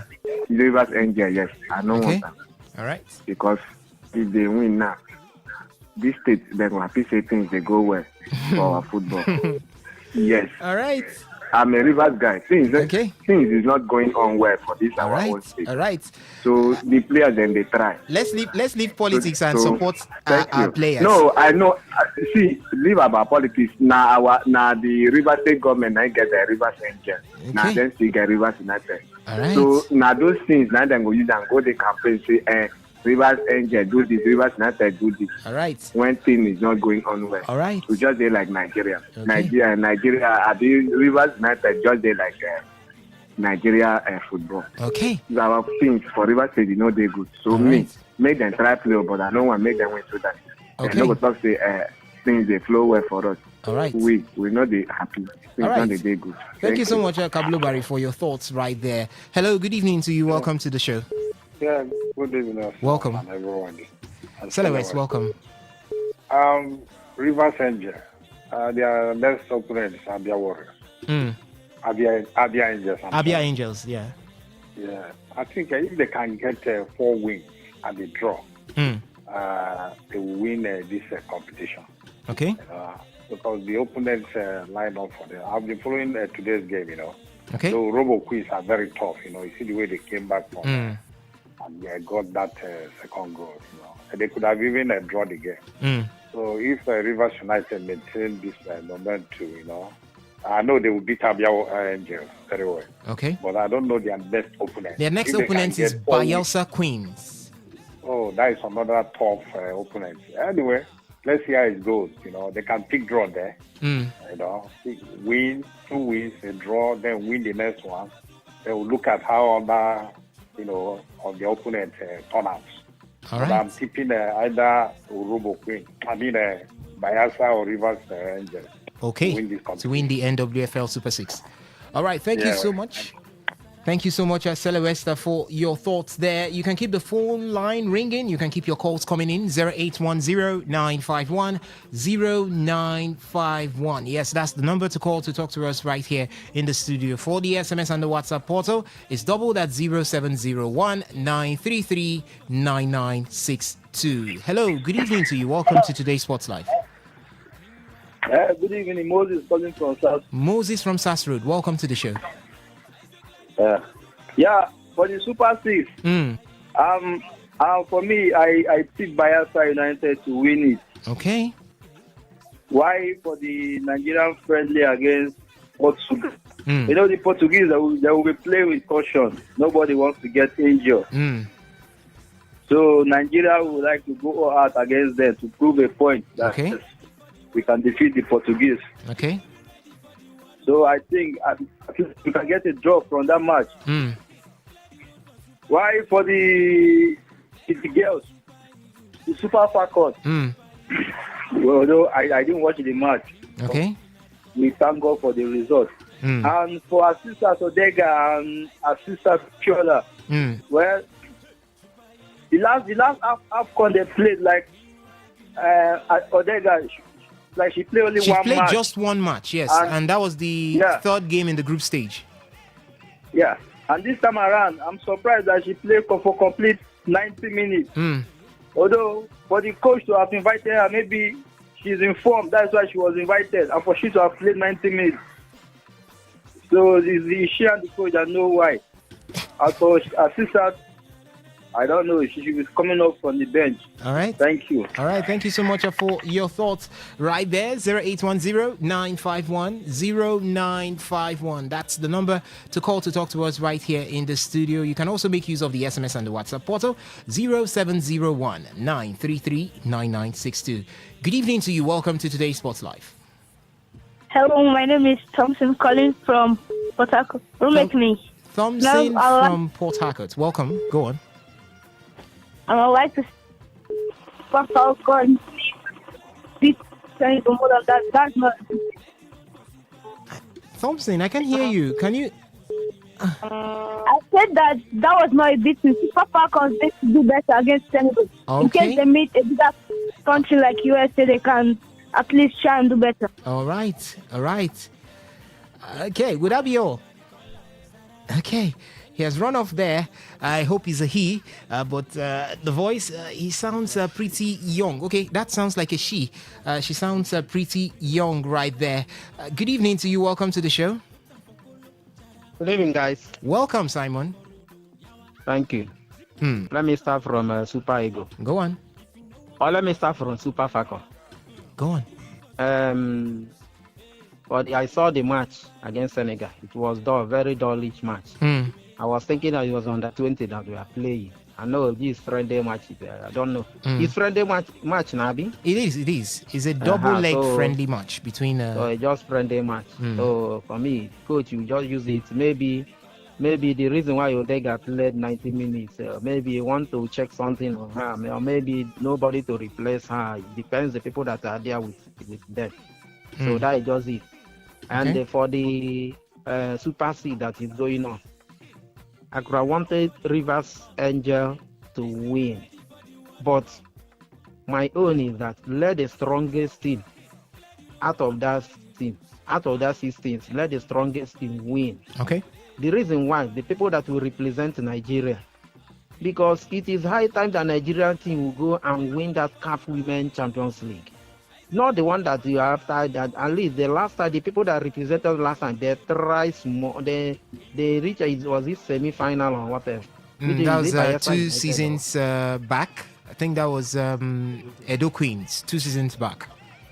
So, I mean, Rivers Angel now, I don't see they are not strong side now. As far as Nigerian league is concerned, a women league is concerned, that Bayelsa, that Edo Queen now, I think they are better than Rivers. I don't watch their games anyway. I'm speaking based on the, at least for the past 2 seasons now. Even Bayelsa Queen, even Delta Queen, I think they are better than Rivers Angel for these past 2 seasons now. So let the better team we have in Nigeria, even if they are going to loan the team some players if they win, so that they go and contest for this CAF Women Champions League and win it for Nigeria. Then the last come down to Super Eagles. The Super Eagles of Nigeria, Richard, the first time they employed the Richard Super Eagle when people are complaining. I said, well, he wasn't up to the standard that we are looking for. But the only thing I love what he did with Mali, the brand of football that he played with Mali national team. It's just that I'm quoting myself now what I said, that maybe Mali didn't have the kind materials that will make him excel in this kind of the style of football or formation that he want to play. That he will do better in Nigeria because Nigeria have a better talent. Okay. And all of us saw it in the last Nations Cup. In Nigeria, we are playing. Everybody, we are surprised, asking, is it Nigeria Super Eagles that we are playing this ball or any other people? Okay. So the friendly match against Portugal, just as one of the callers said, I think the Portuguese will not even come to up the 50% of their strength in that match. They might feature their best players, but they will not raise their game up to 50%. It's just for Nigeria to just take it if Nigeria is serious. Poland match will even be stronger than the match in the sense that Poland and Nigeria, they are just playing friendly match. Two of them were serious. None of them want to lose the match. They are not playing to go to World Cup or whatever. They are just playing the friendly match, the international friendly match. So I think the Poland match will be even stronger or more interested, exciting than this Portugal match. Because Portugal, as a player, as they are playing, you'll be dodging your leg, because you know that any balala, you are out of the World Cup. But Nigeria now have nothing to lose. Nigeria, unless the players they have maybe qualified for their preparing for their club this thing, which is on the thing will happen by August. So I think Nigeria will be more serious to play that game. Why Portugal will use it as they to beat up their strategies. The coach will use it to try some strategy, just as they have a DR Congo in their team, because the DR Congo is a very, very compact team. It's not thing that they can beat them. Even if they don't score you, it will be hard for you to score. They are not thing that they can win out. All of us saw how they did against Nigeria and even Cameroon. It's not that Nigeria wasn't good in that match of this, but to score this people, it is not an easy task. So I think Nigeria will get something in that friendly. All right. Thank you. Thank you so much for your thoughts there, Simon. As we still have the phone line open, 0810-951-0951. For the SMS and the WhatsApp portal, it's double that 0701-933-9962. We've got this SMS here that says Super Eagles to win Portugal 3-1 or 3-0 from Ebube. 3-0. Okay. I don't know. The guys did not react to it right here, but how does it sound to you, Somto? 3-0 in favor of the Super Eagles of Nigeria. It sounds Nigerian. It sounds Nigerian. Yeah. All right. I think I agree with you on that one. It sounds Nigerian because that would be like the 8th wonder of the world if the Super Eagles of Nigeria goes on to defeat the Portuguese national team by 3-0. Funny, but if it happen, no, but My brother, no be now. It's not now. It's difficult. No, even if it happen, fine. It will not even spell well for Portugal. For Portugal, there will be into the World crisis. Cup. Yes, there will be crisis. But like I told Alex, Ella, I like to be proved wrong.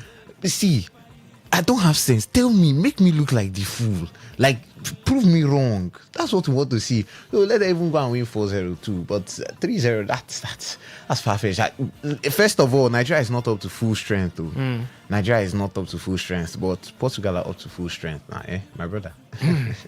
All right, so Wednesday will be the time where the Super Eagles of Nigeria will face the Seleção of Portugal, called at the Portuguese national team at the Estádio Dr. Meirelles Pessoa in Liera, right there in Portugal. So we keep our eyes posted and we keep our eyes fixed, and we definitely look forward to that particular one as we look at it as one of the toughest tests that Eric Chell will be going through. For now, we move ahead and we talk about the World Cup. Remember, we are previewing the FIFA 2026 World Cup, which kickstarts on the 11th of June. Call that a Thursday.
All right, in the midfield, look out for Elias Sikiri, he's the captain from Eintracht Frankfurt, and Hannibal Mejri of Burnley, Anis Ben Slimani of Norwich City. There is also Motaba Ben Onis of Kasim Pasa. We've got Ismail Gabi of FC Oldsborg. There is Mohamed Haj Mahmoud of FC Lugano. Rani Kadira of Union Berlin. He's the younger brother to Sami Khedira, so he's going to be there for the Tunisian national team.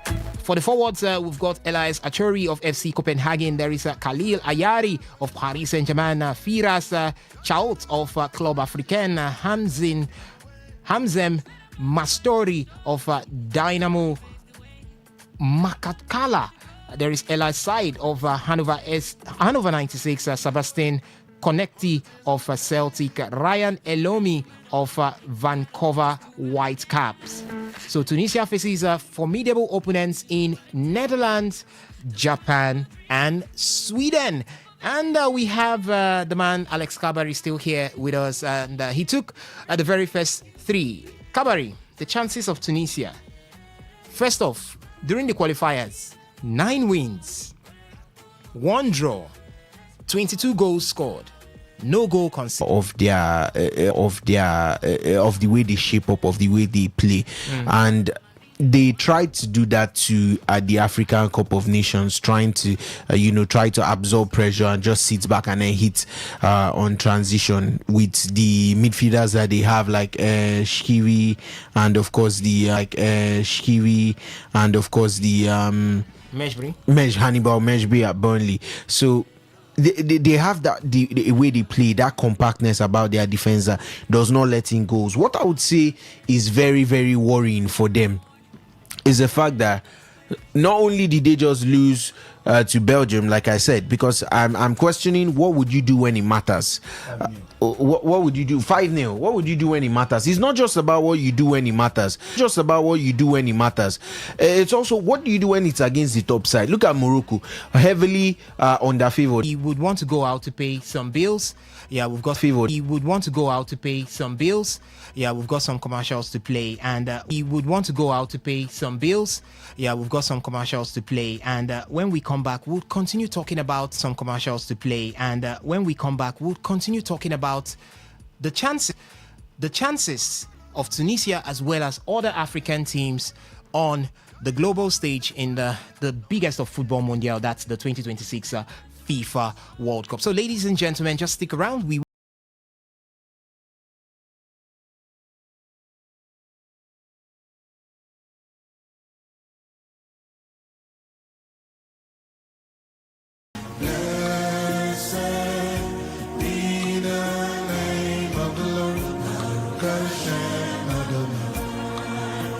Have you been living below your true potential? Struggling when you were created to reign? It's time to rise. Potential. Struggling when you were created to reign? It's time to rise. All Time Faith Ministries present 7 Nights of Possibilities June edition. Theme: Born to Rule. From Monday 8th to Sunday 14th June 2026. Time 5 p.m. each night. 7 powerful nights of dominion, of stepping into who God has called you to be. This is your season to take your place. Venue: All Time Faith Ministries headquarters, number 9 Northern Street by Chief Obuga of Jesus is Lord. Jesus is Lord.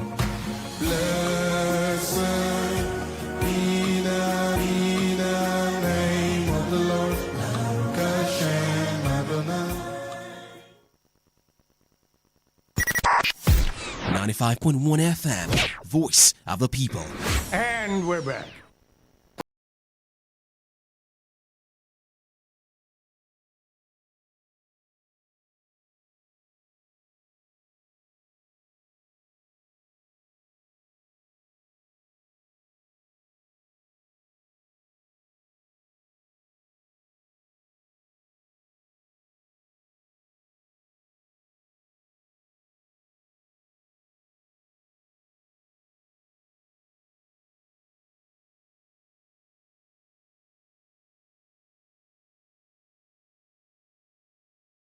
of the show, the marathon edition of the show. Osasi Hewin still holding down things here, and I've got Benjamin Mina, I've got Somto Isaac, as well as Alex Kabari, and we're looking at the chances of Tunisia at the 2026 FIFA World Cup. Group F it is, as they would be slogging it out with the likes of Netherlands, Sweden, as well as Japan. And I was talking to you, Alex, and you were taking me through what to expect with Tunisia. Yeah, I was just pointing out statistics that would not be favoring the North African side, and it's all down to do with the fact that I think they can play better than they currently are playing. Particularly, I would love to say when you come up against certain opponents that I feel you should do better against, or you should at least be able to hold your own. The Belgium side has not been the dominant side of 2018 and the golden generation of within that span till at least 2021. They've not been that same team. They've been disappointing in tournaments after tournaments. They've done really, we can't even get into their history because once you say disappointing, everybody instantly knows who you're referring to. So I think it is it's very surprising to see them lose in that manner. Also, we know Austrians for always going to they are always going to take the game to you. The Austrians are a very bold side. They are a very daring side. I like to compare them with the likes of the Swiss when it has to do with their ability to go forward and really, really punish you. And on their days, they would really upset you or give you some score lines that may not look very, very friendly. Yeah, I know the Austrians for doing that. But at the same time, you're down a man, or they are down a man. You have a one-man advantage, and it looks like it's in your hands. It's in your favor. Everything is going for you. It's 11 versus 10. You'd expect them to play better. You'd expect them to defend better. But instead, what do? They go ahead and concede. And I ask the question again about defensive sides. If you do concede first, do you have what it takes in your arsenal to go forward and make sure that you are able to score? Because if your game plan revolves around defending, you have to make sure you're defending well. So when you don't defend well and you concede those little chances here and there, it's going to have a really, really bad outlook on you, because all it takes for teams that like to go on the offense is just score once. They know that once they've scored to Belgium earlier. To say that about them was the 3-0. Nigeria was up against them and they turned it into 3-2, courtesy of a spot kick and another mistake at the back there. But other than that, there's been times where I've questioned their ability to score goals. It's been a huge problem for them. They've not been able to score at will. Or, okay, yes, we are down and we need to respond. Right. And you expect them to go forward and score. So they have to switch things up. They have to change things up.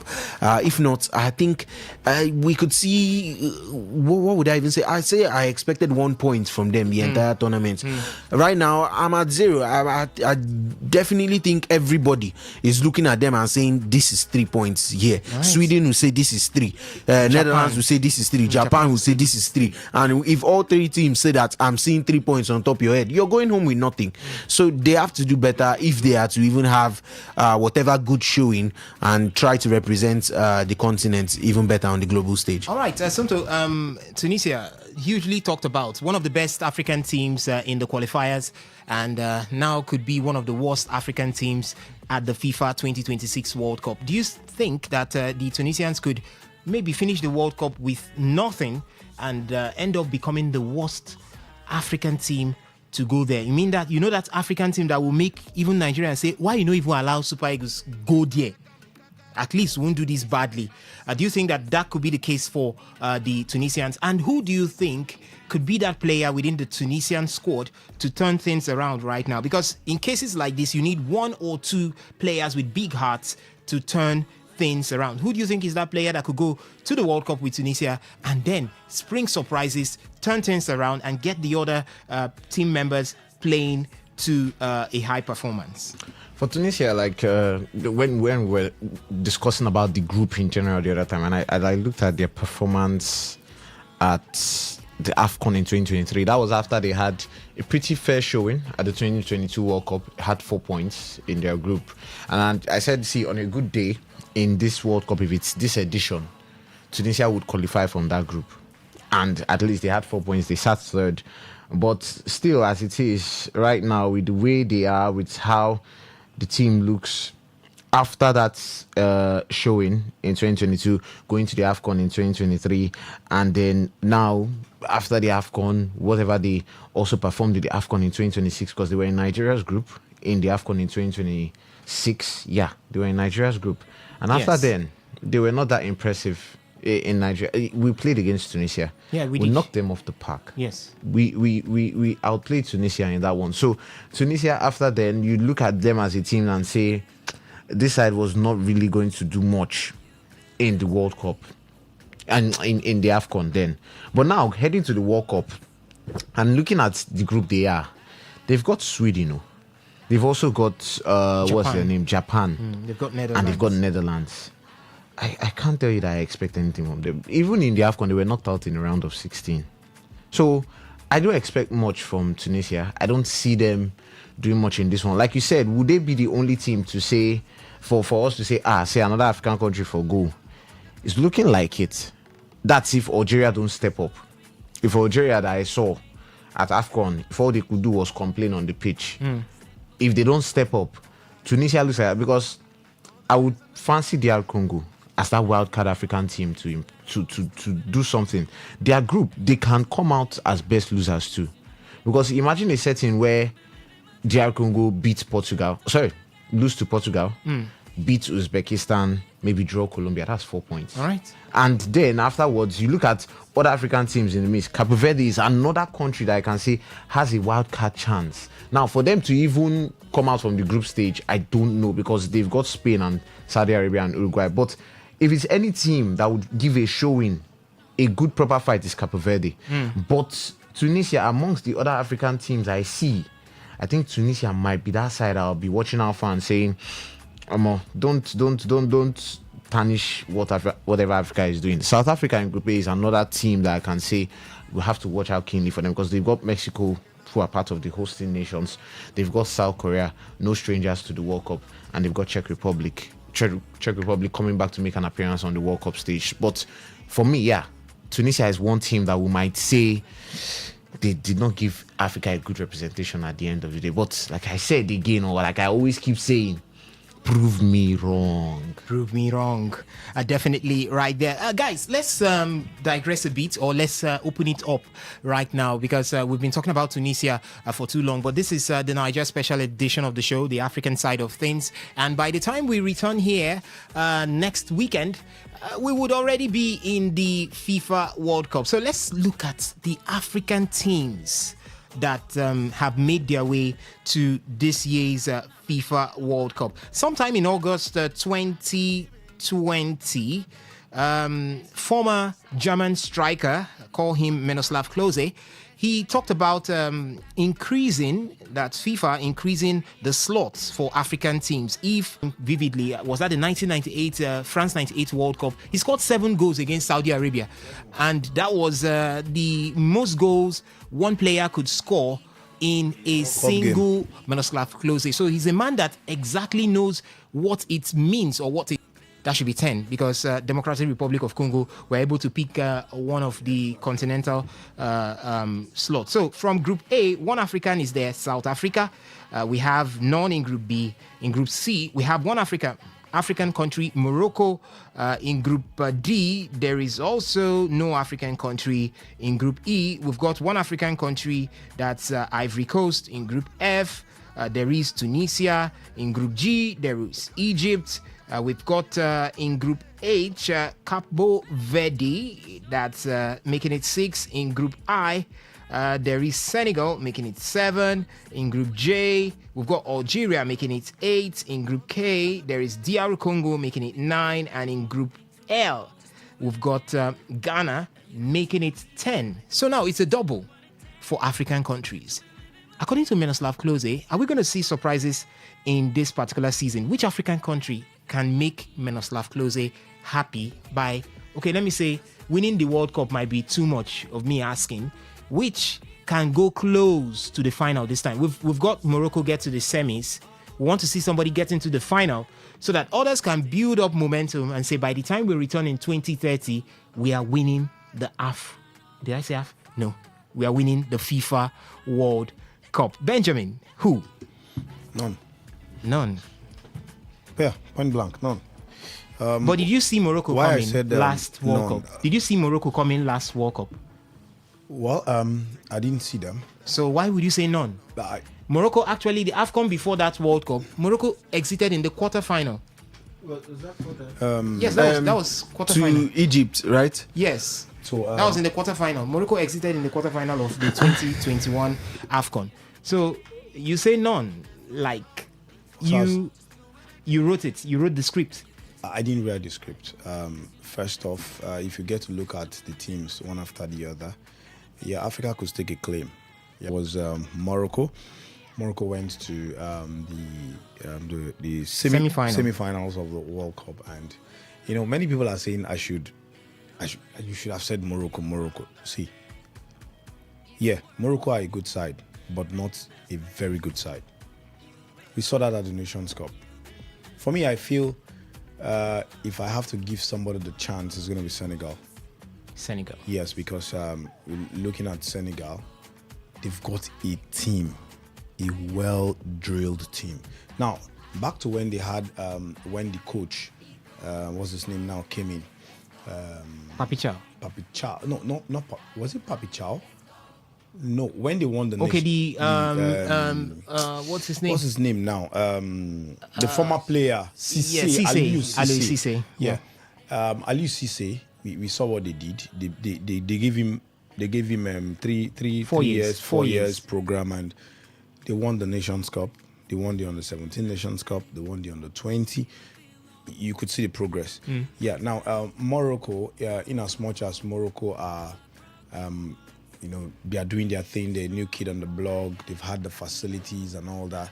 Yeah, Morocco could be in that mix. But I think that Senegal, for me, Senegal is that team that could go all the way because of how they've played over the years. They've had coaches that have been there. For Morocco, why I said that new coaches, they had a new coach. They've gotten a new coach from the one that lost the Nations Cup final. What's his name now? So they had a new coach, but I feel that the new coach syndrome would affect them a bit because this is a coach that is coming in, haven't really have enough time to prepare the boys for. You're talking about Mohamed Kwabi. Yes. Have prepared haven't had much time to prepare the boys going into a tournament like this. So I feel that Morocco, quarterfinals or round of 16 exit might be for Morocco. I'm not a prophet of doom, but for me, I see Senegal going into if any team could surpass or go to surpass anything that Africa has got, it's going to be Morocco. Right. It's going to be Senegal because of the way they've played. And Faye has been, it's not Faye is Ivory Coast. Now, Papi Chow have been with the team for a while now. So they've had that, synergy, playing together. They've known themselves. Unlike Morocco that just changed their coach. I feel that changes to that coaching crew is going to affect them a bit. But for me, I'm tipping Senegal to actually go all the way. All right, guys, before we go to the phone line, let's quickly look at from the top to the bottom. I said that this is definitely going to be the last time we talk about the African teams going to the 2026 FIFA World Cup before the start of the World Cup. In Group A, we've got South Africa with Morocco, South Korea, and Czechia. Possibilities of South Africa coming from that group, Somto? Yeah. Possibility, yeah. Very, very, very, very sure of that because because I look at the rest of the sides there. There's a possibility, I'm not going to say it's etched in stone. It's a possibility. Now, why I'm going to rank this possibility or how I'm going to rank this possibility is according to how they play these games. All right. Because they faced South Africa last. Now, if you play Mexico and Czechia, and you're able to they play South Korea last. If you're able to face Mexico and Czech Republic, and you can get three points or a point from those first two games, you can get all 3 points against South Korea. It's very possible for you to get all 3 points. So because of how their games are scheduled, they've got Mexico first. That's the opening game of the World Cup on Thursday, 8 p.m. They've got Czechia 7 days later. 7 days later, they've got South Korea. So yes, because of how it's arranged, because it's very different if maybe they have to face Czech them going through with Brazil out of that one. All right, and for Group D, no one to be representing Africa from that group. And in Group E, we've got Ivory Coast, Germany, Curacao, and Ecuador. And Benjamin, Ivory Coast, a chance. Definitely. That group has what's it called? Curacao. Yeah, Curacao. The debutants. Their first ever World Cup. Debutants. Their first ever World Cup. What's it called? Ivory Coast gets all 3 points in that game. Ecuador? And Ecuador, that's going to be a very physical game because the Ecuadorians are actually Very more or less structured. The defensive side. They play like the Africans, so it's going to be very difficult. I see that game as a draw. Okay. Going as a draw, or Ivory Coast get to win, but I see that it's a draw. Ivory Coast will qualify from that group with 4 points. All right, Ivory Coast qualifying from that group with 4 points. Group F, we've got Tunisia in that group together with Netherlands, Germany, and Sweden. And Somto. I already said.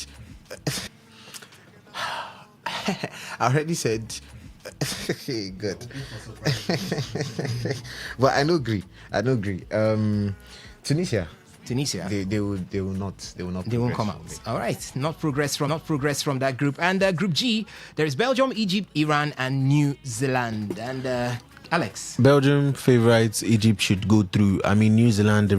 Alex. Belgium favorites, Egypt should go through. New Zealand returning for the first time after about 30 years. 30 years, yes. And Iran some threats, but Egypt, they've been very strengthened over the last couple of years. I would give Egypt and Belgium to progress. All right, Egypt and Belgium to progress. And Group H has Spain, Cabo Verde, Saudi Arabia, and Uruguay. And Benjamin. Saudi Arabia, Cabo Verde, Spain, and Uruguay. Uruguay now. Marcelo Bielsa playing a hard kind of football, always pressing. I feel that it's going to be Spain, Uruguay, Cabo Verde. The surprise of the team. Cabo Verde might be qualifying as the best loser for me. If not, I see them going out. All right, so that's for Cabo Verde, and that is in Group H right there. And in Group I, we've got one of the top representatives from Africa. That's France. Did I say France? That's Senegal. Yeah, of course. So we've got Senegal in that group. There's France, there's Iraq, and there is Norway. What do you think? No, that seems to be. Is that not the group of death? Yeah. That should be the group of death. Yeah. Alongside, was it the Spain group? Spain, I think. Spain, Cabo Verde, Saudi, and Uruguay. No. Probably the Netherlands group is another tough one. Netherlands, Sweden, Japan. It's a very tough group. Ghana, England, Croatia. I don't really. Ghana, England, Croatia. Ghana. That's a very tough one. Very tough group. All right, so for Group I, would Senegal be making it out of there? Yes, they can, as part of the best losing committee. Okay. But I think the best losers, if not that Haaland is in Norway, I want to say Norway, but Norway have a very good squad. But 3 of them will find a way to come out. Okay, Group J, we have Argentina, Algeria, Austria, and Jordan. Algeria could try. I expect them to beat Jordan. All right. Maybe lose to Argentina, but other than that, the others are there for the taking. So I expect Algeria and Argentina to go through. All right, and Benjamin, Group K, Portugal, DR Congo, Uzbekistan, and Colombia. Well, it's going to be difficult. Portugal definitely tops that group. Can DR Congo come out? On paper, DR Congo, they might be qualifying as best losers. Themselves and Colombia will fight for the second and the third spot. All right, and the final group, Group L, has Ghana. Portugal, Colombia, DRC, and Uzbekistan. That's a really tough group because people do not watch Uzbekistan and they don't know how good they play to get here. So I think that's in contention for one of the toughest groups. All right. And the final group, Group L, Somto, England, Croatia, Ghana, Panama. Can Ghana make it out? Ghana must go. Ghana must go. And that's how we end the show. With Ghana must go at this point. Ladies and gentlemen, let's see if we can take one or two calls before we run out of the studio. 0810-951-0951. What are the chances of African teams going into the FIFA 2026 World Cup? We'll have a couple of minutes, or call that a minute and a few seconds before we run out of the studio. So let's see if we can take this call. The lucky one. Hello, good evening, welcome. You've got yes, welcome. You've got 1 minute. Let's go. Okay. Okay. All right. Okay. All right. Thank you so much for making it short and simple right there. And ladies and gentlemen, boys and girls, thank you also for listening. It's been fun and amazing doing this with you right from 1 p.m. down to this point. And it's time for us to jet out of the studio. Do remember that we'll be here tomorrow, 1 p.m. to 6 p.m. to give you the Sunday's edition of the marathon edition of Today's Sports Live right here on your premium news talk and sports radio station, Today 95.1 FM. Thank you for also engaging from the various feedback platforms. The phone line, the SMS, and the WhatsApp portal. Thank you to the guys who did this with me, Benjamin Mina, Somto Isaac, as well as Alex Kabari. My name still remains Susastin Hewen, and I'm saying stay lifted and stay blessed. We've got Rona right here, as she will be taking you through the news update.